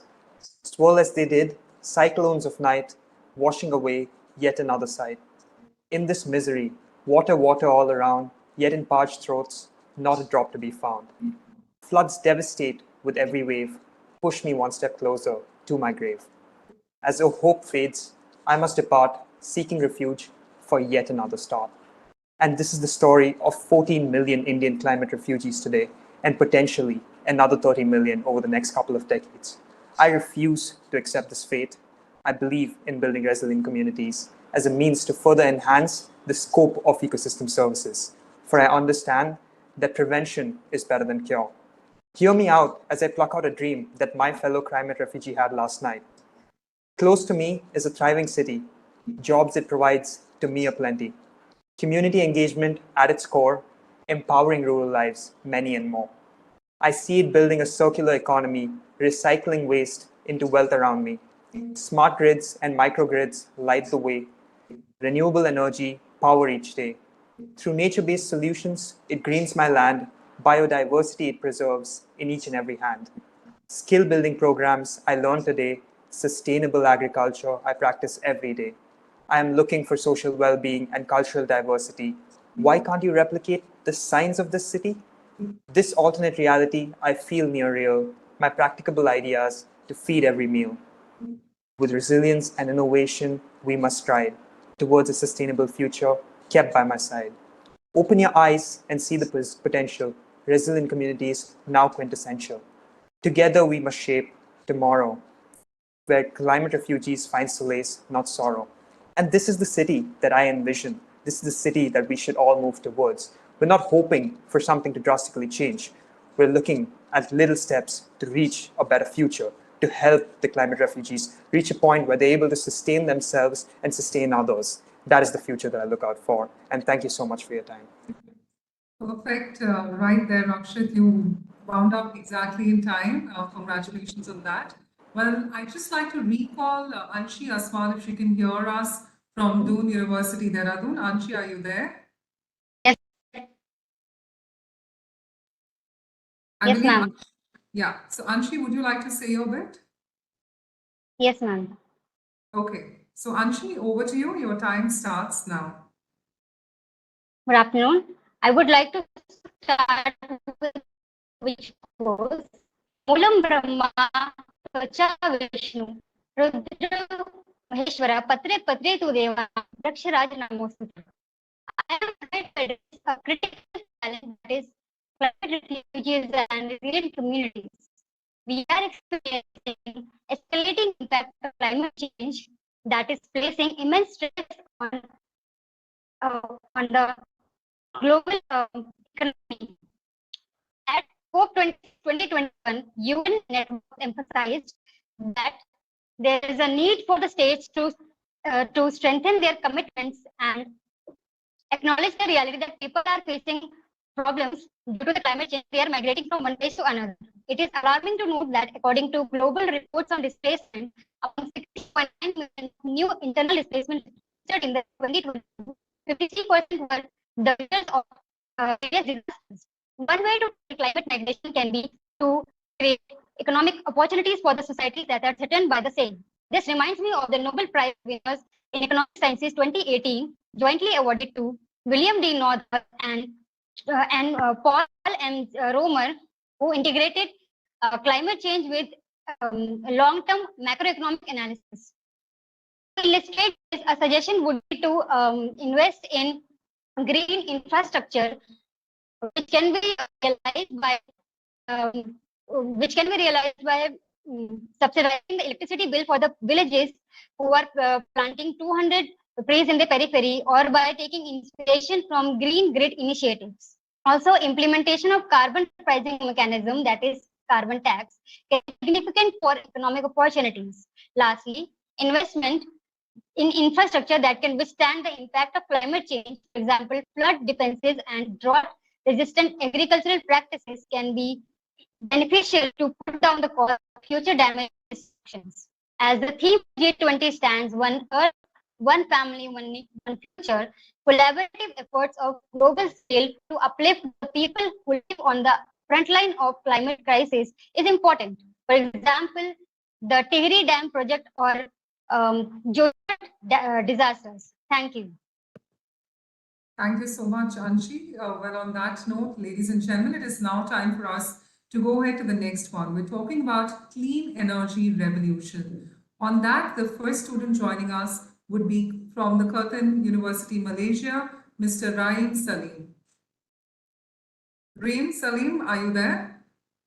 Yes. Can you hear me? Ms. Raim, thank you. Thank you so much for joining us. Over to you. All right. Good afternoon, everyone, and thank you for being here. Today, I want to talk to you about a topic that is crucial for our future, the clean energy revolution. We live in a time of unprecedented challenges, but also remarkable opportunities. Climate change, pollution, and the depletion of natural resources threaten the very foundations of our planet. However, within these challenges lies the potential for a sustainable and prosperous future through the adoption of clean energy solutions. The need for a clean energy revolution is evident. Fossil fuels have powered our progress for centuries, but their consequences have become too great to ignore now. Our dependence on them has led to disastrous environmental consequences impacting our air, water, and ecosystems. I believe it is now time for a change. Clean energy, on the other hand, offers a path forward. Renewable sources such as solar, wind, hydro, and geothermal power can provide us with abundant and sustainable energy. They produce little to no greenhouse gas emissions, reduce pollution, and even offer a way to combat climate change. But it's not just about protecting the environment. The clean energy revolution also holds immense economical potential. By investing in clean energy technologies, we can create new industries and job opportunities, driving economic growth and improving the quality of life for all. It is a win-win situation where we can both save the planet and stimulate our economies. So how do we embark on this clean energy revolution? It starts with individual action. Each of us has the power to make a difference. By making simple changes in our daily lives, like conserving energy, adopting energy-efficient technologies, and supporting renewable energy initiatives, we can contribute to a greener future. But individual action is not enough alone. We need collective efforts and bold policies. So governments, businesses, and society must come together to create an enabling environment for clean energy transition. So to sum it all up, the clean energy revolution is not just a choice, it is a necessity. It is our chance to address climate change, protect our environment, and build a prosperous future for generations to come. And by embracing clean energy, we can create a world where sustainability and economic growth go hand in hand. So let us be the generation that takes up this challenge and leads the way, because together, I believe we can make the clean energy revolution a reality. Thank you very much. Thank you so much, Shireen, for joining us on that. Well, with this, it is now time for me to call upon from Mizoram, Ezeol. We've got Mr. K. Landrinka. Do we have K. Landrinka joining us? Yes, please. Right. Thank you so much for your valuable time. With that, I'm starting your timer. Your time starts now. Thank you for having me. My idea or notion on clean energy revolution is based on the fact that each member of the G20 has their own sport, personal fitness, health, and well-being. In a world where fitness, health, and well-being are even more than ever, we can increase the standard of living of both the rural and the urban communities through the creation of Green Fitness Center or eco-friendly gym. Therefore, we will not only rely on wind, water, and heat for a sustainable clean energy. This term captures the idea that the facility not only promotes physical fitness, health, and well-being, but also operates in an environmentally sustainable manner. There are a few ways this can be achieved in order to harness the vibration and energy generated from gym to create electricity. This concept is also known as energy harvesting or kinetic energy harvesting. So from the perspective of science, which are piezoelectric technology, flywheel system, human-powered machines, this technology can convert human mechanical stress or vibrations into electrical energy and can capture and store energy generated during workout, such as using treadmills. elliptical machines, stationary bikes, or weightlifting machines.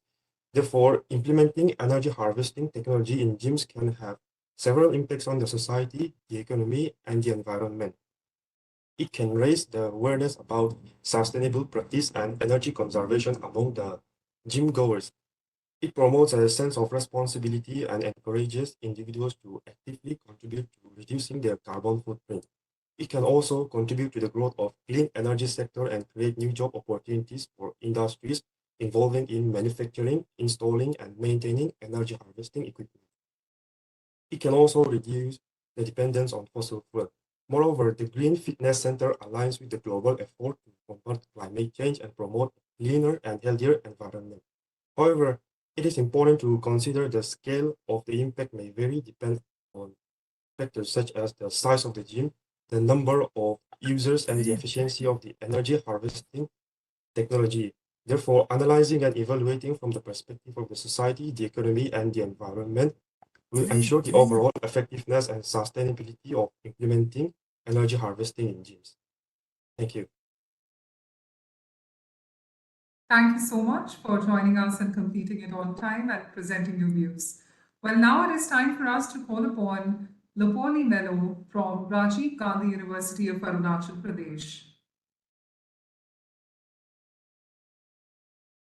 Lopoli, can you hear me? I believe you're on mute. Would you like to unmute yourself?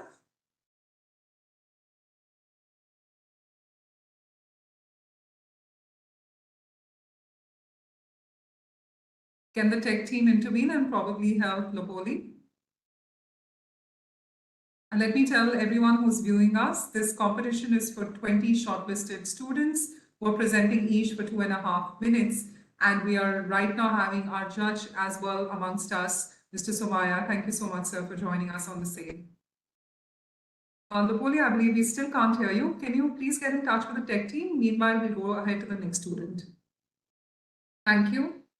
With that, just in lieu of time, we're going ahead to the next one. From Vidya Lankar Institute of Technology, Mumbai, Ms. Sanika Toraskar. Sanika? Yes, ma'am. Yes, ma'am. Okay, Sanika, we can hear you. Can I start your time? Yes, ma'am. Okay, your time starts now. Hello, ladies and gentlemen. Imagine a world where our energy needs are met by clean. A world where we power our homes, businesses without contributing to climate change. A world where we create jobs, boost the economy, and protect our planet. Today, we are facing pressing issue, climate change caused by burning fossil fuels, releasing greenhouse gases into atmosphere. But fear not, we have a solution. Clean energy, such as solar and wind, does not emit greenhouse gases, make it an ideal choice to combat the climate change.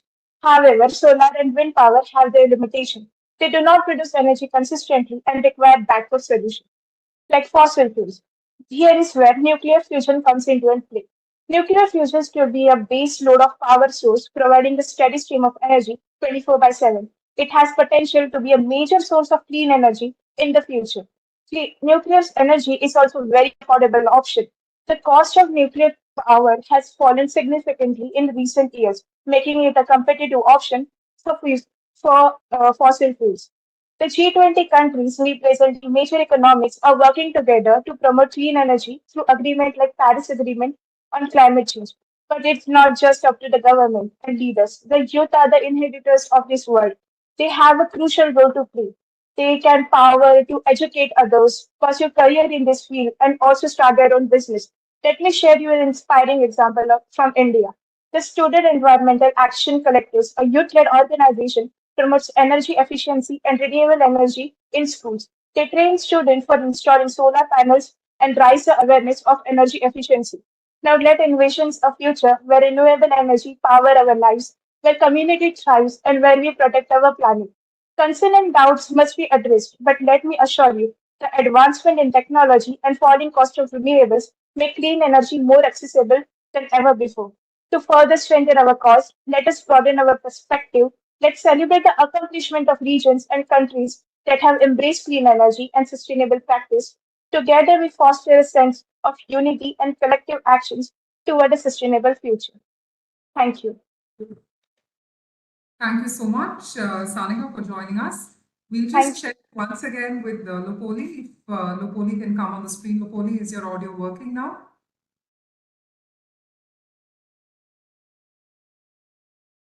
I believe there's Lopoli. Yes, I can see you. Is your audio working? Can you try now? I'm so sorry, Lopoli. I believe there's still some issue. Mr. Sumaya, are you able to hear her by any chance? No, No, right? I'm not able to hear her either. Okay, sure. So, Lopoli, our team will get in touch with you, don't worry. And in lieu of time, we'll have to go ahead to the next one. So with that, ladies and gentlemen, we just are going ahead to the next topic. We're talking about disruptive leadership in social movements. For this, first up, we have from Amity Institute of Information Technology, Lucknow, Diksha Chaudhary joining us. Diksha? Yes, ma'am. Ma'am, am I audible? Yes, you are. Can I start your timer? Yes, ma'am. Perfect. So your 2.5 minutes starts now.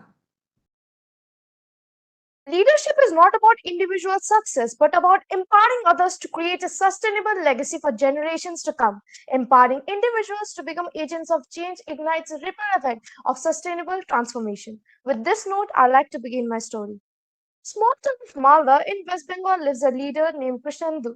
This is a story about a tiny idea of his affected the livelihood of an entire village of Adivasis. Mr. Krishnendu had built a house in the Adivasi village area to create a relaxing spot for his family to spend time in. But then he saw an opportunity, one that would transform this relaxing spot to a much more meaningful area. He used the fertile land around the house to cultivate mangoes, banana, and many other fruits and vegetables. For the farm work, he hired the Adivasis around and began educating them about sustainable cultivation practices aided with technology, ran educational programs for the Adivasi youth there. To encourage them, he dedicated half the produce to the families of the community, making them shareholders and collaborators. This, in turn, ignited a spirit of inclusivity among them.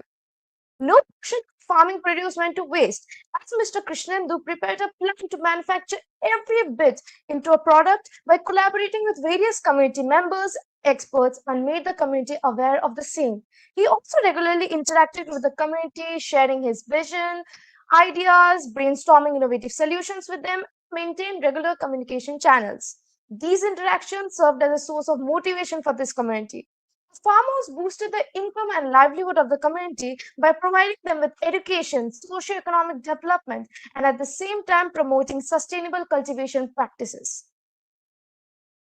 Innovation drives a leader. They are the collaborators and drivers of this society.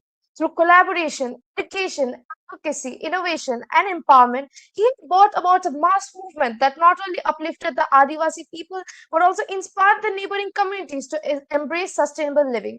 His example proves that together we can create a world where equality and compassion dream. Thank you, everyone.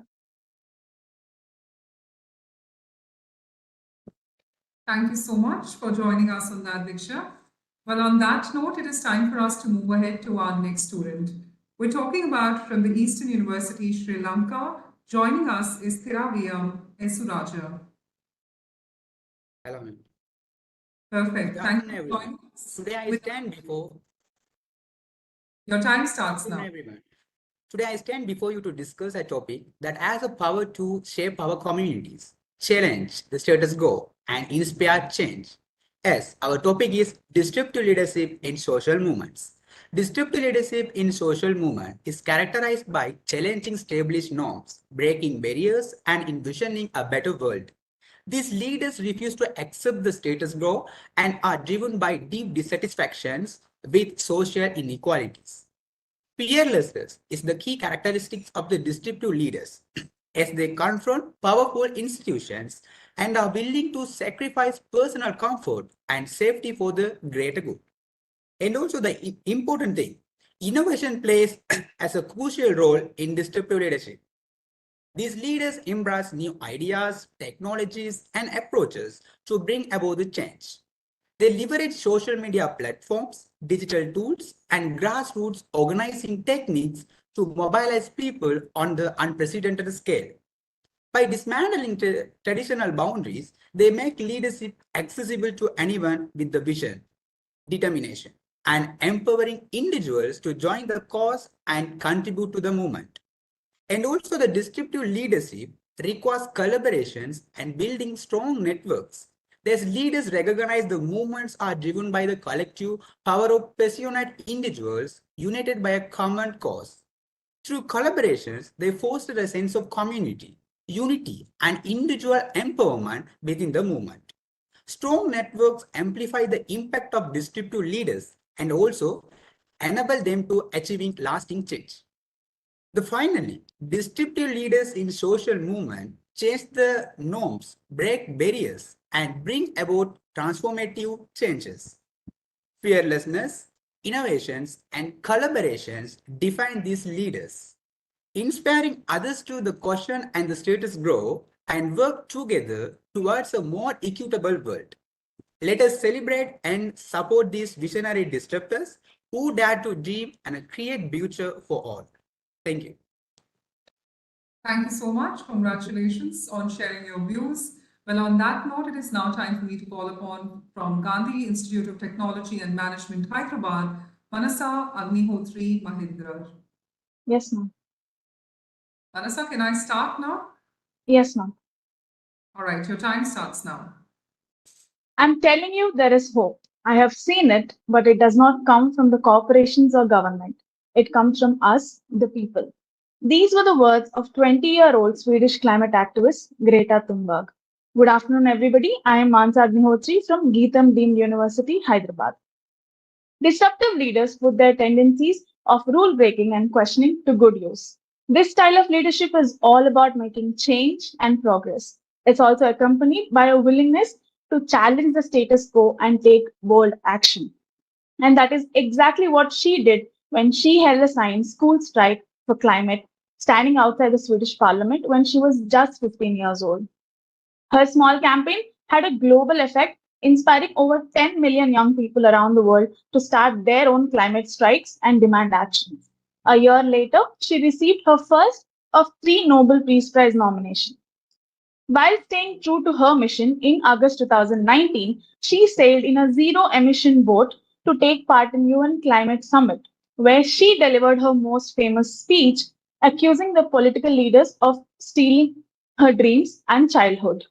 One of many people inspired by her, Prince Harry, once said, "Every country, every community, every college, and every house needs its own Greta."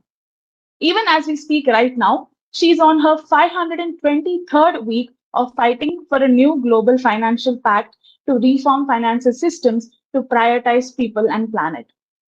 So, what does all of this mean? A study conducted by Scroll.in says that familiarity breeds empowerment. That is, hearing or seeing about the climate movement once does not instantly turn someone into a climate activist. But there is an important pattern of association. People who are more aware of the consequences believe to be more intent to do something about the climate change and take meaningful actions, such as our India, under the leadership of our Prime Minister, has also taken many initiatives as such. For example, the International Solar Alliance, a project development in collaboration with France to reduce the dependency of non-renewable sources of energy, and also India setting targets to achieve net zero carbon emission by 2070. But as Greta said, this change needs to start coming from us, the young leaders. So nobody is too small to make a difference. We cannot go a single day without impacting the world around us. So what we do will make a difference, and it is up to us to decide what kind of difference we will make. I'd like to conclude this with a quote by Mr. Barack Obama, where he says, "We are the first generation that can feel the effect of climate change, but the last that can do something about it. There is no plan B, or in fact, there is no planet B." Thank you. Thank you so much, Manasa, for joining us. Well, on that note, it is time for me to call upon our next student. We're talking from Narsimhanji Institute of Management Studies, Navi Mumbai. We've got Namita Pai. Yes. Namita, can you hear us? Yes, I could hear you all. Am I audible? Yes. Your time starts now. Okay. Namaste. A leader takes people where they want to go. A great leader takes people where they don't necessarily want to go, but ought to be. This is a quote by Rosalind Carter, which sums up the essence of disruptive leadership. One such example that I can think of is in the pages of Indian history, a social movement without violence, yet bringing significant impact.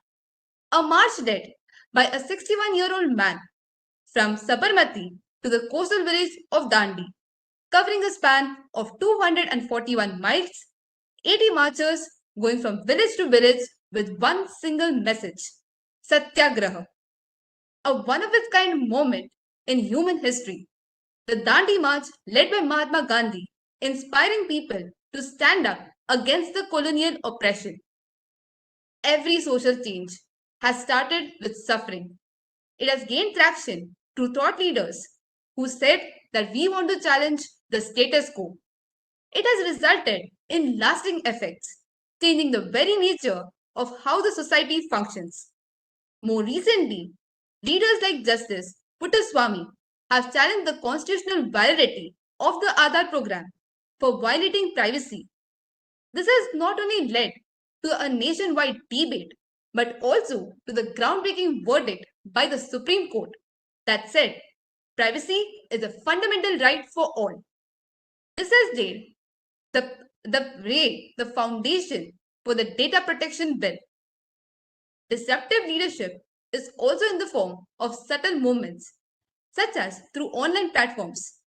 From Ranveer Alabadia, who is speaking to people in different industries, to Rajiv Malhotra, who is speaking about the underlying influences of AI.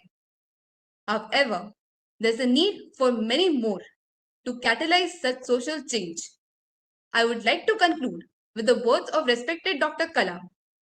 Look at the sky. The whole universe is friendly to us and conspires to only to those who dream and work hard. Thank you. Thank you so much. And on that note, congratulations. Well, I would just like to re-invite Lopoli. If Lopoli is around. Lopoli, one final try if we can have you again on the screen and if your audio is working. Hello, ma'am. Am I audible? Yes, we can hear. Can we have you switch on your camera? Yes, perfect. All right. So I'm starting your time now. 2.5 minutes, Lopoli. All the best. Mr. Samay, just for the reference, we're recalling our student. Yeah. Over to you. So a very good morning to the chairs. So I shall start with my fictional story.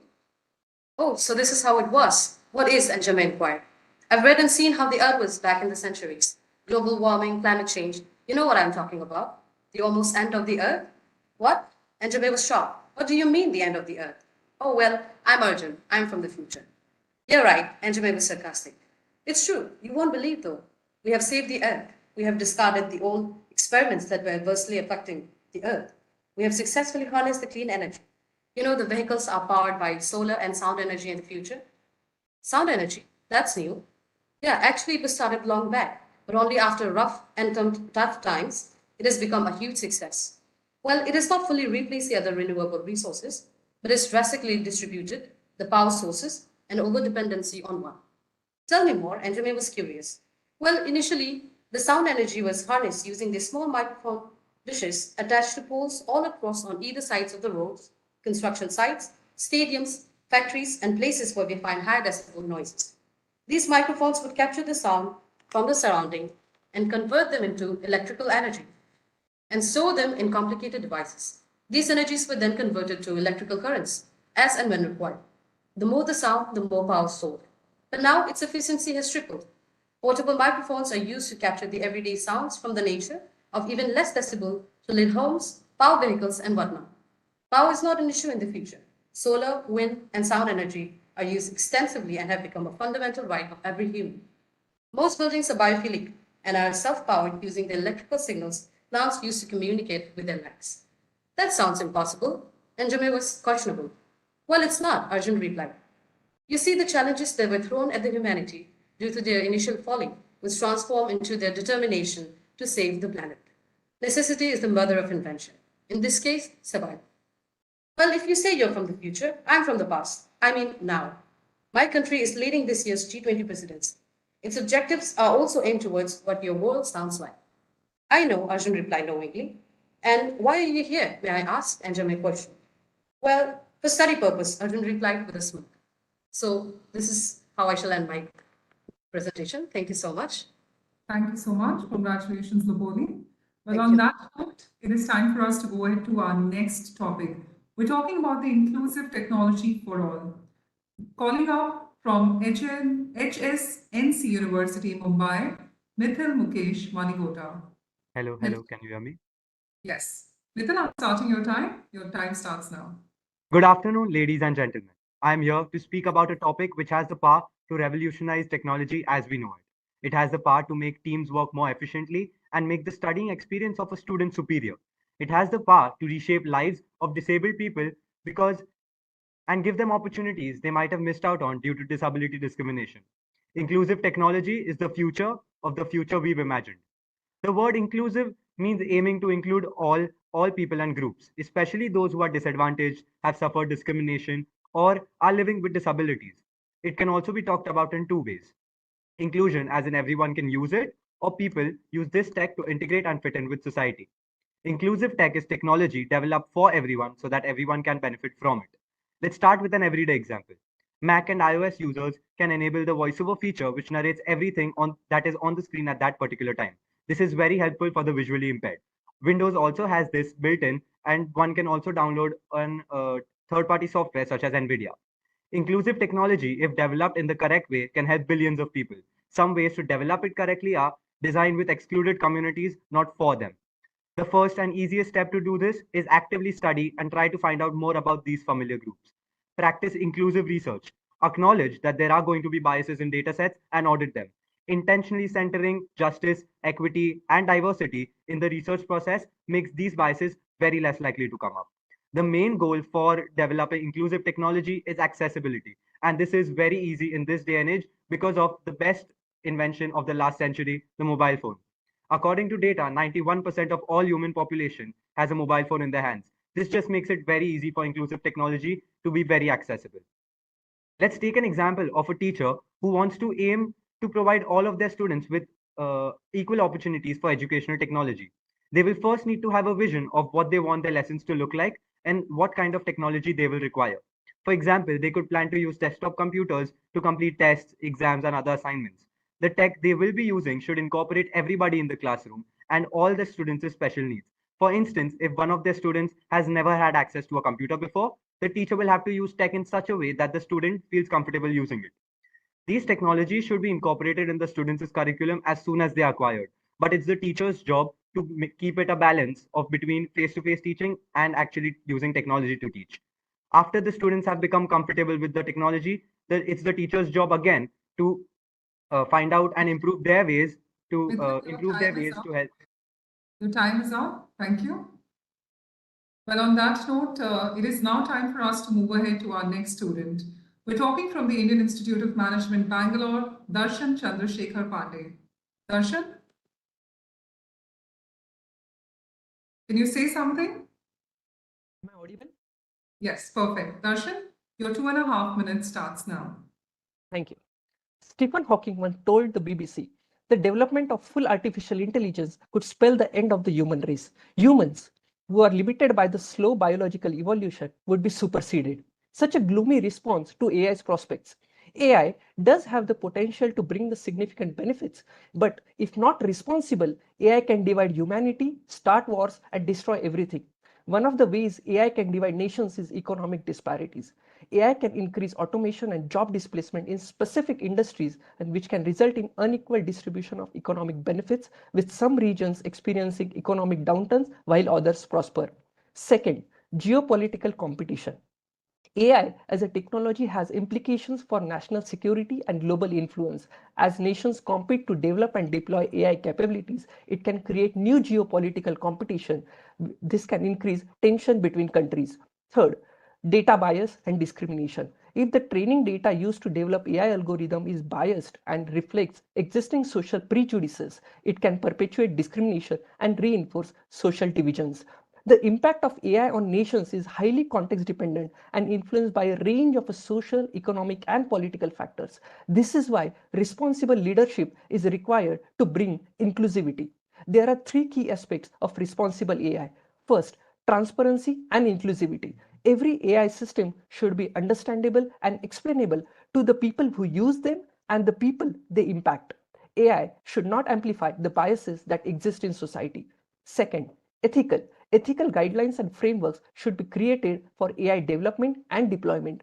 All AI systems should respect user privacy at all costs. Third, accountability. Organizations should take responsibility for the AI systems they create. This involves ensuring that systems operate within boundaries and being accountable for any harmful consequences that may arise. Policymakers, research, and all of us for that matter need to engage in a dialogue. We should collaborate on frameworks and regulations that mitigate the negative consequences, bridge the digital divide between nations, and create inclusive technology for all. Thank you very much. Thank you so much, Darshan. Well, on that note, it is now time for me to call upon from the Indian Institute of Technology, Delhi, Sameer Akhtar.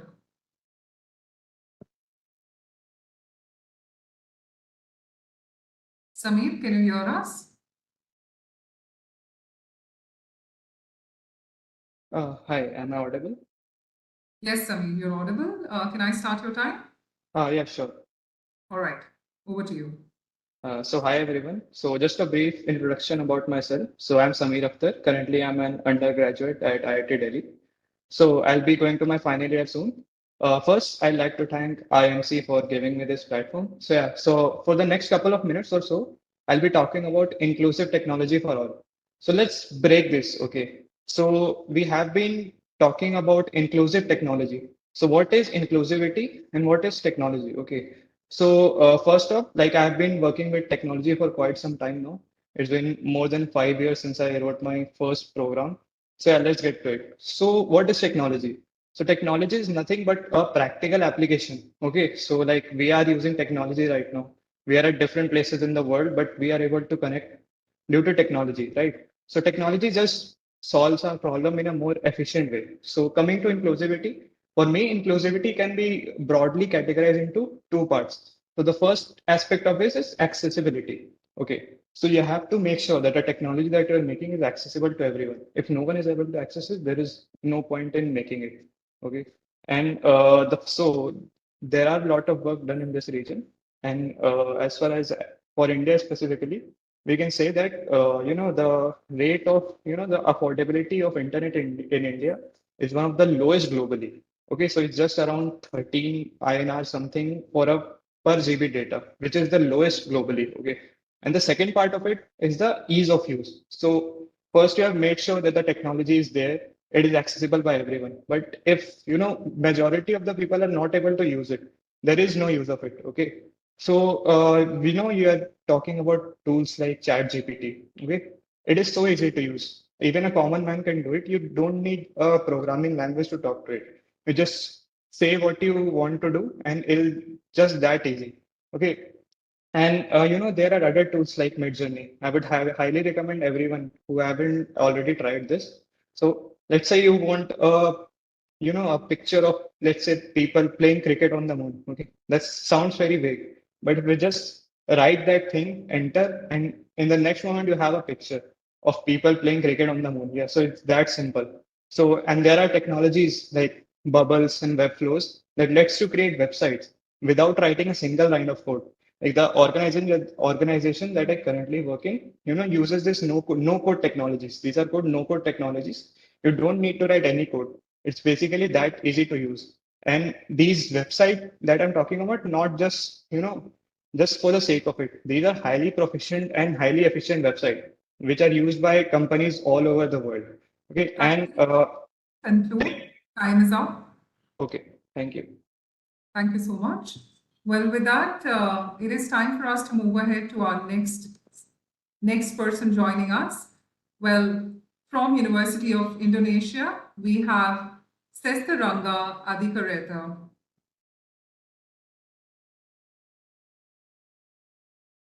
Am I audible? Yes, you are. May I start your time?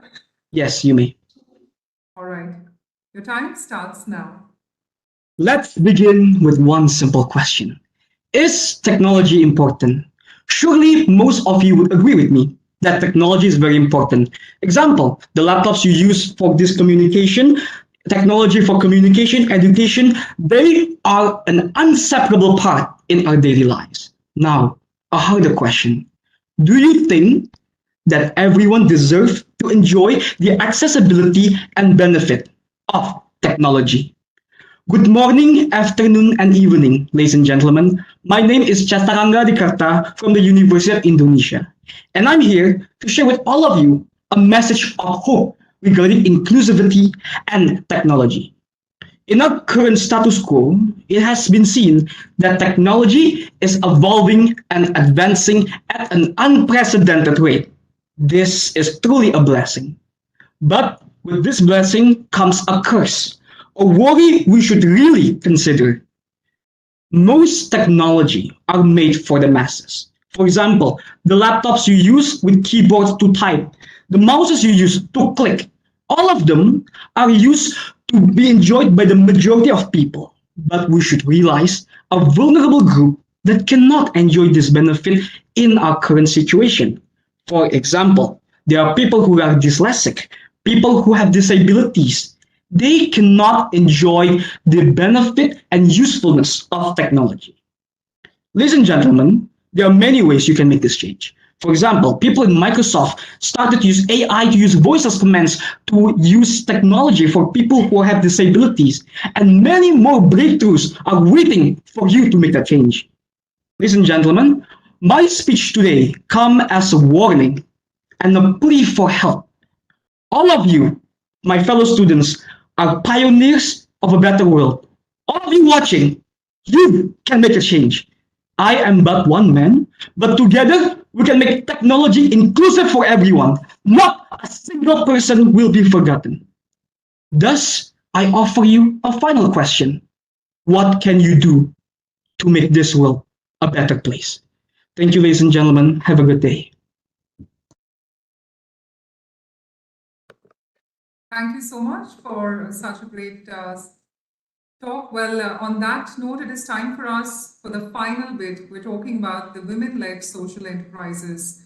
Well, on this topic, we've got from College of Language and Culture Studies, Royal University of Bhutan, Ugyen Dema. Ma'am, can you hear me? Yes, Ugyen, we can hear you. Can we start your session? Yes, ma'am. Okay, over to you. It's my okay. Empathetic, affectionate, kind, and tender. Those are the natural qualities of a woman. It is with empathy that great business people are able to understand the needs and the problems of society.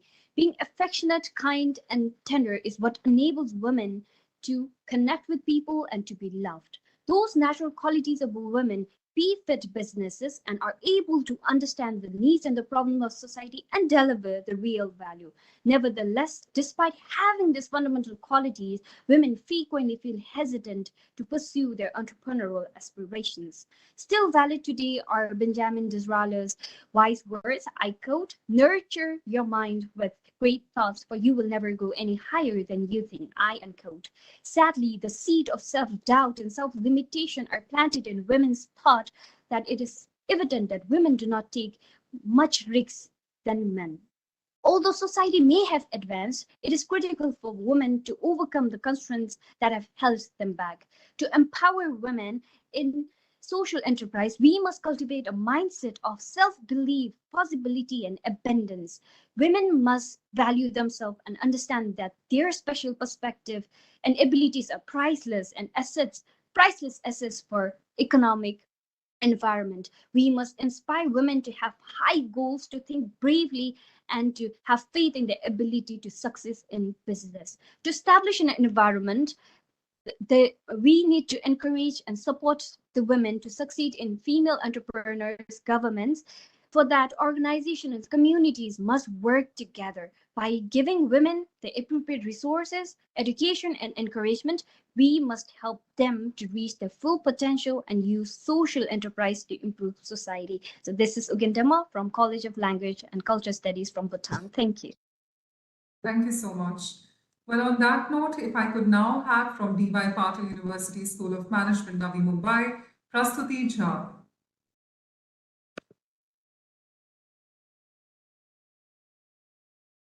ma'am. Good afternoon. Am I audible? Yes, Prasuti, would you like to put your video on? Yes, ma'am. Yes, ma'am. It's just happening. Am I visible now? No, so Prasuti, you're not visible. Mr. Somaya, would it be fine if you can just go with our audio? Yeah, no problem at all. Okay, Prasuti, in interest of time, we'll have to go with that. Let's start. Okay.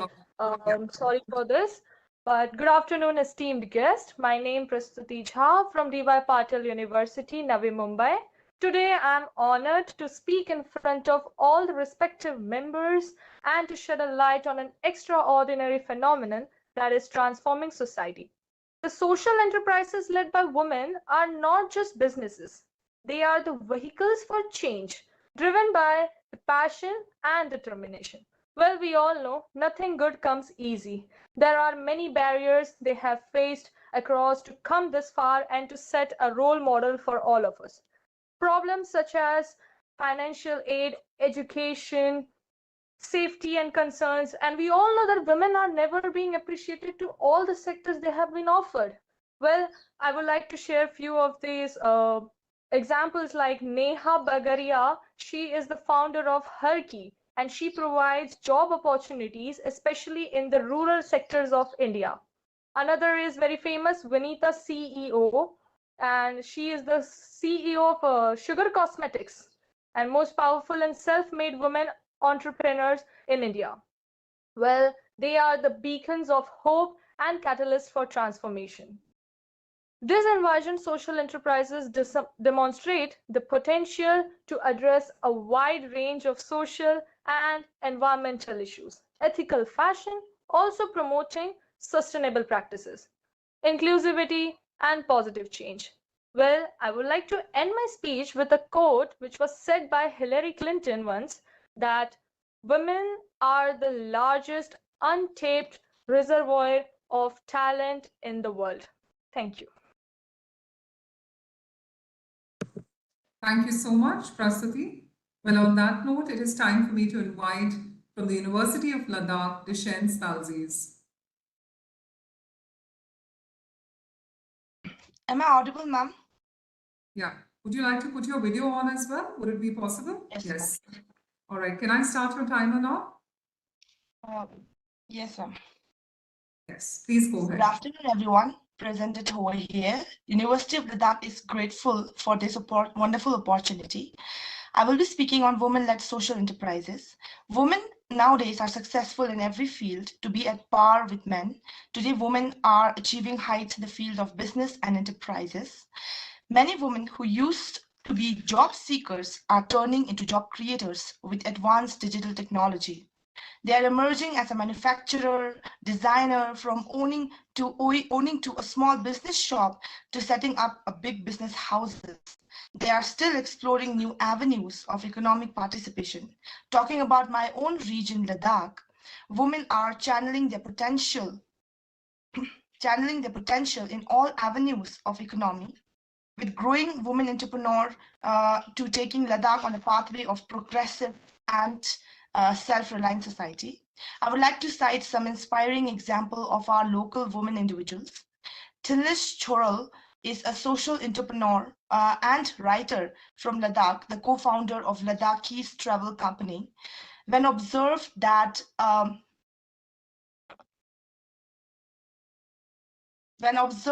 sorry ma'am, it's glitching. When observed that women are interested in becoming guide, this vision was held and empower women across Ladakh. Another example would be Ladakh Rural Women Enterprise, founded by Chiring Dolma in 2012. Trains women from across Ladakh in different textile skill, is dedicated to support women both socially and economically. We have another example, Lena, a homegrown Pashmina label that produces pure handmade Pashmina textile, a startup initiated by Sonam Angmo and Sons in Minlak in 2016, with 11 women becoming a source of livelihood for women artisans across Ladakh. Thank you so much. Thank you so much. And on that note, it is time for us to welcome our final student from Uttara University, Bangladesh, Sajida Tamanna Hussain. Ma'am, am I audible? Yes, you are. May I start your timer, Sajida? Yes, please. Yes, please go ahead. Good afternoon. I'm Sajida Tamanna Hussain, representing Uttar University of Bangladesh. I will be presenting a fictional short story based on true events on the topic women-led social enterprises. It was the first time since she had started the shelter that Aisha was locking up and leaving this late at night. A last-minute case had to be accommodated. A beautiful Siberian husky called Nala had been rescued from a commercial breeding business hours ago. As she walked the streets of Dhaka, careful not to draw any attention, two cars sped past her, evidently racing one another. As they turned a sharp corner at the end of the road, she heard a piercing cry and immediately knew what had happened. Instinctively, she ran toward the turning and found a dog lying helplessly, whimpering and hyperventilating. There was a security guard uncle nearby who had witnessed the whole thing but did not move an inch to help the dog or us. As she checked the dog for wounds, she felt a small and the sheer blunt force of the trauma had sent her into labor. But she wasn't strong enough to push. Aisha nervously inserted her hand through the dog's cervix. 3 placentas immediately split. She tore through each of them, subsequently patting and rubbing the little pups until there was. As soon as she was certain, she turned on the mom only to notice she was no longer breathing. Her heart sank, but she knew these pups needed warmth, needed to be fed. Aisha pulled down her dupatta. She got up, turned around, and began to speak. She could hear herself muttering underneath her breath, "I know it." She quietly opened the shelter gate and strode towards her. She sat down next to a sleepy Nala, who raised her head and inquisitively looked at the squirming puppies. She took a while to sniff them. 10 seconds later, she began to lick the pup, and so a bond was created. Nala, whose children had often been robbed of their mother's, accepted them as home. As the puppies gently suckled on Nala's teats, Aisha had an epiphany. Nala, the dead dog, and herself all had one thing in common: the objectification of their existence. In that moment, she realized the only answer to all her struggles was strength. After all, it was Nari Shakti of an empowered woman. Thank you. Thank you so much. Well, with that, I'd like to humbly thank Mr. Somaya for joining us on this front, and of course, all the wonderful 20 shortlisted students. You did well, and we will give you the results in the valedictory session. Thank you, Mr. Somaya. Thank you. Adios. Thank you Well, on very that- much. Thank you, sir. Well, on that note, ladies and gentlemen, it is now time for us to move ahead to our next session. Well, I hope you all are geared, as it's only getting better. After this great competition, it is time for us to unlock the potential of S in the ESG, moving from risk to opportunity session, designed by our partner, Sattva Consultancy. Well, this panel discussion brings together diverse stakeholders operating across South Asian economies to share their experiences of engaging with social risk under the often overlooked S pillar of the ESG, while exploring collaborative models that enable inclusive economic growth and help develop united solutions for the South Asian region.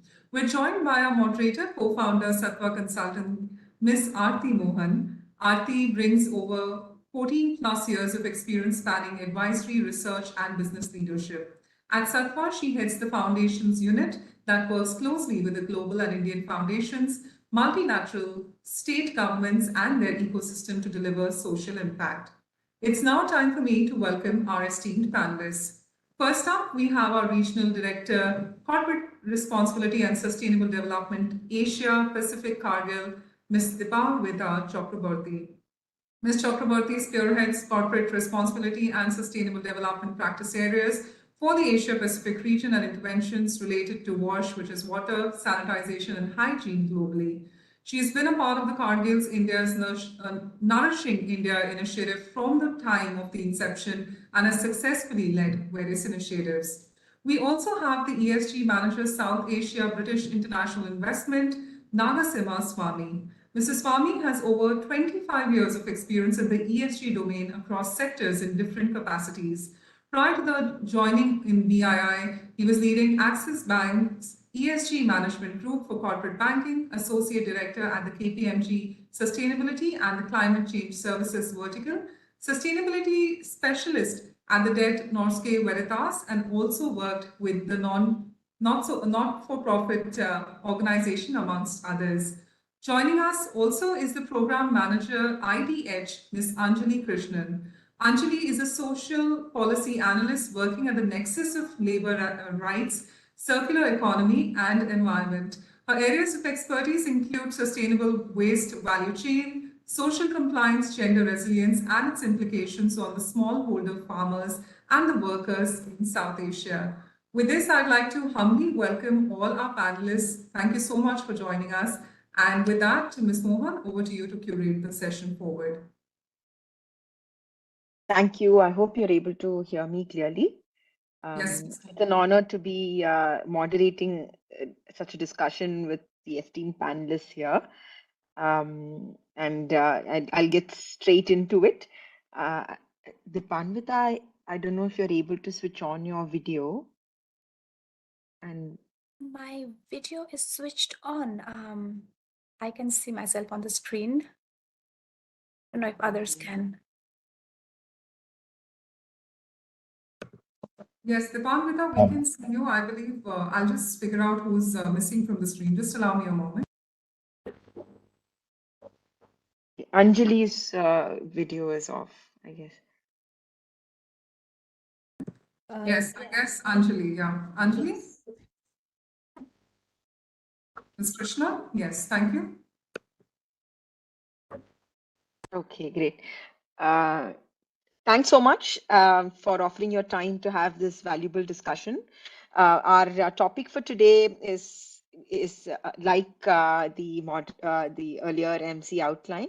We want to be able to, over the next hour, discuss various facets of what it means to unlock the potential of social in ESG across South Asia, and what does it mean to move from a risk framework to an opportunity framework. In terms of just how much the social consideration in South Asia has grown, it's been quite story on both sides. The world has witnessed significant shifts in socioeconomic profiles and trends particularly after COVID, which exposed a lot of the resilience that is needed in terms of operating businesses and catering to societies. It has also exposed the interconnections between various different areas, from health to and how that impacts livelihoods impacted by disasters, all of which sort of exacerbated by lack of access to different products and services and so on. And at the same time, there has been a very positive and rising trend driven by various factors in looking at ESG and reimagining what it means when we say business as usual, because it's becoming an imperative to examine businesses operating in these dynamic circumstances and also being able to bring in positive impact to the communities that are served by these businesses. On the other hand, the regulatory framework, like for example, the mandate that the Indian government has now towards BRSR reporting by the top 1,000 companies, the mandates around ESG that the European business ecosystem has recently unlocked, all have been catalysts to look at a wide range of innovations coming in to support the implementation of ESG. At the vantage point that Satwa has been able to see it in our work over the last 15 years in impact, we've seen social organizations, social enterprises, NGOs sort of be at the center of of the action in terms of looking at what it takes to ensure inclusive development for communities. And while on the other hand, businesses have been in the business of looking at products and services, and increasingly we are seeing these worlds interestingly sort of come together. There is there are social businesses that are strongly sort of impact driven. There are social enterprises that are growing and looking at how to bring in societal and environmental change to the areas in which they operate. There are NGOs that have started to look at various hybrid models of how they operate to survive in the dynamic environment. And there's a lot of cross-border interaction and exchange as value chains are fairly dispersed across across geographies in the South Asian and Southeast Asian landscape. And therefore, we are positioned almost at a unique crossroads of confronting these social risks, from financial and health risks to, on the other hand of the spectrum, looking at how do we realize the potential for bringing change to communities where businesses are doing good while they're doing well. So, and underpinning all of this is the focus on gender as a strong lens, and the focus on climate, which is becoming a part of nearly every problem statement that the business and social world are solving today. Over this discussion of an hour, we hope to look at, in line with the themes of the conference, look at a shared exchange of what it means to address common social risks and opportunities in the region for corporates and extend their value chains. What does it mean to ensure more of a just transition from a climate action perspective? What will it take to look at knowledge exchange of efforts from corporates to ensure more meaningful work around the S in ESG?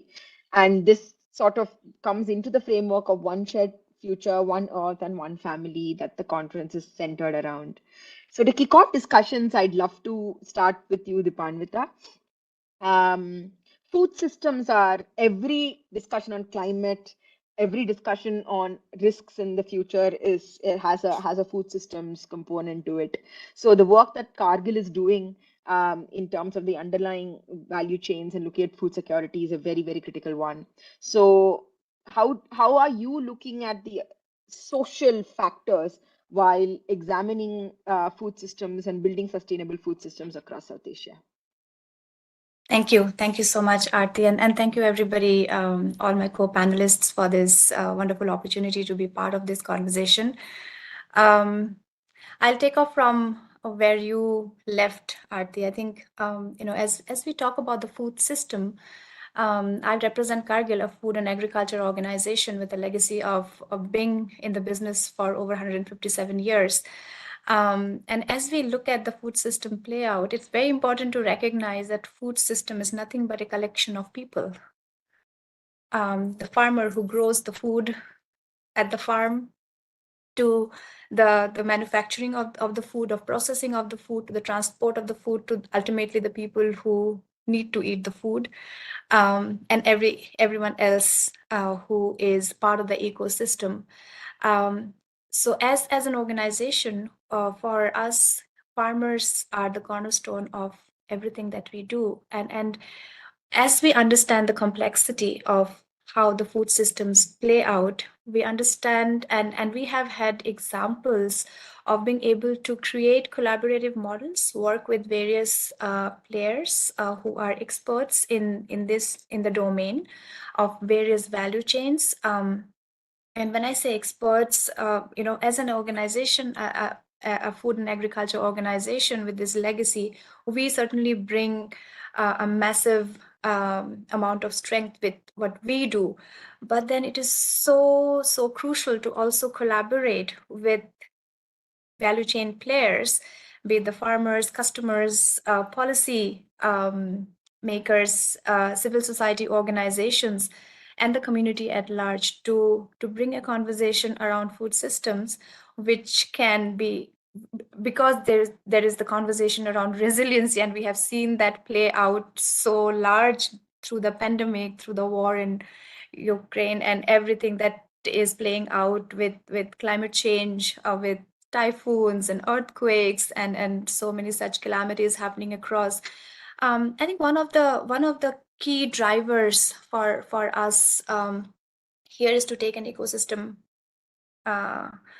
approach. So when we look at a farming community, we do not just look at increasing how we could work with them as our business as usual to increase the yield and productivity and income of the farmer, but it's also important to see what is really happening at that farming household. What is the women in that farming household doing? What is the youth in that farming household doing? And what is the child in that farming household doing? And we might not be able to solve for everything, but do we have the connections that we can bring in as an organization to create those levers and drivers to solve for and speak to some of those key issues which can actually solve for a family aspirations and issues at a large scale, and then have a ripple multiplier impact across the farming community. That's how we look at it. And the other thing, like just to elevate it a little bit from there, our values at Cargill, where we put our people first,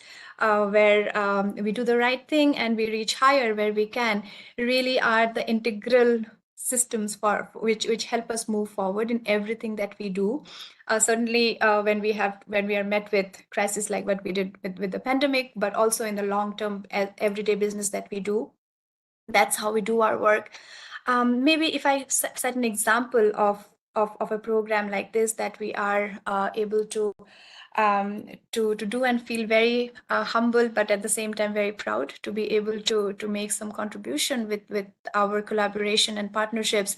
It's a program called Hatching Hope. It runs in the state of Orissa. It's actually a global initiative. It's called the Global Hatching Hope Initiative of Cargill, where we have pledged to impact the lives of 100 million people by improving livelihoods and income with the power of poultry. So in India, for example, we work with 30,000 women smallholder poultry farmers in the state of Orissa. And we were able to witness how these women who were, and this is the income diversification program, right? It is not the mainstay of that family, but that income diversification program, as we saw the pandemic play out, and there were various livelihood related adversities that these families were going through. One of the things that these women did as participants, where they were able to, as they reared the poultry, and they were also setting up their own units they had already set up some of their units of poultry feed so that it was a more ecosystem based approach. And these women were able to feed not only their own family with they're selling the chicken or also using the chicken for their own consumption, but also helping the families who were in dire need by sharing their gift with those. And somebody just before this session, I was listening to some of the great students talking about the power of having women also being brought into the fold, and we saw it firsthand with a program like this. It's a living income improvement program that we are doing, and our goal is, like I said, to reach 100 million people by 2030, and out of that 60 million of them will be in India. So we have a major impact that we intend to create with this program in our geography. So those are those little examples, and it also creates a conversation for us to be able to speak to policymakers, with other civil society organizations and other partners and customers to see what is it that we could do together to scale, to bring in more best practices. For example, we are now creating a digital solution as part of this program, where this same poultry producers group could actually be linked to the market through a digital platform. So these are those nuggets of work that we can do, and I'm sure all of my co-panelists will have some wonderful stories to share as well. And I think that's the power of coming together, sharing best practices, and also in the process try and see what could be those intersectionalities where we could come together and create a more larger and bigger impact to the work that we are all doing. So I'll pause there. Thanks. Thanks, Dipanwita. I think I'm just picking up the what you said about there is the programmatic work that Cargill is doing, but almost a necessity to play the role of an ecosystem enabler as well, because that in some sense the only way you can get to those numbers of people that you would like to impact. In some sense, that's reflective also of how S potentially come together. And I love the people framework in food systems. So going over to Anjali. Anjali, you work in a very adjacent area to Dipanwita with your work in IDH, and you look at literally bringing together business and the impact ecosystem along with the public sector to, more inclusive and sustainable practices.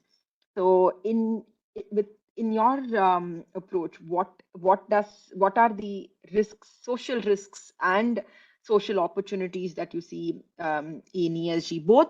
I mean, I know you work in agriculture, but you also work across in other sectors. So would love to understand how this pans out in different sectors. Yeah, thanks so much, Aarti. IDH, as an organization, it is one that works heavily in sustainability. It's something that is committed to ESG. So a lot of the work is multi-stakeholder collaborative. It is about delivering scale, economically viable impact in order to achieve the SDGs. In its work across 12 commodities, whether it's coffee, cocoa, palm oil, in work across textile, apparel, value chains, we are extensively more and more understanding about the impact S has on the ENG parameters. So for example, a lot of our work is based on 3 themes: better income, better jobs, and better environment. So that's better income for farmers, better jobs for workers, and better environment for all. With this, one thing we have realized as we go into our projects, the social is quite a bit of a middle child label here. It tends to have a certain sense of lack of consensus by the industry about what it should constitute, number one, because the perspectives vary. And it sits quite heavily in that, and I think Dipanwita touched on it, the intersections of ENG in some ways, So as we take into account the risks that IDH looks at and the risks that we try to mitigate from a social perspective, we do have quite a few projects in the space of workers' health and safety. After the Rana Plaza incident, which is a very well-known incident of building collapse in 2013 and the huge death toll, we started our Life in Building Safety. Its entire purpose is to work with supply chains with fire, electrical, structural safety to mitigate these challenges such that incidents like these don't occur. But in doing that, not only do we have to ensure that these particular engineering related structural aspects are met, we also have to ensure gender is taken into account. Social compliance is there in the labor and the value chains. So they go hand in hand. And these are the risks we try to account for as we build out our strategies, our programs, and our designs. So for example, again, I come back to my experience in agri-commodities. We follow through with what we call improving smallholder income. That's all about towards a living income. And some of the tools that we use, which is where the real value comes from an IDH perspective, is what we call the living income roadmap. So what does it mean? Because this is a tool which is transferable. It's not limited to a particular geography. It's not limited to a particular area or a country. It's about context. It's about what are the factors we take into account. So what we have realized is that the ability for these smallholder farming families to earn a living income and sustain a decent standard of living, that is the heart of our work. Its impact can be felt across all the social SDGs, mitigating all the social risks if we can associate that with income. Because a lack of income is both a human rights violation, it's a threat to a supply chain resilience issue. So this is intertwined with those wider social, environmental, economic requirements. So when farming families earn a decent income, and I think Dipanwita would agree, they're not just providing for the family, they are providing and investing in the community as well as the family. So stronger farmer households benefit businesses too. So with greater supply security, you have improved reputation, reduced human violation risks, and that is what we take into account. Because if you look at South Asia, you have millions of farmers below what we call the living income standard. So living income is basically when a household generates income to cover all their basic expenses. That's food, housing, education, transport, all unexpected expenses, as well as any diversified income on and off farm that may emerge from that.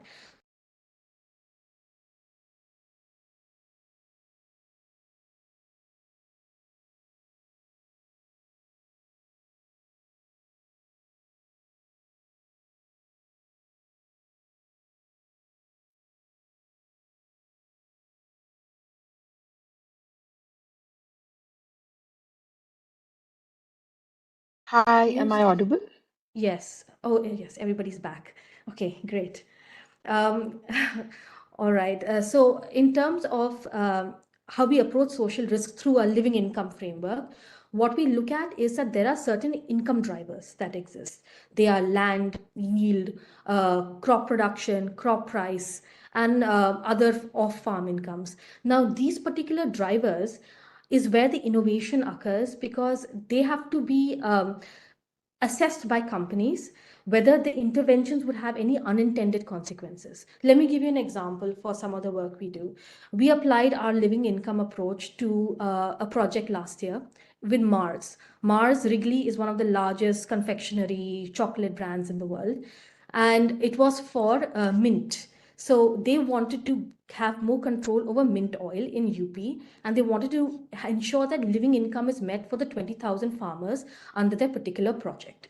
Now, with that as a particular focus, we realized when we applied our living income tool that 56 to 73% of the people were below the living income benchmark, meaning that they did not have a decent standard of living. So by applying that tool to the company's supply chain, what we could find out is that the key reason for that, a lot of it was the land size. Because 4 acres, only 62% of farmers cultivated over 4 acres, and that was what was needed to ensure a living wage, all else being equal. Now, this was a challenge because you can't increase land size. That's impossible right now. So here is when we started to think through our roadmap and see what are the strategy mix improvements we can apply to create that impact and improve the mitigate the social risks that a low income would generate. And we realized through our interesting interactions with them that better potato seeds as an additional crop to the mint production has a 7% increase in living income. A 10% yield increase, a premium, will have also an impact on raising their income. A more efficient rice production will have a 2.5 to 5% increase. Being part of an SHG and earning generating income outside of the farm or farm related would have a 15% impact. So what we could do through this and what we helped Mars do is that we showed them by these particular innovative practices, the 6.2% that were in that were in the living income standard don't have to be 6.2. By applying this, anybody over 3 acres, that is 15.7%, can now have a living income. That is a huge increase in numbers just through tools to mitigate social risks. So this is something that as IDH, we try to ensure that happens because redistributing value within the supply chain is a very tough task. So it is important that we understand the data that exists, what are the benchmarks we can use to analyze it, and how do we assess the gap and the mix in order to achieve the answer. It has to be practical, it has to be obtainable, and it's continuously changing. So it's not something that's a one-time action, but it's something that has a significant impact on income. It has a significant impact on then household decision making, on education, on health, on safety. Its trickle down effect is enormous. So I'll stop there because I know it's a lot of information, but this is some of the areas how we are trying to address social risks through our projects that we are doing on ground. Fascinating ground up view of how you can take what constitutes a living wage and then work with it to then expand on various factors in the value chain and how that might have an impact on the household, and also then the levers which are very micro but with substantive impact on how a family is able to increase mobility, right? So going over to you, Swami, while regulatory environment might be the stick approach to ensure compliance and see how ESG can be sort of worked on with companies, the carrot approach is really the funding. And in the recent years, we've seen so many different frameworks emerge from investors in the DFI ecosystem to sort of really incentivize a more holistic and a complete ESG approach with portfolios of varying sizes, right? So from the vantage point where you sit at the South Asia level, how do you how are the S factors different here compared to perhaps other ecosystems? And from a DFI vantage point, how do you look at S and how do you sort of translate your anchor on S to the portfolio? Yeah, thanks, Anjali, for that. So I understand that S is an integral part for any DFI's uh, philosophy or the whole reason for their because uh, for that matter, environment is something which can be mitigated or can have some fine management processes which are able to kind of limit the environmental degradation. Obviously, there are some red flags within the environment, like the biodiversity and the other no-go areas, which I'm not touching upon it. But the way a social risk would manifest is kind of very complex, and it has a very huge reputational damage, and also the impact cascades down to the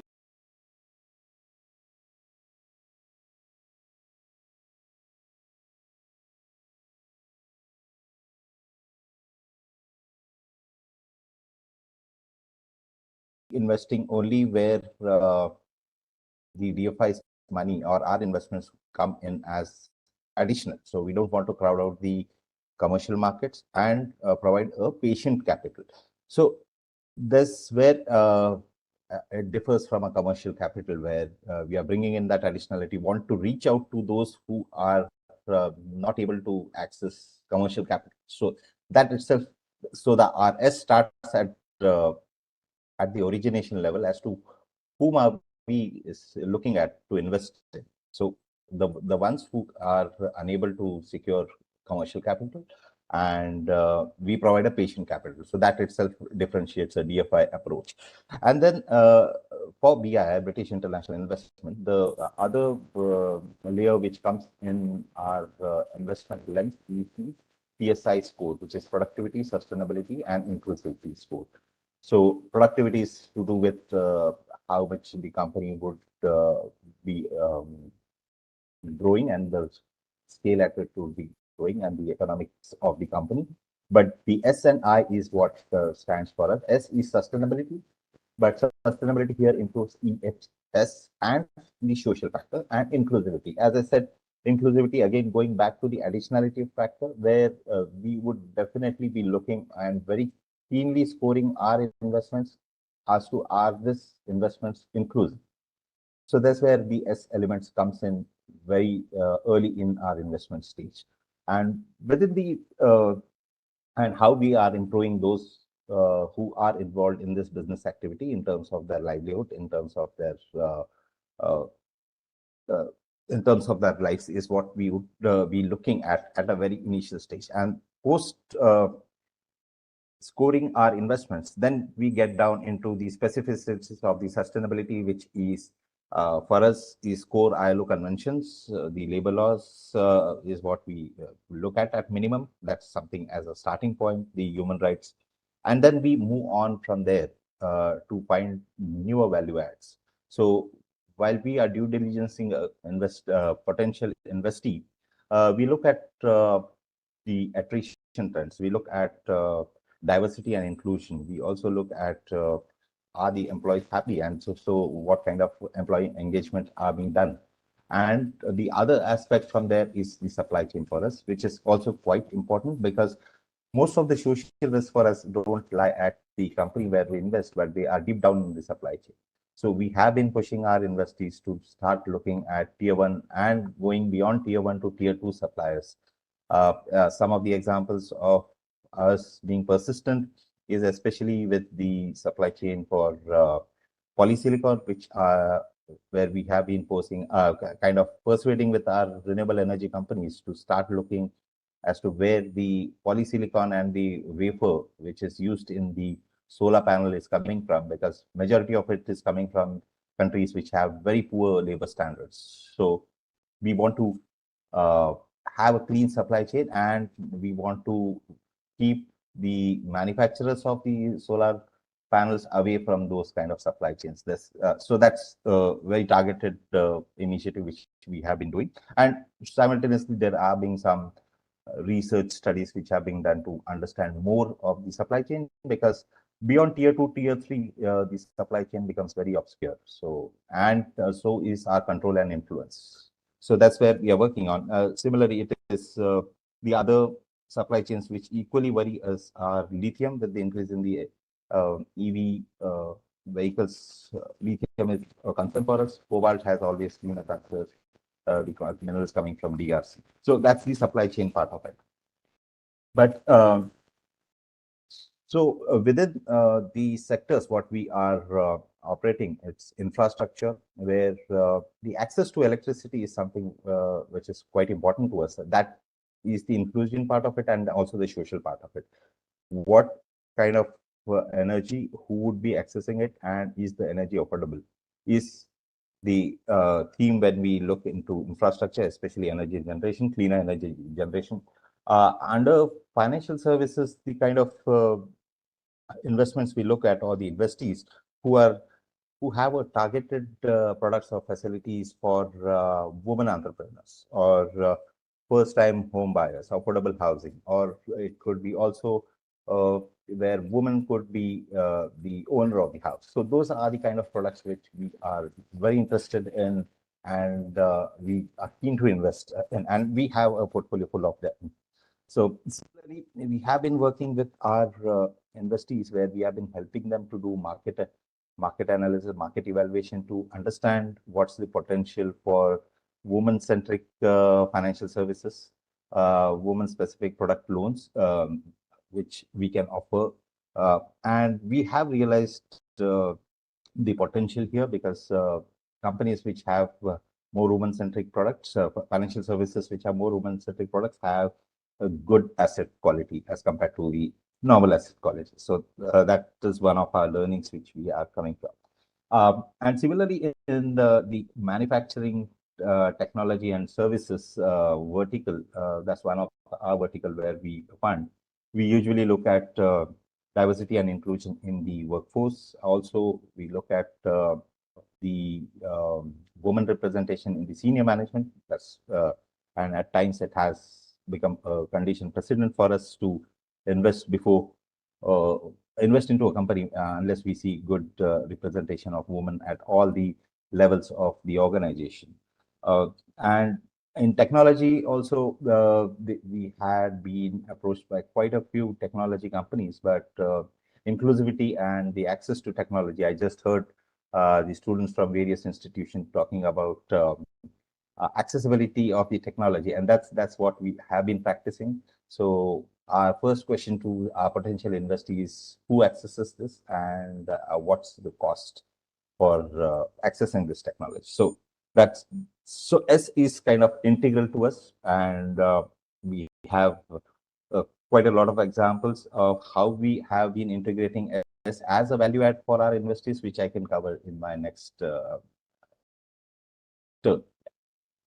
Absolutely. I mean, thank you for sharing it so comprehensively. I mean, you've really unrolled S from a decision-making framework so beautifully in your response. I want to go back to Dipanvita, this time in your role as an implementer, right? What Swami laid out is a whole set of anchors that must be what you sort of, the tensions that you hold while you are looking at implementing this an intervention which holds S. And then there are all the intersectionalities that you described when you spoke last between climate change, women, gender, and so on. So what do you keep as core, and and the breadth and depth of it, and how do you work on it, and what might be partnerships? How does this play out when you're designing something like this within Cargill? Yeah, thanks. We do believe that Cargill has a massive opportunity as an organization, but also a big responsibility to protect the planet as we fulfill our purpose, which is nourish the world in a safe, responsible, and sustainable way. And therefore, when we curated our sustainability strategy, we focused on 3 strategic pillars, namely climate, land and water, and people. And we've also tried to see that each of these priorities have a clearly defined approach to advance resilient supply chains generate shared value for our customers, and in the long run, then drive positive change in our sourcing and operating communities. And having said that, as a key player in the agriculture ecosystem, we understand that while agriculture plays such an important role in addressing global challenges of food, like climate change and food security, it is only possible to create those solutions when they are economically viable for the producers who are working on the farm every day to feed the world. And that's why it is imperative for us that we bring farmers, industry, academics, civil society organizations, policymakers together to create this ecosystem approach, which can make the entire agriculture sector sustainable per se. And therefore, we take this role of an integrator and a connector into the global food system very, very seriously, and that really anchors our work as a company. We are therefore looking at, as we're visualizing the future and every day that the work that we do, technology, innovation are also becoming increasingly the anchor for the work that we're doing with the entire farming ecosystem. And this means that we are having to take concrete actions and therefore meaningful investments as a company to deliver this kind of impact at scale. And that brings in the intersectionality of how the environment, social and governance piece really comes together to build an ecosystem which is conducive for every player in the value chain to gain progressively and positively. And while sustainable practices are becoming more and more fundamental and a key value proposition that we to bring to our customers, like everybody else is also looking at, we are also being very mindful and intentional that the innovations that we do are actually able to deliver the purpose of environment, social, and economic benefits by generating some measurable results, not only for Cargill, but for our customers and the communities.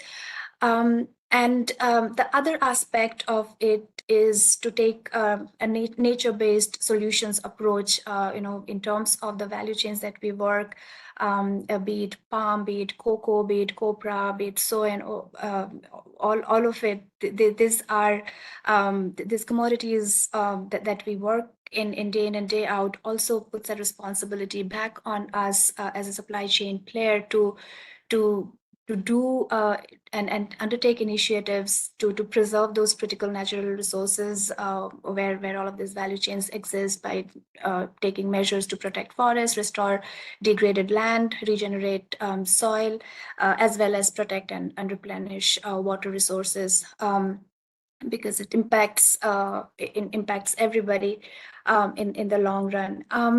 And the other aspect of it is, while in the throughout our existence as a company, we have moved food from a place where it is grown to a place where it is needed, and it has been like, no matter what come what may, we have been doing that because we're committed to it, and in being able to follow through this commitment and this responsibility that we have as an organization, we have realized over and again that the importance to embrace the power of strategic partnerships in being able to work hand in hand with the customers, farmers, governments, NGOs, and sometimes even our competitors to drive industry-wide impact on some of the most pressing issues facing both the people, but also the planet in terms of the changes that we have seen as it has come about. I do want to put a focus on a program that we have very recently launched in India. It's called Shrishti in partnership with an organization called TechnoServe. And this is a regenerative agriculture program that we are launching in the state of Karnataka in Davangere. And we took all of this into consideration, right? What will incentivize farmers to invest in improving soil health, in undertaking sustainable practices in their farms. And while we want to do it at scale, so this program will make an outreach to 10,000 farming households in and around Davangere, where we also have a wet corn milling facility, but then also there are various practices around cover crops, reducing tillage, and improving and restoring water in that geography, but also look at how we can sequester carbon and therefore reduce emissions in agriculture. And this takes an ecosystem approach. We know that as an organization, as Cargill, while we have the aspiration to do this, we need a partner like TechnoServe, a strategic partner who has a global expertise to be able to deliver such programs on the ground, who have proven track record to do this kind of work. They come in, and then we bring in solutions and solution-driven partners through this network to join hands with us to be able to deliver results. And the other thing is the power of sharing knowledge, best practices, and also be able to find opportunities to collaborate, be it with our customers, be it with the government, or be it with other civil society organizations. I think the power of partnerships and smart partnerships just cannot be stressed enough. And we have seen that play out time and again. And as we measure this, and as we report it out, as we declare what we are able to do, and be able to be very intentional about it and drive scale, I think the power of partnerships is just going to become more and more powerful, and a very important imperative for organizations and the entire ecosystem going forward. Thank you. Thanks for illustrating how this works with an example. It's good to understand where you bring in partners and what they do, and how that entire ecosystem starts to shape up, right, within the effort. Anjali, I want to go across to you for a slightly different perspective. And whatever we do within the S, there are the trade-offs that we have to sort of consider as well. And so if there's something is pulled along the end of climate change and something else along the end of economic change, it can go down or up and so on. So how do you deal with these trade-offs when you are implementing an initiative? And could you give some examples from your work? Yeah, this is actually a very key issue that we deal with on a day-to-day basis, because when you ask someone, can we pursue our social goals, whether that's ending poverty or inequality, and can we also do that without impacting water, land, resources, you will get a very straight answer like, no, it's not possible. You can't have your cake and eat it too. But and we accept that, you can't have everything, but that doesn't mean that there aren't innovative ways to account or to cover the costs that you take from the environment or you take from resources. So let me give you an example. Historically, we always feel that, okay, if we need to have economic growth, industrialization, that means increase fossil fuel consumption, that means increase greenhouse gas emissions. But what happens is, historically that may have been the case, but today the outlook is different. Nowadays, what is the language that's spoken is all about just transition. It is about moving forward in a very fair, in a very inclusive way, and creating that decent work opportunities. It is about creating that level of awareness of what is potentially undesirable or the unintended impact, and taking that into account as we move forward. So let me give you an example of how IDH works in that perspective. We know that diversity and inclusion the various genders are a very important aspect, and it's cross-cutting through any program that you do. So what we have something called the gender toolkit. Any project, any program, any activity that IDH does has to run through that toolkit. That toolkit is structured in a way that identifies and helps you build and create those particular sections in the supply chain where you ensure you integrate gender. This doesn't matter if it's a pure GHG reduction project, it could be a regen ag project, it could be something even on gender-based violence, something as pure as gender. You still have to account for the environment and the social. So what we do in all our projects is that through that toolkit, we segregate the projects into gender intentional and gender unintentional and gender transformative. Luckily, we don't have any gender unintentional projects, but in our gender intentional projects, the way we describe it is that these are projects where we recognize and understand the different needs. We include the different genders aspects into the project, and we try to ensure that there is some amount of access to resources equally. This is intentional, that we are aware of it. But to take it to the next level is a gender transformative approach that we are now trying to employ across our projects. It's more than just acknowledging it and trying to give access. It's about challenging that particular gender inequality that exists. It's about creating that inclusive workspace where there is that equitable distribution of resources, that decision-making power. So let me give you an example from an environment project on how we try to mitigate this particular challenge.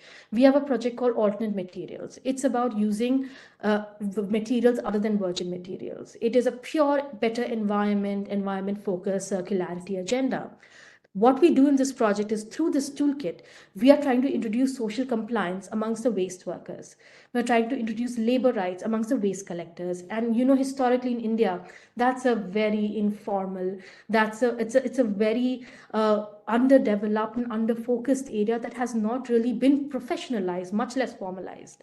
So through a lot of the work that we do, we account for that in our activities, and we take that and integrate that forward. And we account for that in our KPIs, and we assess on those parameters.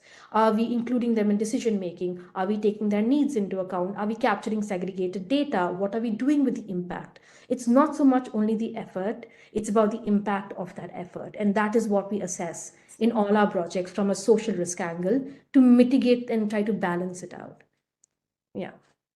I'll Very pass to interesting. Hardik. Yeah, I would love to. I mean, if any of you have some pointers or links that you can put in the chat, which are very useful to our audience, I believe there are over 1,000 audience members that are listening to this conversation. Be very useful. So do feel free to put some of these links in the chat. Swami, going back to you and again to the portfolio view.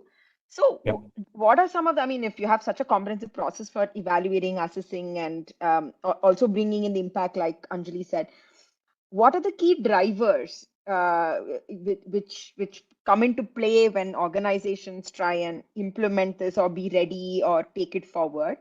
And two, yesterday when we were getting ready for this panel, there was something interesting you mentioned about the Indian ecosystem and what you're seeing in ESG vis-a-vis the South Asian ecosystem and some of the changes. So would love to hear the uniqueness of different countries in the region in terms of the S action in ESG. Right, Hardik. So I would first start with our experiences on the portfolio and the value adds which we are bringing in. So post-investment, we have an environmental and social action plan, which is usually around 1 or 2 years, the investee would kind of comply by it. But then beyond that, we start working on some value-added initiatives. So one of our renewable energy developer, we have been working on just transition where in a very remote village in Rajasthan, where we have co-partnered with the renewable energy developer to provide Surya Mitra skills, Surya Mitra training courses, which is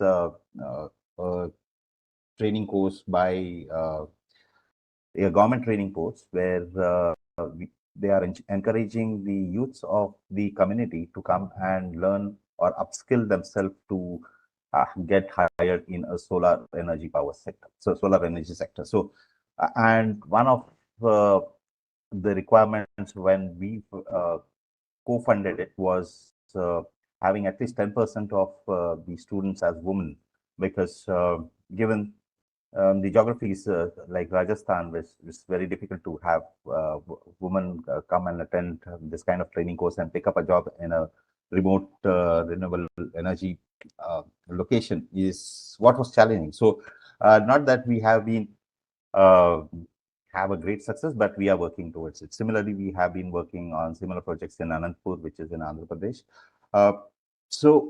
The other aspects where we bring in value add is the quality of job, because that becomes very important. So one is the number of jobs, but as we move beyond that is the quality of the job. And what we have seen is usually women don't have the equal opportunity to get progressed or promoted, and that boils down to because lack of some training skills or lack of opportunities being provided. So that's where we have been working with one of our portfolio from Bangalore, where there were a set of women home caregivers. So this kind of service where a person would go to a home of a person who is ill and then give home care. So here what we had seen, there were very limited opportunities for women to progress or scale up in the career within the organization. So we have been working on a professional development skills for them and helping them give more additional skills which are required for that job. And as a result of which, what has happened is the attrition rate has come down, and the number of complaints against the quality of the service has also gone down. So that is actually what is the story we go back to tell to our investees. The time and effort which is invested in the S actually pays back to them. So that was our experience on the portfolio side of it. But within the other countries where we operate, Nepal, Bangladesh, Sri Lanka. Bangladesh also has been kind of a geography where we have implemented 2x challenge. Now, 2x challenge is where all the DFIs of G7 have come together and set a target for themselves where they would qualify an investment as 2x basis the gender diversity across all the levels of the organization, right from the senior management to the person at the lowest grade. So we have qualified electronic white good manufacturer in Bangladesh for 2x. Again, given the regional context of Bangladesh, where it's very difficult to have women, especially in the electronic manufacturing segment, white good manufacturing segment, we have successfully have good gender diversity at that industry. And obviously the production and the timeliness of the production have been quite good for this company. So the other for Nepal, I would say the ESG more comes from the push by the lenders and the capital, the investors, what is coming, and less of from the regulators. Because traditionally, I would say Nepal and Bangladesh have been highly dependent on the DFIs, MFIs, which have been working, and the funds who have been providing them the capital. So unlike India, because India is a bit different, I would say, and in terms of the ESG adoption. And here is where risk also which we would face, because too fast of a ESG adoption is where I would say there is a risk of greenwashing. So that's where we have to be a bit cautious in how and where the companies are going and disclosing on the ESG aspects, and that has very rightly been captured by as SEBI when it said that the BSR has to be now vetted or verified by independent party, independent organizations. So that's the difference which I see among the other geographies. Absolutely. And a very key point in terms of, how do you even determine what is the depth of that impact that they're having, and vis-a-vis their time to adoption. So very interesting inputs around the region itself. Thanks for that, Swami. We have another 8 minutes and we have questions already starting to come in. So I'm going to dive right into the questions that are coming in. Swami, I think maybe the first one is to you. Do global conversations around ESG adequately reflect global South topics, or is it more the global North perspective? As the economies have developed and in the West, now as the South which is developing, so and we have a chance to do it more responsibly, I would say. So while the initially we would feel that this kind of ESG requirements are kind of impeding towards the economic growth, but I think we don't have any other option because uh, the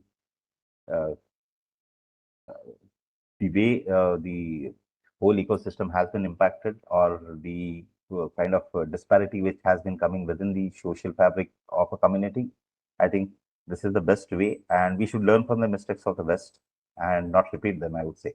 So having that perspective, I think we would the South would have a good a way to move ahead and actually showcase how development has to be done to the West.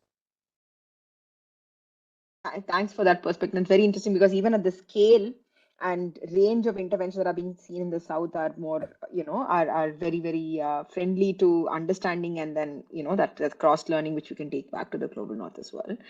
And also indigenous frameworks, which, I mean, from the recent G20 conversations, we're hearing about life, right? Like lifestyle for environment, and that's becoming very much driven by the indigenous knowledge systems and learning around, what it would mean to be more conscious and sustainable. So another question to, I mean, Anjali and Dipanvita, if you might like to take this. What do we need to do differently in terms of youth education when it comes to ESG? Are universities doing enough? Is the education ecosystem more equipped to, unlock the potential for ESG by training practitioners?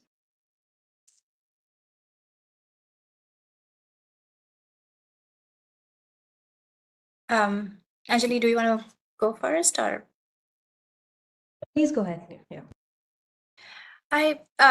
It's interesting, I was actually talking to an academia group yesterday, and the conversation really revolved around creating an intentional curriculum around sustainability in that institution, because they recognize and realize the essence of including sustainability as one of the key subjects, so that it creates a foundation for the students and the youth to be able to get that grounding of what is the world that they will navigate, right, when they go into the industry, and in any role today, be it, if from a corporate perspective, if we have to see, be it in the operations, marketing, human resources, strategic business development, and even if somebody is an entrepreneur, one needs to know those fundamentals. And I think what is very important also is the inherent consciousness with which all of us need to operate to be able to drive this. It's a teamwork. Is what I would say. As much as the organizations and institutions might want to drive the needle towards creating, curriculum, conversation, trainings, but there has to also be a receptivity from the youth to want to learn and embrace it, and see that as an essential part of how life is going to be lived for the future, not only for us, but also the future generation. And I go back to looking at when we need to put food on the table for everybody, which is a basic human rights, all of us need to be conscious. So yeah, I'll stop there.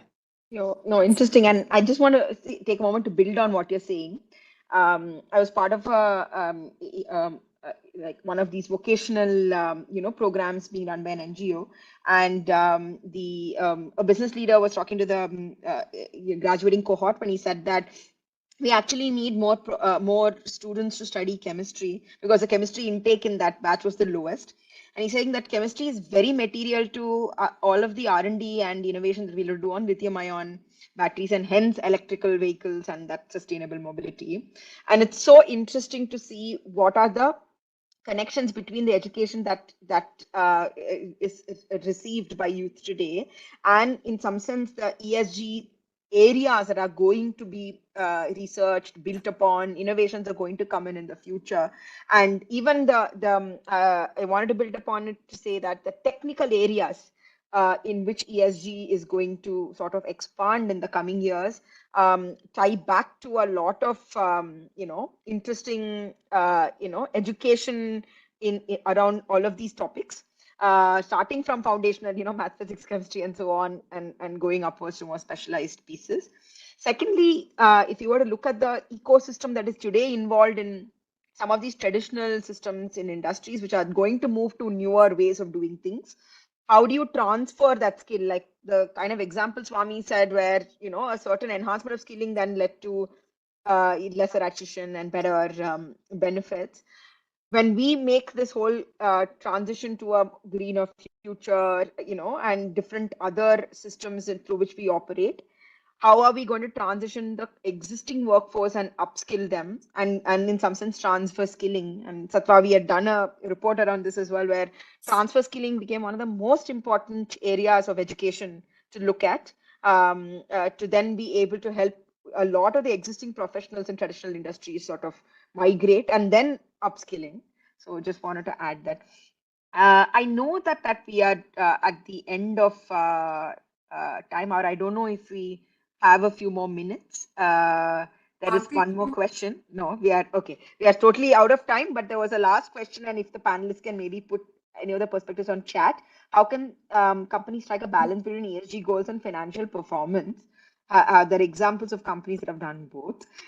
So yeah, but in now that we are totally out of time, I really want to thank the panelists. I think this has been a very interesting ESG discussion, right from decision-making frameworks to partnering and how do you develop an ecosystem, to actually going to nuances of how do you look at various indicators and measures that then as you implement various elements around S. The good news is, like Swami said, the Global South can really leapfrog a lot of the learnings, in ESG at the pace, depth, and scale in which it's being operated. So that's also opportunities for the entire ecosystem to develop. So with that, over back to you. Thank you for the opportunity to have this conversation here. Thank you. Thank you so much, Aarti, for curating it so wonderfully. And thank you once again to our esteemed panelists for joining us. Thank you. Thank you. Thank you. Thank you. So with that, ladies and gentlemen, it is now time for our next session. Curated by our partner Asia Society India, this discussion brings together Asia Society Next Generation Fellows across South Asian borders who are working on disruptive social change in their countries. Entrepreneurial interventions will bring social change in the communities, moving towards a collective, brighter future. But how are the leaders using their unique entrepreneurial ventures to solve pressing social problems in the region, including women empowerment, rural development, jobs, and the right to education in an increasingly interconnected South Asia? Intrigued to know more? Well, this is your discussion. To bring light to this discussion, we have with us our moderator, member IMC YLF co-founder UNIS Social Business India, Ms. Aarti Vig.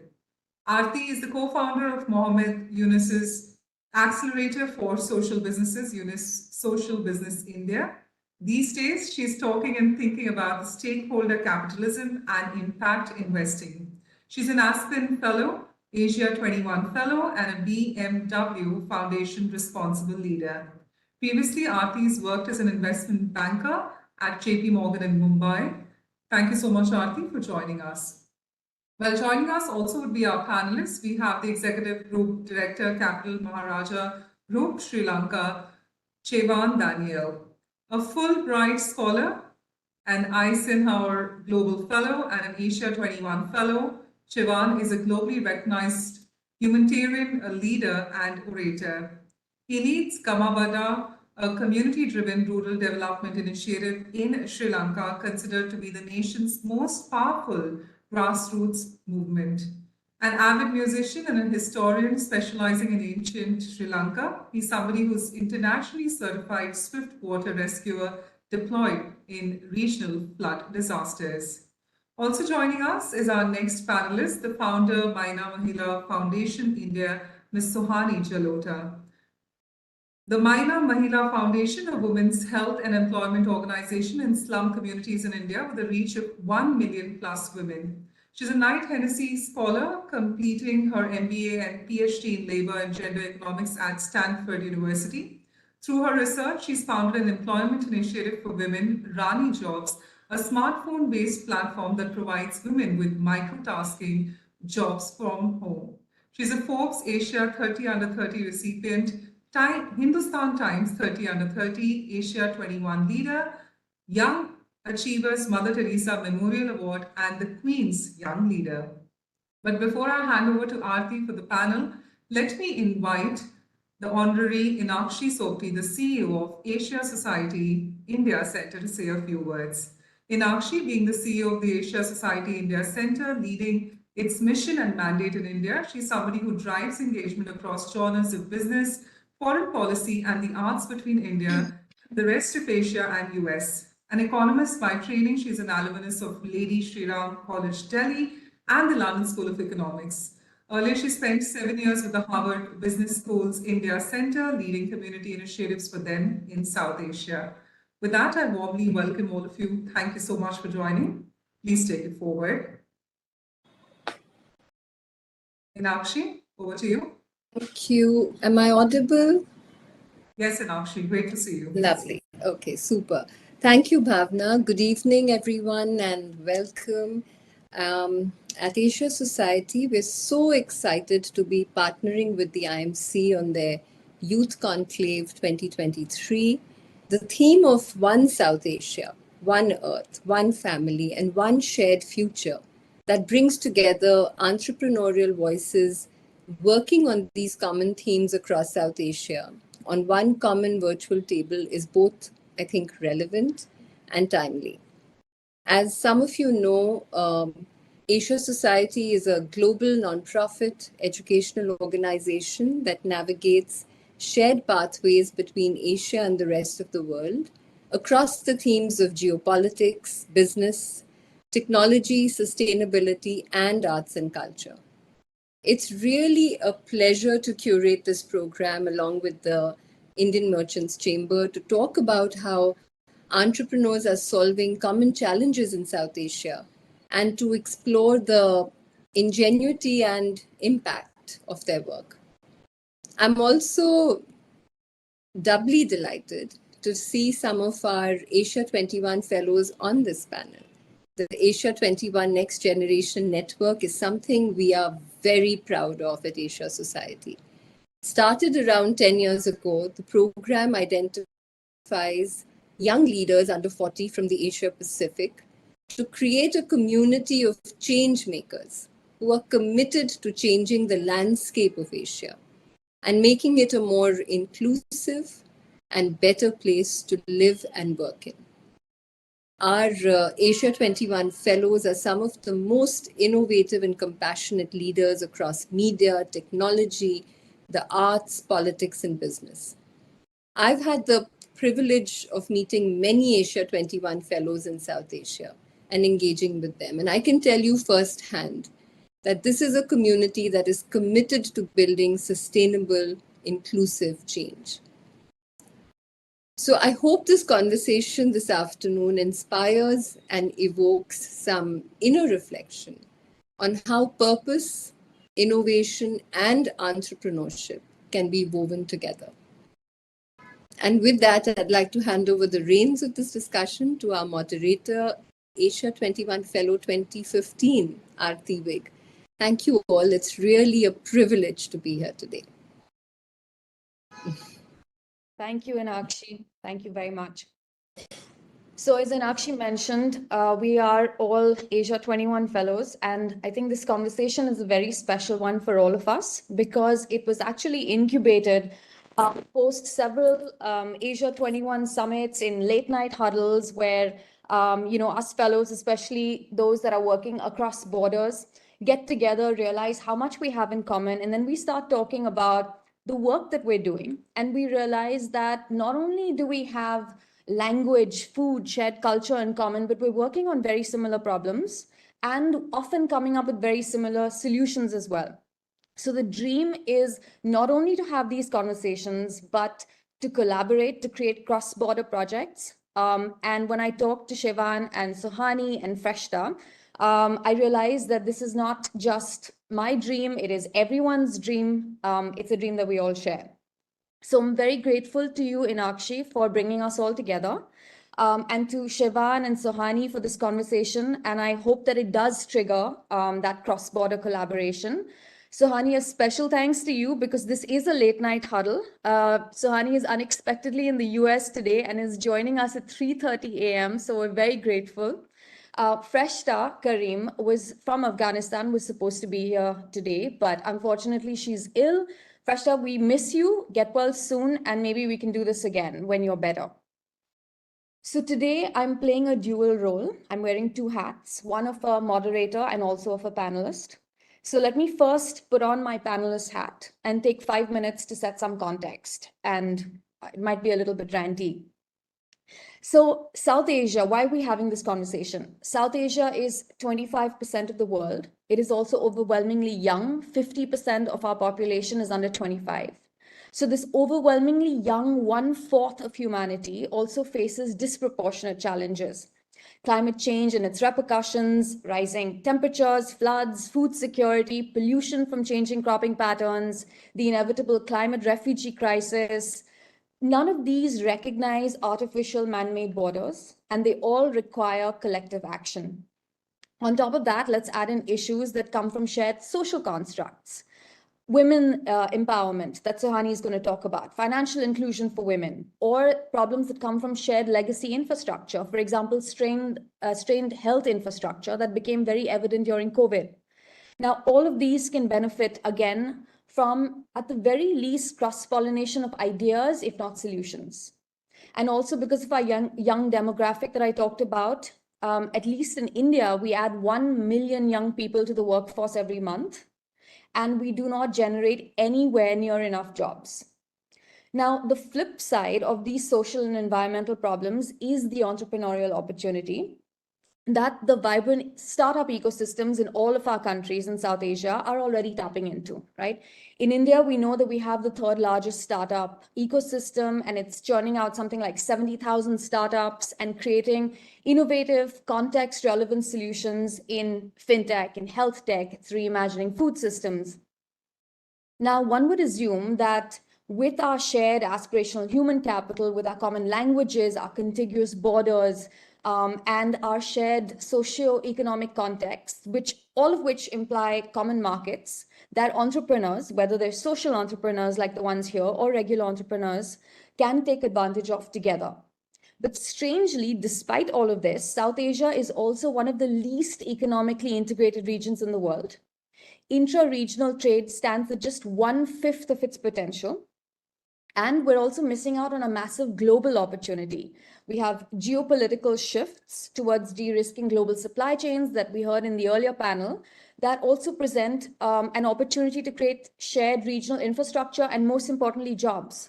So now, how do we take advantage of all this? And most importantly, how do we do this in a way that still allows us to take everyone along and still live within planetary boundaries?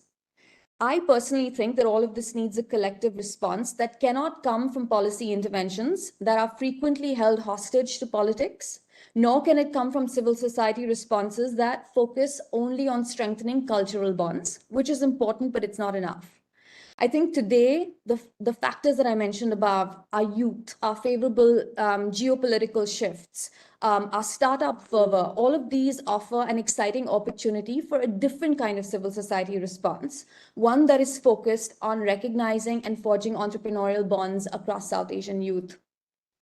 So the 2-3 main questions that we'll be unpacking together over the next 40 minutes or so are, A, do we have shared entrepreneurial stories across these borders? Second, do we gain from collaborating? And third, in a world where we're hurtling towards new social and environmental tipping points, where there's an urgent need to redesign our systems that are taking us there, is there a collective global South contribution, a South Asian collective vision for shaping this new world?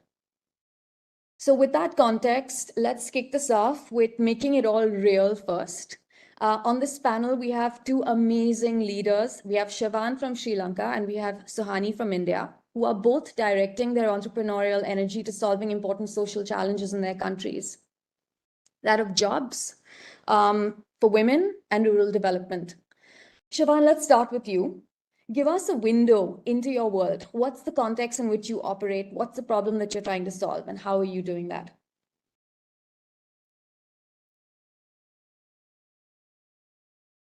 Siobhan, I think you're on mute. Okay, is that better? Can you hear me? Yes, we can. Okay. So Ayubowan, which is the traditional Sri Lankan greeting, and it means may you all have long life. It's a real pleasure to be here. Inakshi, it's great to see you. And Aarti, thank you for all the hard work leading up to this session. Suhani, very nice to see you. And of course, hello to everybody else. To give you a bit of a brief about a glimpse into my world, I'm going to have to broaden that just a little bit and tell you a bit about Sri Lanka. Now, I don't assume, of course, that you don't know anything about Sri Lanka, but I want to describe the complexity that is this little island so that it helps make sense of the context in which I work in Sri Lanka. So Sri Lanka is essentially a very ancient civilization. And I believe that therein is born the complexity that is this island and its people. We have some of the world's most incredible archaeological ruins, which indicate a very complex, a rich and prosperous civilization, not one, but many. For many thousands of years, some of Sri Lanka's ancient man-made monuments were amongst the biggest and the tallest in the world. We have a stupa that was the highest monument in the world for thousands of years, second only to the pyramids of Giza, for example. So to have such a prosperous and civilization with such longevity, obviously, you had to have very complex social structures, cultures and traditions that are deeply embedded in the people. And that gives us a certain national consciousness, which exists to this day. And it's very important to understand this in order to make sense of Sri Lanka in its present condition and its present state. Obviously, Sri Lanka is renowned for its ancient hydraulic system, for example, which is unparalleled. Many thousands of years ago, Sri Lanka's ancient hydraulic engineers built what is called in Sri Lanka the Weber, which is a water body. They built over 30,000 of them across the country. And why it's important and why I'm speaking about it here is because there are very few man-made systems that were built thousands of years ago, but continue to serve humanity to this day. And the Sri Lankan hydraulic system is one of them. So we often speak about sustainability, and I believe this is one of the founding ideas of sustainability many thousands of years ago, where the hydraulic system was built maybe 3,000 years ago. It continues to irrigate fields and take care of Sri Lankan communities to this very day. I don't think there's any such system anywhere in the world. So a very proud heritage to fall back on. Now, fast forward to today, we find the Sri Lankan people in a rather unfortunate situation. I think the whole world knows we've been faced with a terrible economic crisis over the past maybe year or two. The economy crisis came to a head in almost in the past couple of months, and it's left a large swathe of Sri Lankan population in the various states of poverty. The work that I do is essentially running a media organization, and over the past maybe 2.5 decades, I have come face to face with rural communities as a result of the journalism that we do. So this is a very, very interesting break away from traditional journalism, because about 10 or 15 years ago, the former chairman of the Capital Maharaja Group essentially challenged the journalists in the newsroom to not just report on news stories, but do something about it. Now, obviously, as journalists, you're always told to stay away from becoming part of the story. But we did just the opposite. We became part of the story by trying to engage with it and resolve it. So what we did was we were reporting on various aspects of poverty and decrepit rural infrastructure. And we decided that we would try to resolve some of these issues. How we did that is we followed a very specific structure. The first was fact finding. We based all our action on facts and the truth. You can call it the philosophy of this whole movement was the truth. And in order to arrive at the truth, you must look for facts.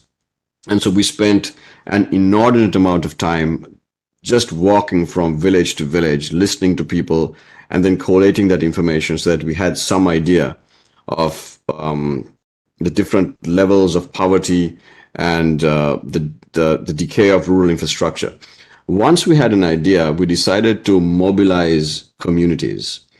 Now, this is also a very important thing. We were not just building things in villages, but we were bringing communities in to support the work that would ultimately be a solution to them. This was a very, very important part of the movement. And once we were able to do that, we essentially crowdfunded all of the projects. Now, this obviously comes from years and years of building trust with just ordinary people. So thus was born Gammadda. Gammadda essentially translates to the heart of the village. And it is today probably Sri Lanka's largest rural development movement. And it is completely supported by the ordinary people of Sri Lanka. For example, if we build a bridge in some rural part of the country, as indeed we have many, many times over, every project would be funded by 2, 3, or sometimes 20 or 30 ordinary Sri Lankans. This is very, very key because essentially it's funds coming from people who already have quite very little just to support their own communities. And I think this is something that really brings our region together, that sense of helping each other out when needed, of giving when you don't even have enough for yourself. That sense of selflessness is something that really is identified across borders in our region. And the success of Gammadda is purely a result of that. So that's where I find myself in, born and bred in Colombo, a big city, but I find myself spending most of my time in the boondocks, as it were, in different parts of Sri Lanka, working with rural communities, and it's a real blessing. Very, very inspiring. And I remember even when we were preparing for this, you were telling me about how everything was crowdfunded. And you were talking about this new idea of democratizing philanthropy also, something I want to touch on a little bit later. Sure. Thank you for sharing that. That's beautiful context. And with that, let me come to Suhani. Suhani, give us a window into your world. So much, Aarti, and thanks, Siobhan. It's really great to be here and to speak to everyone here. So I was 15 when I first met the women who really changed my life. And these were women, incredible women who were slum community leaders in Mumbai, close to where I used to go for school. And it was actually many of these visits that I started coming across, similar to what Siobhan was talking about with the suffering that people had. They're ordinary women, but they had incredible, extraordinary amounts of zeal, determination, and power to want to change lives for other people in their own communities. So they were leaders when they had seen their children die. When they were 12, they were married off. They had faced domestic abuse, sexual assault even throughout their lives. And yet they were like, there's still power within me to support other people and other people in our communities. So these women inspired me incredibly, and they just made me understand a lot of the issues that as a teenager, I guess I was experiencing at the time. I was like, these are so small. And that when you put yourself in that context and you're like, oh my gosh, the women here, this is in metropolitan Mumbai, right? We're not even talking about some of the smaller tribal or rural communities in northern India. We're talking about metropolitan cities where people are still invisible, and their stories are still somewhat invisible. And somehow women are living in this norm where their horizon is the lining of the slum settlement. They really have never left.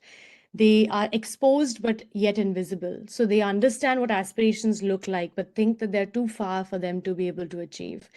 I remember once a woman had come to me in some of my initial visits as well, and would talk to me about how her daughter, and she was crying because she felt that her daughter was doing the wrong thing, where her daughter was on a hunger strike, just because her mom had asked her to choose between going to school or being able to feed the family, because there was the same amount of the pool of funds were going to be used for the same. And this is after 10th standard, which is where most of the girls are dropping out of school, is usually at the end of 10th, where now suddenly schooling becomes expensive or you have to first start paying for it. And what was really sad was, while this girl was really trying to fight her community and she was doing the right thing, of course, by wanting to go to school, it's likely that she would have failed because everybody around her and society was set up against her. We are not yet prepared for the empowered nature of our women. Don't have the structures, the motivation, the regulations or the enforcement of those regulations in place to be able to support our women for a gender equal society today. So it's not really about, so I think my context in the world that I come from is like a lot of activism and a lot of this, really inspired by compelling stories of women from the field who help me believe and make me understand that anything is possible when women put their hearts to it. Literally, women can do anything when they're together. But we have to somehow face the constraints that society is bringing. And in the South Asian context, particularly the social norms are what's really holding women back. So just to put, this is probably a pretty widely known statistic now, but women in India are out of the labor force at a much higher rate than most women around the world, even in the developing world. So we have only about 23% or so of women in India in the labor force. Even in urban India is lower than rural. There's been a sharp decline in labor force in rural India, particularly as a result of loss of agricultural jobs, where women are predominantly employed in the rural sector. But also that, in fact, women are getting more and more educated. And it's in fact these middle educated women that have some level of education, but don't have tertiary levels of education, where we see the maximum drop in female labor force participation. So the more illiterate, the less educated are the highest employed because they're willing to take up and are able to take up any sort of job that's available. And those that are middle educated want to also be compensated, of course, for their education and want more dignified work, but they're not yet qualified. And also there aren't a lot of job opportunities available for that sector. And then we have, in India, we've skipped from the agriculture to the tertiary sector almost. So this whole manufacturing, there's a big gap. So there's a big gap in the types of job opportunities that are even available for these women. But there's a lot of other complexity when it comes to what types of work can women even do. They can only do work that is in their house or right next to their house because they're going to get married very early. So at the age of 22, 23, they are married, they have a child 1 year later, and then they have another child a year later. And they have to they kind of then hold and into that, the proximity of their houses. And so women have to be kept there and they have to be able to pursue their dreams. I think it kind of comes at odds with each other at the same age.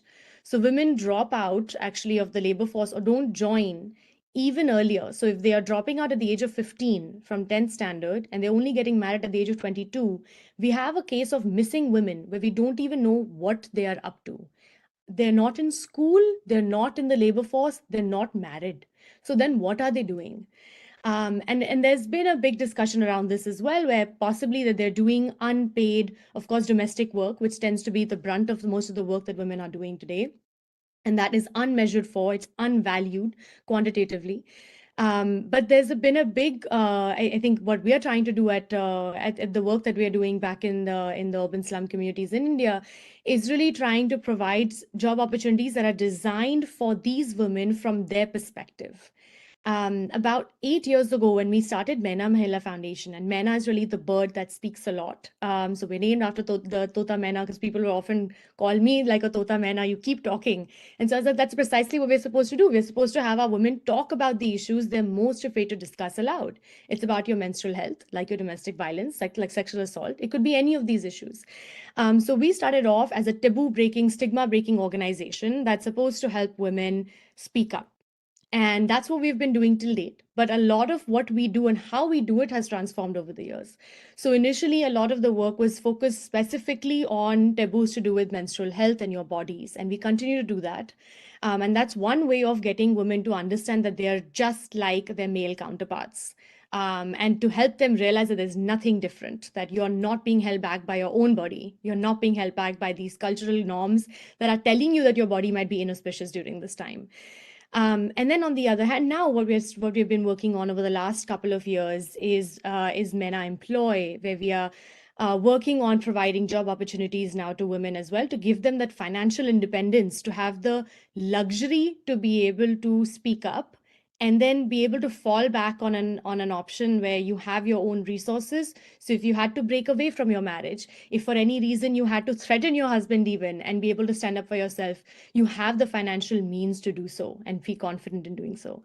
So we're an organization about women's agency, and that's what my life's purpose is really about. How can we increase women's agency and help them meet their full potential? Beautiful. So inspiring. I really feel like I'm in that late night huddle. And, and one of the things that, one of the thesis of this conversation is that we stand to gain from collaborating, right? So as you were talking, as both of you were talking, I was hearing echoes of things that I've come across in my own work, in the work that you've been doing. Now, again, like I said, I'm playing this dual role today of panelist and moderator.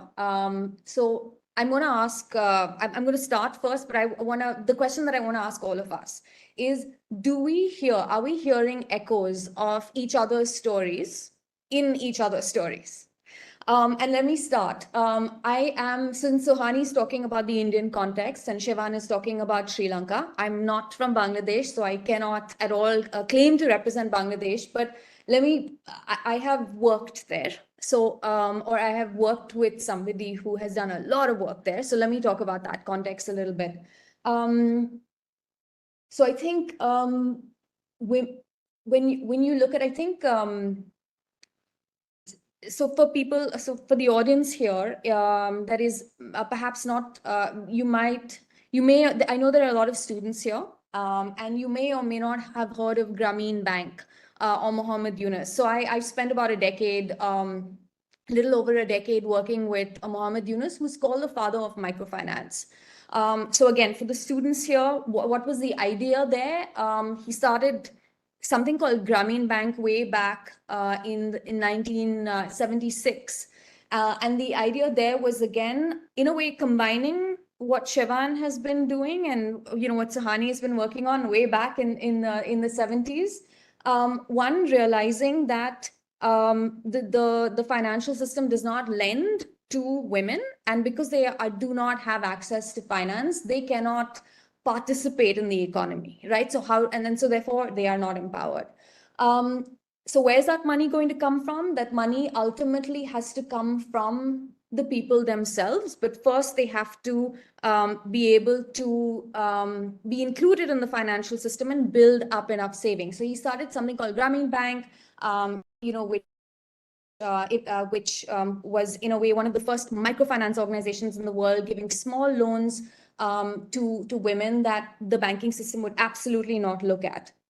And then over time, that grew into a movement around the world. Grameen Bank today has impacts. They have something like, I think 9 million borrowers, or maybe even 10 million borrowers today. It's, they've impacted about 100 million people around the world, and they've demonstrated that women are incredibly bankable, because the bank has a 99% repayment rate, and microfinance is now spread around the world. And of course, it is a very well-established model in India. So one other example of kind of cross-border cross-pollination.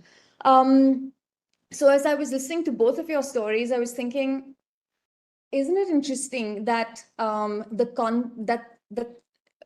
how much have we really changed, right? Something that was true in 1976, we're seeing echoes of that even today. How much have we really changed? Anyway, these are my reflections on the echoes that I was hearing. But I'd love, Siobhan, let me come to you. What are you hearing in Suhani's story that feels like it's familiar? Now, first of all, it's incredible to hear what she's doing and working with these rural communities. I kind of know exactly what she's talking about in a sense, because over here in Sri Lanka, we have a huge problem with disenfranchised rural women who essentially, because of deplorable poverty, they're forced into work as migrant workers. And then the conditions in which they are forced to work in, mostly in the Middle East, are absolutely deplorable. And it's nothing short of modern day slavery. And this is an area in which we as an organization work very, very closely with global organizations as well to try and protect Sri Lankan women who are exposed to these kinds of conditions. And more often than not only is there no respite, there are no options, but also there's no legal redress and there's no justice at all. And we find that many women who return to Sri Lanka have no option but to head back again into those same conditions just because they have absolutely no option. And then you have the breakup of the family as a result of that. And that then obviously leads to much bigger societal problems. One of the biggest challenges we face here in Sri Lanka is inequality, and I think that's something that all of us can agree on is a widespread condition in South Asia. Sri Lanka is essentially a wealthy nation. We're not poor by any stretch of the imagination. We're almost like a treasure island upon which lives a group of extremely poverty-stricken people. Like many African nations, which are chock full of the world's most precious minerals, and yet their people live very, very sad, poverty-stricken lives. Sri Lanka is quite similar. Geographically, we are absolutely blessed with, the highlands of Scotland in the middle of the country, different types of oceans and beaches. We have rainforests like the Amazon. We have savannas like the Masai Mara. We have all sorts of fauna and flora, and also our geopolitical positioning is incredible. We're essentially slap bang in the middle of the world's busiest ocean highway, and obviously closest neighbor to the world's largest democracy. We should be completely somewhere else, or potentially somewhere else, and yet here we are. Vast majority of Sri Lankans have a very small slice of the pie, whereas a very small segment of society controls a lot of wealth. And this obviously needs to be addressed. But I think as we're speaking about disrupting and Ubering entrepreneurship and so many other things, women's activism, etc., something that remains unchanged and has remained unchanged for decades in our part of the world is politics. It's the barriers to entry into politics is unbelievable. And politicians stand by and talk about disrupting entrepreneurship and disrupting technology, disrupting education, and disrupting everything except politics itself. And I think politics is the most noble profession anyone could hope to be in. Lots of young people are obviously listening in, but how many of the young people in this forum today would think about, even if you do think about it, getting into politics itself is next to impossible in all our countries. How many of your parents would be happy to hear that you will be getting into politics? And yet here we are talking about a shared future, a shared vision and dream for our region, and yet our best and brightest are not going to be in positions of influence to be able to make those changes. So I think something that has to be disrupted is politics itself. And we have to collectively work at encouraging young people to serve their nations by getting into politics and understanding politics, because truly that is the one way we can move this entire region into its truest potential, where we will be fighting at the right weight category and not below our weight.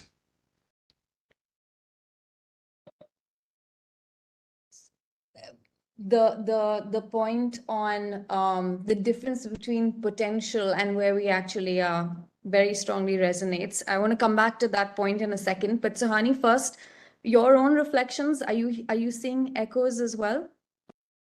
Yeah, for sure. I think it's really interesting how we're talking about the power of the ordinary people in our context, whether it's in Sri Lanka or Bangladesh or India. I think in South Asia, it's so much of this like unrealized potential that it's almost frustrating to watch. And you're like when you see that level of potential almost getting wasted, being not recognized, or when people themselves are not recognizing it, I think it's incredible. And I think that as an entire subcontinent, we can develop our communication skills, can support each other and work together to really highlight the stories of the ordinary people and elevate the ordinary people into positions of power. And of course, I think to Shivan's point about politics and the best and brightest are not coming in. What if we have that, the grassroots power that really comes in and becomes the best and brightest who's in politics and is trying to change things in their own communities. And if we can empower that, maybe that's a realistic goal that we can also work towards. And when we're talking about female labor force, because that's want to continue a little bit of the theme as well in Sri Lanka and the other South Asian countries context as well. South Asia is different from the entire world when it comes to female labor force.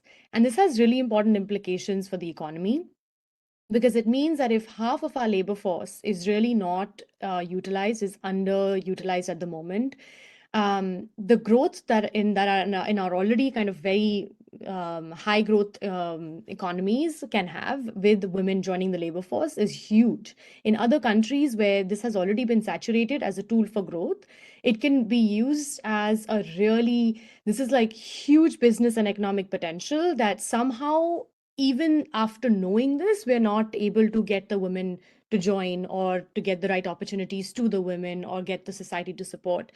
And this is important because there's something very different about this region in comparison to the world, but that brings the countries within this region closer together when it comes to social norms. So we really have very shared social norms here, where the perception that if a woman is working, what it means for the males in the family and what does it actually imply on the provider instinct, or who is the breadwinner of the family, and then what does that imply on the family's dignity and image. All of this has mattered a lot more in this region than it has in a lot of other places around the world.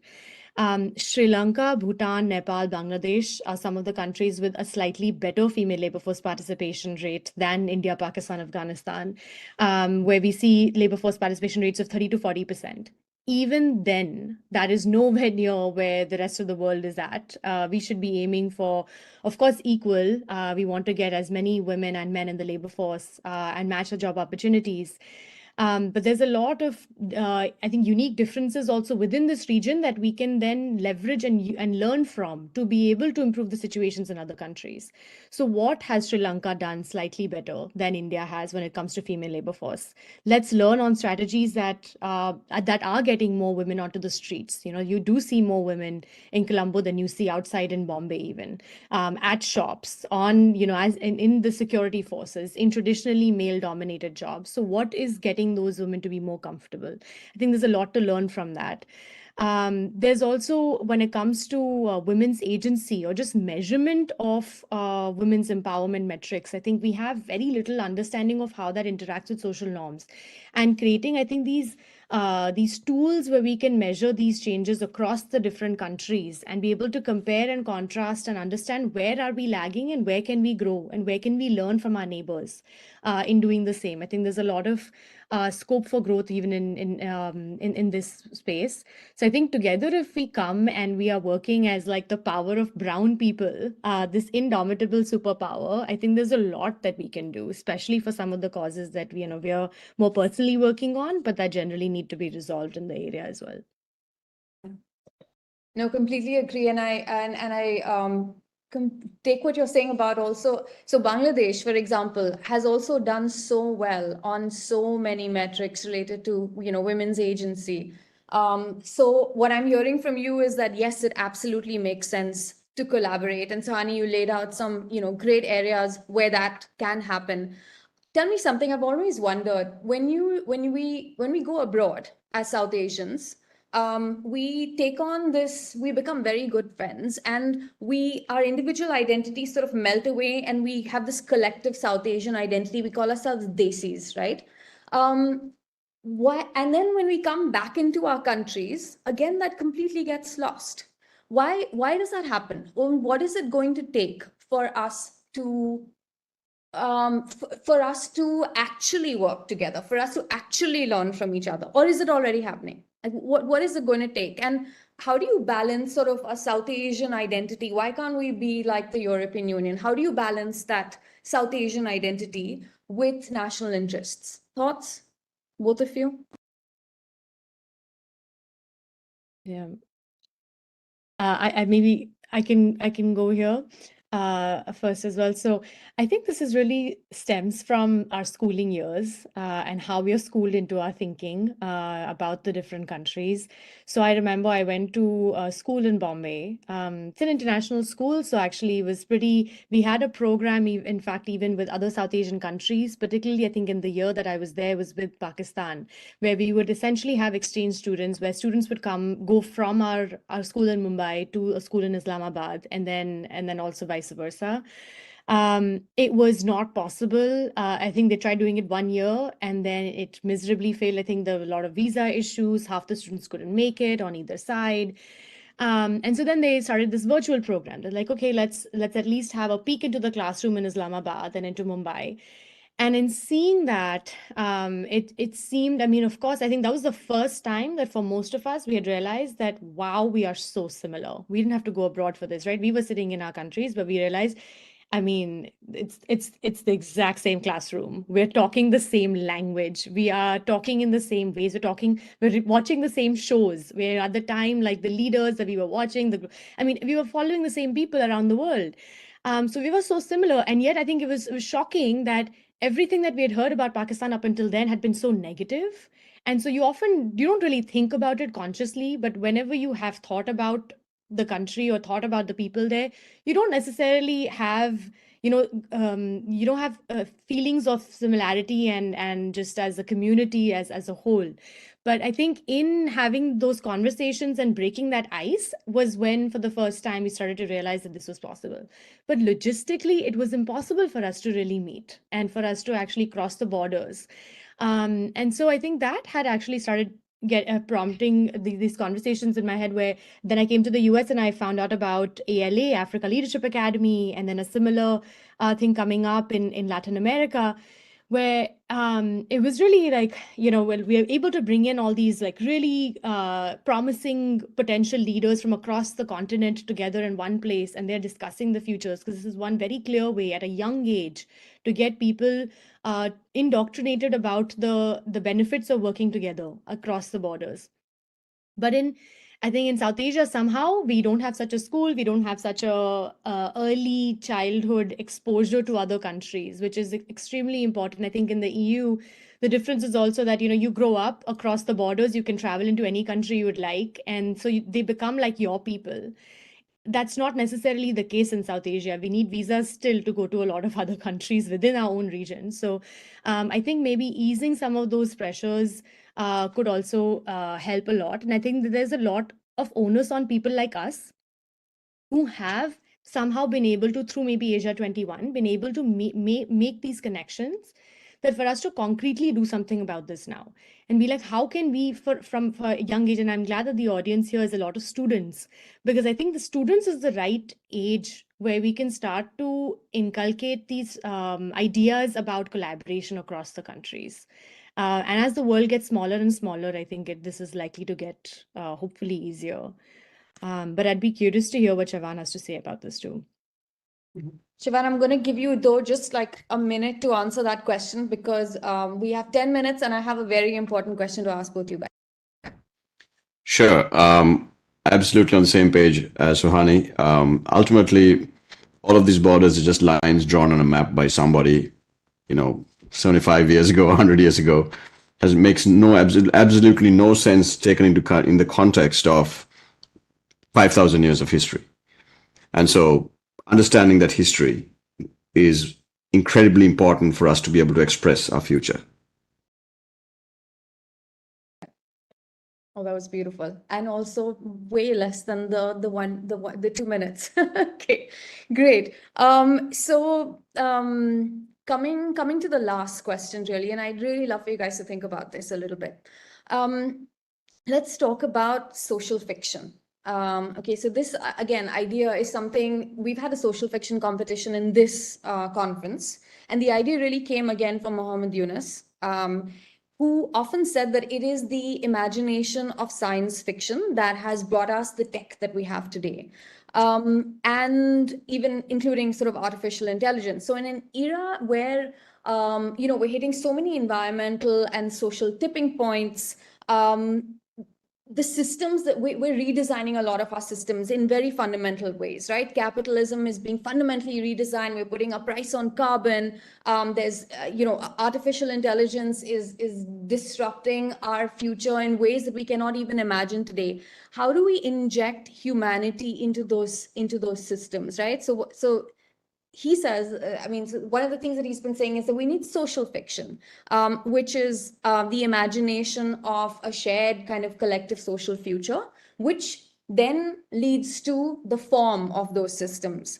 And especially in a world where these systems are being redesigned sort of on a global table, we need, do you agree? I think that we need to have this 1/4 of the world that the three of us are kind of representing here on this panel, to have a strong voice at that table, and to bring in perspectives, from that old civilization, that those different ways of doing this, from perhaps a consciousness that is more collectivist in its thinking. We need to embed some of those into these systems. So if I were to ask you, what is your social fiction, collective social fiction for South Asia? What would you say? And let's start with Siobhan. Sure. I think that's such a beautiful question. It gives us the opportunity to really delve back into time to figure out what was it that supported our communities, our nations, our people over so many thousands of years to be so incredibly successful. And I believe it was so much more than just an economic system, so much more than politics. It's so much more than culture, which is obviously very dynamic. I think it was a philosophy.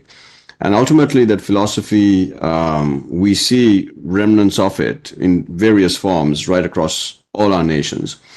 But perhaps we need to strip it down and understand what's at its fundamental core. And that is, I think, the truth. I believe we must spend a whole lot more time listening to our people, listening to what they have to say, listening to the systems that were very sustainable, our economic systems, and that is a fundamental core in the philosophy of leadership that ran our nations. It was never about survival for the moment. It was always about how do we sustain communities whilst also sustaining the environment. How do we solve problems forever and not just for today? That's a completely different way of addressing a problem and arriving at a solution. Today, we tend to look at problems as either national interest or regional interest or political interest. How do we solve this so that I can get voted in tomorrow, or I can be the CEO, or I can stop these people from screaming and shouting and protesting? But how our ancients looked at problems was in a far more profound, deeper sense. They looked at problems that communities were facing in a more holistic sense, and also the solutions that they put forward or they thought of was based on a philosophy of how do we make it sustainable? How do we solve the problem of starvation or irrigation forever? And that's why these systems have lasted eons. And the solutions that we come up with today don't last for, more than a few years. I think the other really important thing here is to understand that the systems that govern us today are from a bygone era. You yourself just mentioned, Aarti, that, artificial intelligence and robotics and deep data science, for example, are changing the rate at which we make decisions and are able to influence change at the rate of knots. And yet the systems that govern us today were essentially born during war, when the world was, structured completely differently. Or maybe even World War II, where political parties were born out of a world that was completely different to what it is today. But we are still stuck in the 50s, 60s, and the 70s. I think that reform is very, very important in order for us to create that imagined future and understand that this part of the world is so special in the greater story of the entire world. We have so much more to offer in terms of our philosophy and our way of life. I think we should be, in fact, teaching the whole world the South Asian philosophy of leadership. We should be lecturing at Harvard Business School, Oxford, and Cambridge about how our people were very, very prosperous for thousands and thousands of years, and not just for the past few hundred. There's a difference between a civilization and a history. Beautiful. Sahani, you?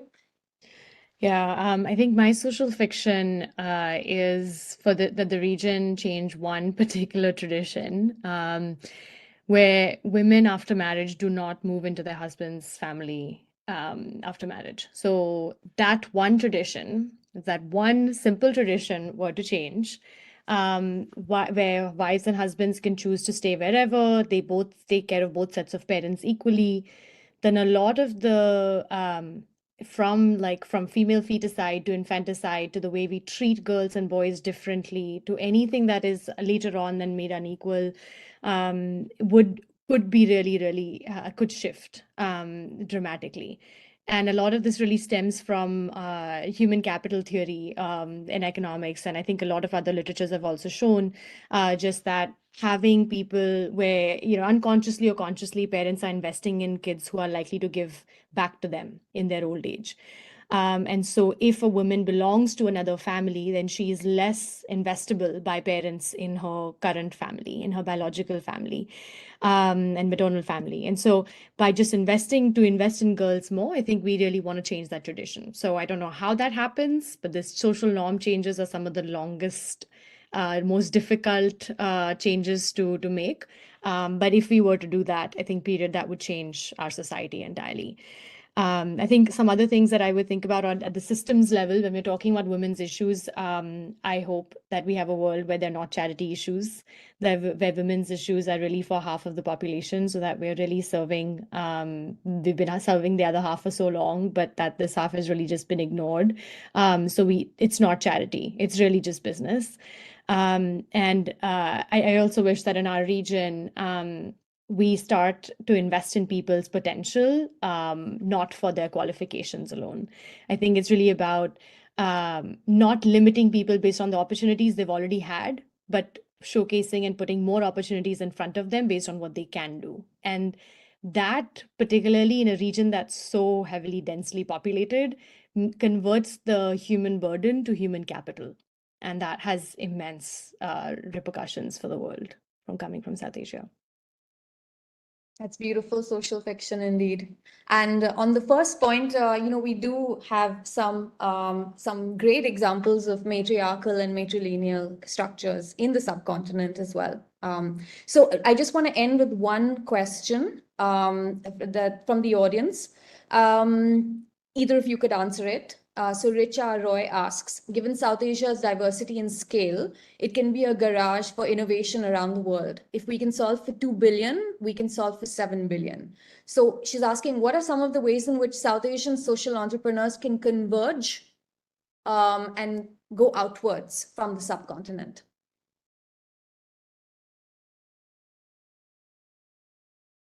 Anyone? So Annie, I see you nodding. Do you want to take No, I was this? going to say Shivan, I thought was going to talk, but he's on mute. No, I suggested Aarti answer this because I think she probably has. Yeah. Putting you back in panelist mode. Yeah, I mean, I think the conversations that we're having right now is really one way. I think we need just more spaces for conversations. And I think we need more collaboration. We need spaces, we need government to get out of the way sometimes, right? And let people to people connects happen. I think we need social entrepreneurs to see what they're working on across borders and realize how similar they are.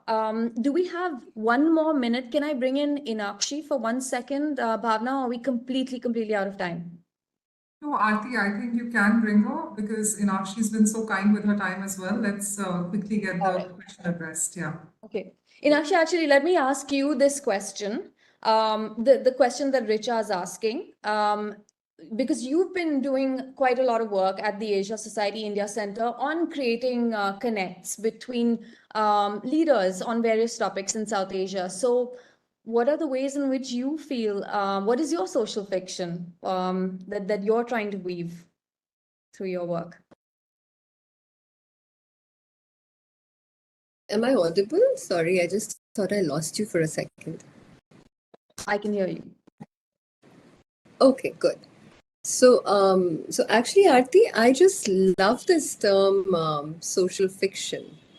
I think it's terrific and the bedrock of change and innovation. And in many ways, I think this exemplifies the construct of Asia society. And to your point and to the question that Richa has asked, I think the formation of Asia society as envisioned by John Rockefeller on his travels, a global network that would chart shared pathways between then in the 1950s, a relatively unexplored Asia and the Western world, and build bridges of understanding and collaboration to where Asia Society stands today, the largest network of Asia-focused centers that straddle over 4 continents. I mean, I think that's really, to my mind, a great example of social fiction then sort of transforming itself into or actualizing itself. Equally, I would say the creation of our Asia 21 Young Leaders Network, again, an idea that was seeded a decade ago and which now encompasses a network of over 1,000 change makers driving change in government and business, in policy, and in the social sector. And I mean, Shivan, you spoke about politics. I mean, fast forward 10 years, I see you in politics and I see you leading change and driving change in Sri Lanka in more ways than one. I think another example of this playing out as we speak at the India Center is our idea of deepening connections and cultural engagement across the subcontinent. We believe that there is nothing that stops this from being a possibility, even as there are complex geopolitical issues that need to be addressed. I think the important thing is that any form of social fiction and visioning needs to be accompanied by a very clear execution strategy and framework. I mean, Suhani, you've shown that in the work that you're doing. Aarti, you've seen that play out at Grameen Bank, and Shivan, you've seen that at Gamada. We've done this as well in many small and big ways, in the creation of a South Asia Arts Advisory Council, the formation of a group of cultural ambassadors across the subcontinent with whom we hope to navigate this journey. And, by leading Asia Society caravans to Sri Lanka in 2022, to Bangladesh in 2023. I think with the sense of kinship that we've attempted to create, and remember that none of this can be rushed or forced. I think we're now at a cusp where the possibilities of engagement and collaboration are are already reaching a second phase of deeper and more thoughtful projects. I'm hearing about a number of ideas, big and small. The possibility of annual policy summits, a South Asia traveling exhibition, a joint climate agenda, smaller incubators, I hope, led by our Asia 21 changemakers. I think social visioning accompanied by this rubric of building blocks creates a multiplier effect. And all of us at the India Center are immensely excited about the huge canvas of opportunities and of playing the role of catalysts in creating a more culturally and emotionally engaged community across the region. And so, to your point on a South Asian identity, Aarti, I'd say let's envision the rewriting of the history of the subcontinent. And let's hope that the dismantling of trade, visa, other barriers across South Asia ceases to be social fiction. Collectively, I think collectively, all of us and you, this wonderful network of Asia 21 changemakers can make this happen. And that is a beautiful way to end. Thank you so much, Inakshi, Shivan, Suhani, IMC. Thank you for this wonderful conversation. We're completely out of time, so I will hand over now to Bhavna for the next session. Thank you again, everyone. Thank you, Thank everyone. you, Aarti. Beautifully navigated. Thank you. Bye-bye. Thank you so much. Well, what a great session that was, and we couldn't have anticipated and expected a better closing for our panel discussions. Well, ladies and gentlemen, it is now time for us to transition into our final segment. We're talking about the valedictory session. Well, to take on the reins of this session and for the opening remarks, it's my honor to now invite Director General IMC, Mr. Ajit Magurkar. Ajit, over to you. Thank you, Bhavna. Good evening, everyone. Let me start by welcoming the youth power of our country. Since the morning, we have been part of several productive sessions covering a host of topics that are not only relevant, but also critical for South Asia. This is a historic time when optimism and opportunity are coming together. This conclave has witnessed the young minds unveil various aspects of the G20 themes and how youth can move away from the constraints of the past and exploit the opportunities of the present to unleash the potentials of their countries in the future. Students from institutes across pan-India as well as South Asia have been an integral part of this program. Distinguished dignitaries and young professionals from diverse fields from across the globe have voiced their aspirations, thoughts, and ideas. It is like a breath of fresh air. The discussions have brought out many ideas, suggestions, and recommendations that demonstrates the creative and aspirational side of our young minds.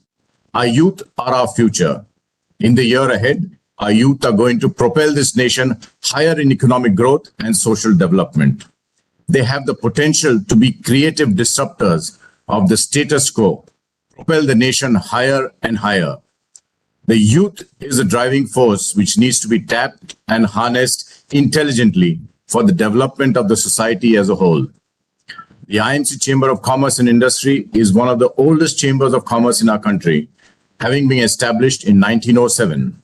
Yet, IMC has always been progressive, forward-looking, and adapting with time to the new industry trends. The Chamber has always believed in the youth of our country and has nurtured young talent. Young entrepreneurs, young professionals, and young corporate executives are part of our managing committee and various expert committees as well. We at IMC shall continue to foster, promote, and nurture young talent. We are honored to have a special address by Shri Anurag Thakur, Honorable Union Minister of Information and Broadcasting, Youth Affairs and Sports.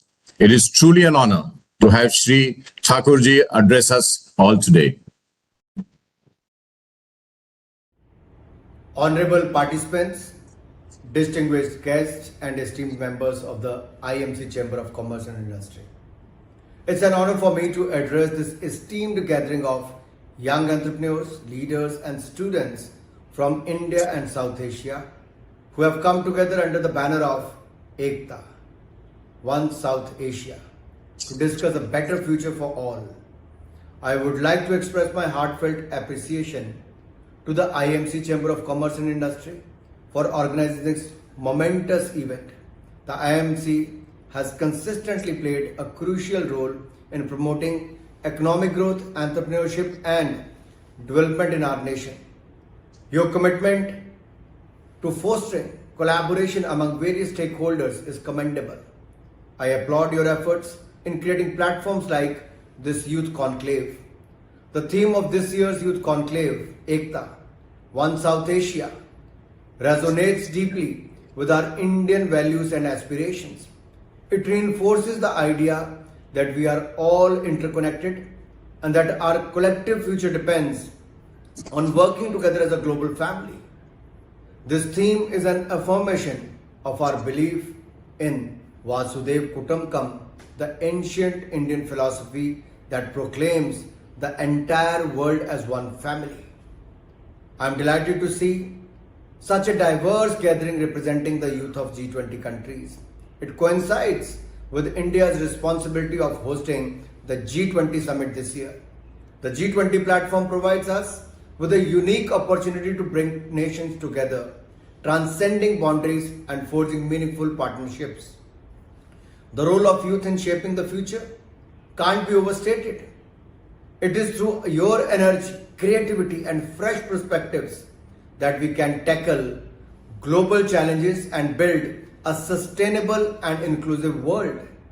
The IMC Chamber of Commerce and Industry has requested that I share my thoughts on connecting youths from G20 countries to work together for a better future.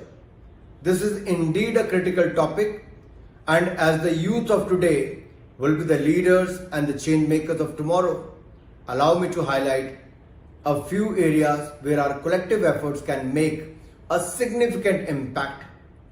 Firstly, entrepreneurship and innovation are the driving forces behind economic growth and job creation. By promoting an ecosystem that nurtures young entrepreneurs, we can unlock immense potential and pave the way for a prosperous future. Initiatives such as Startup India, Atmanirbhar Bharat have already shown promising results. So let us leverage these platforms and collaborate with our G20 counterparts to foster a cluster of entrepreneurship and provide the necessary support and resources to our aspiring young minds. Secondly, education and skill development are key enablers for progress.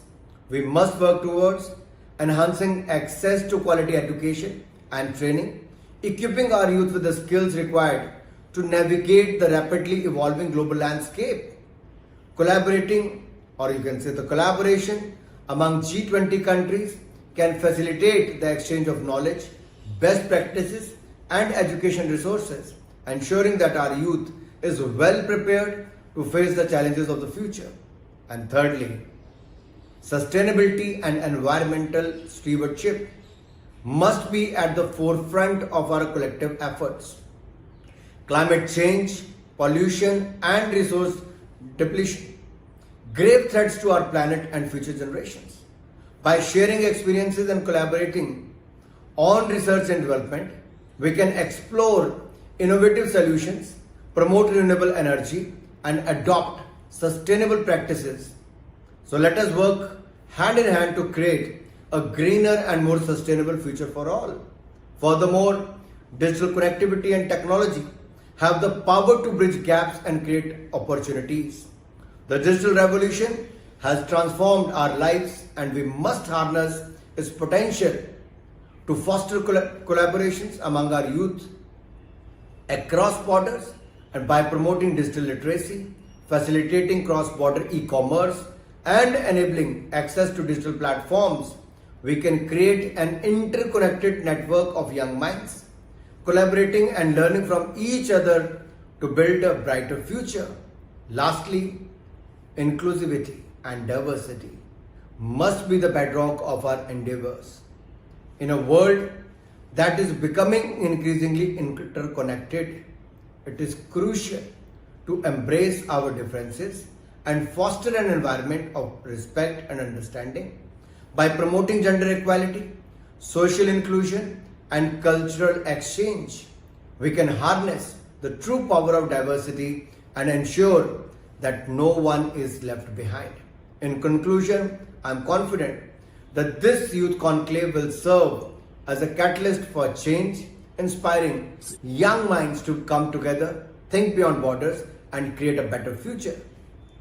It is through your collective efforts that we can shape a world where prosperity, peace, and sustainable development are the norm. I extend my heartfelt gratitude to the IMC Chamber of Commerce and Industry for their unwavering commitment to the youth empowerment and their efforts in organizing this transformative event. I encourage all participants to seize this opportunity to network, collaborate, and build lasting partnerships. Together, let us embody the spirit of Ekta, one South Asia, and work towards a future where the potential of our youth knows no bounds. Thank you. I wish you all a fruitful, inspiring youth conclave. धन्यवाद आप सभी को सफल और प्रेरणादायक youth conclave की बहुत सारी शुभकामनाएं। जय हिंद, जय Bharat. Thank you very much, Shri Anurag Thakur ji, for your very inspiring and positive comments on our platform on IMC's Youth Conclave. Finally, it's now time to announce the winners for the best student narration of the social fiction competition. Before announcing the winners, I must say that all of you are winners and leaders in your own right. And yes, your voices matter and have been heard loud and clear. I wish each and every one of you all the very best, bright and prosperous future ahead.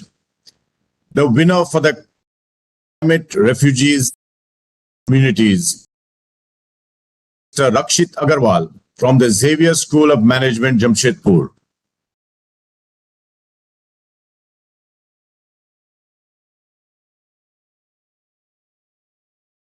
The winner for the topic Clean Energy Revolution is Miss Lopoli Mello from Rajiv Gandhi University, Arunachal Pradesh.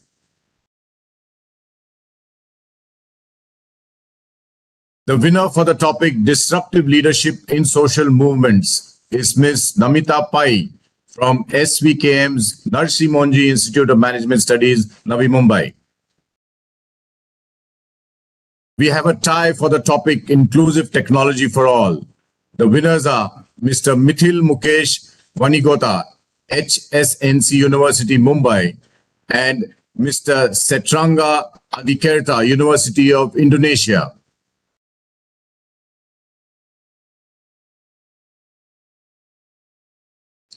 We also have a tie for the topic Women-Led Social Enterprises. The winners are Ms. Dechen Splazi, University of Ladakh, Jammu and Kashmir, and Ms. Yugen Dema, College of Language and Culture Studies, Royal University of Bhutan. My best wishes to all the students for a very bright, healthy, and prosperous future. Thank you very much. Thank you so much, Mr. Ajit Mangurkar, for joining us. Well, ladies and gentlemen, with that, it is now indeed my honor, firstly, congratulating all the winners. Congratulations for all your efforts. I would say every thought counts, and we wish each and every one of you a bright future. Well, with that being said, it is now time for me to have the co-chairman IMC YLF, Yash Chandan, to deliver the formal vote of thanks. Yash, over to you. Thank you so much, Bhavna. Am I audible? Yes, you are, Yash. Go ahead. As the co-chairman of IMC YLF, it's my privilege to present the vote of thanks. Today's youth are dynamic, passionate, ambitious, and focused, all of which are detrimental for success. They possess the zeal, enthusiasm, and right attitude, and when all these combines with creativity, success follows. Our youth can and will play a pivotal role in building nation and creating an impact on the world at large. As always, the Youth Conclave has been a roaring success, as everyone who participated in the event have left with their minds enriched and a smile on their visage. We are grateful to the respected dignitaries and policymakers who took out their precious time and inspired us. We at IMC YLF have been extremely fortunate to have their support at the Youth Conclave. Shri Anurag Thakurji, Honorable Union Minister of Information and Broadcasting, Youth Affairs and Sports, Shri Amitabh Kanji, G20 Sherpa, Government of India, Shri Jayant Sinhaji, Honorable Chairman, Parliament Standing Committee on Finance. I would like to express my deepest gratitude to all the distinguished speakers, moderators, and unicorns to be part of the event. It's amazing to learn about the tremendous work they do. Their aspirations, successes, solutions, and innovations have sparked meaningful discussions and valuable guidance as we explore the path towards a united and sustainable future in South Asia. IMC YLF Youth Conclave is a platform, the quintessential for the youth, by the youth and of the youth platform. This conclave offers an opportunity to students to share their ideas that can drive change. So my dear students, congratulations to those who won and those who participated. I firmly believe that youth should think, create, and innovate to get their goals and achievements and become the successful entrepreneurs and future leaders. I would like to thank all the colleges, partner institutes from various parts of the country, as well as international colleges who participated. We would also like to thank Maharashtra State Innovation Society for supporting this event. We wish to express our profound thanks to our silver sponsors, Quintessence Fragrance, Caliber Chemicals Private Limited, and Mahindra Holidays and Resorts India Private Limited. We look forward to their continued cooperation in all our future endeavors. We would like to thank our outreach partners, Asia Society India, We Naturalists, Festivals from India, and Satwa Consultancy for their support. I would like to thank my colleague, Ms. Shloka Nath, Chairman of the IMC Young Leaders Forum and CEO, India Climate Collaborative, as well as Organizing Committee, Ms. Aarti Vig, Co-founder, Unis Social Business, Ms. Priyanka Shivakaramani, Mr. Sanjay Mehta, Ms. Sheetal Kalro, and Ms. Anita Nayak, Mrs. Merrill, and Ms. Selby for putting forth an amazing event. Kudos to you all. It would not have been possible without your constant effort and support. Our sincere thanks to media representatives for their participation and to all the delegates for joining in such a large number. Your active engagement, thought-provoking questions, and willingness to share your perspectives have truly made this event interactive and enriching. And last but not the least, the IMC team and our platform partner, Exim, and our lovely host, Ms. Bhavna Bhatia, for all the hard work in putting up such a flawless execution. Let us carry the spirit of this event with us as we move forward, remembering that our collective efforts can create a world that is inclusive, sustainable, and prosperous for all. Thank you so much. Thank you so much, Mr. Chandan. Well, if one word can describe today, I must say it is inspiration. Inspiration to learn from one another, inspiration to contribute towards society building, inspiration to get better at our own work, and inspiration to becoming one South Asia, one Earth, one family, one future. Well, we hope our day-long conclave was productive for all our viewers and participants. Thank you once again to everyone who contributed to making this conclave a successful one. This is me, Bhavna Bhatia, signing off for today.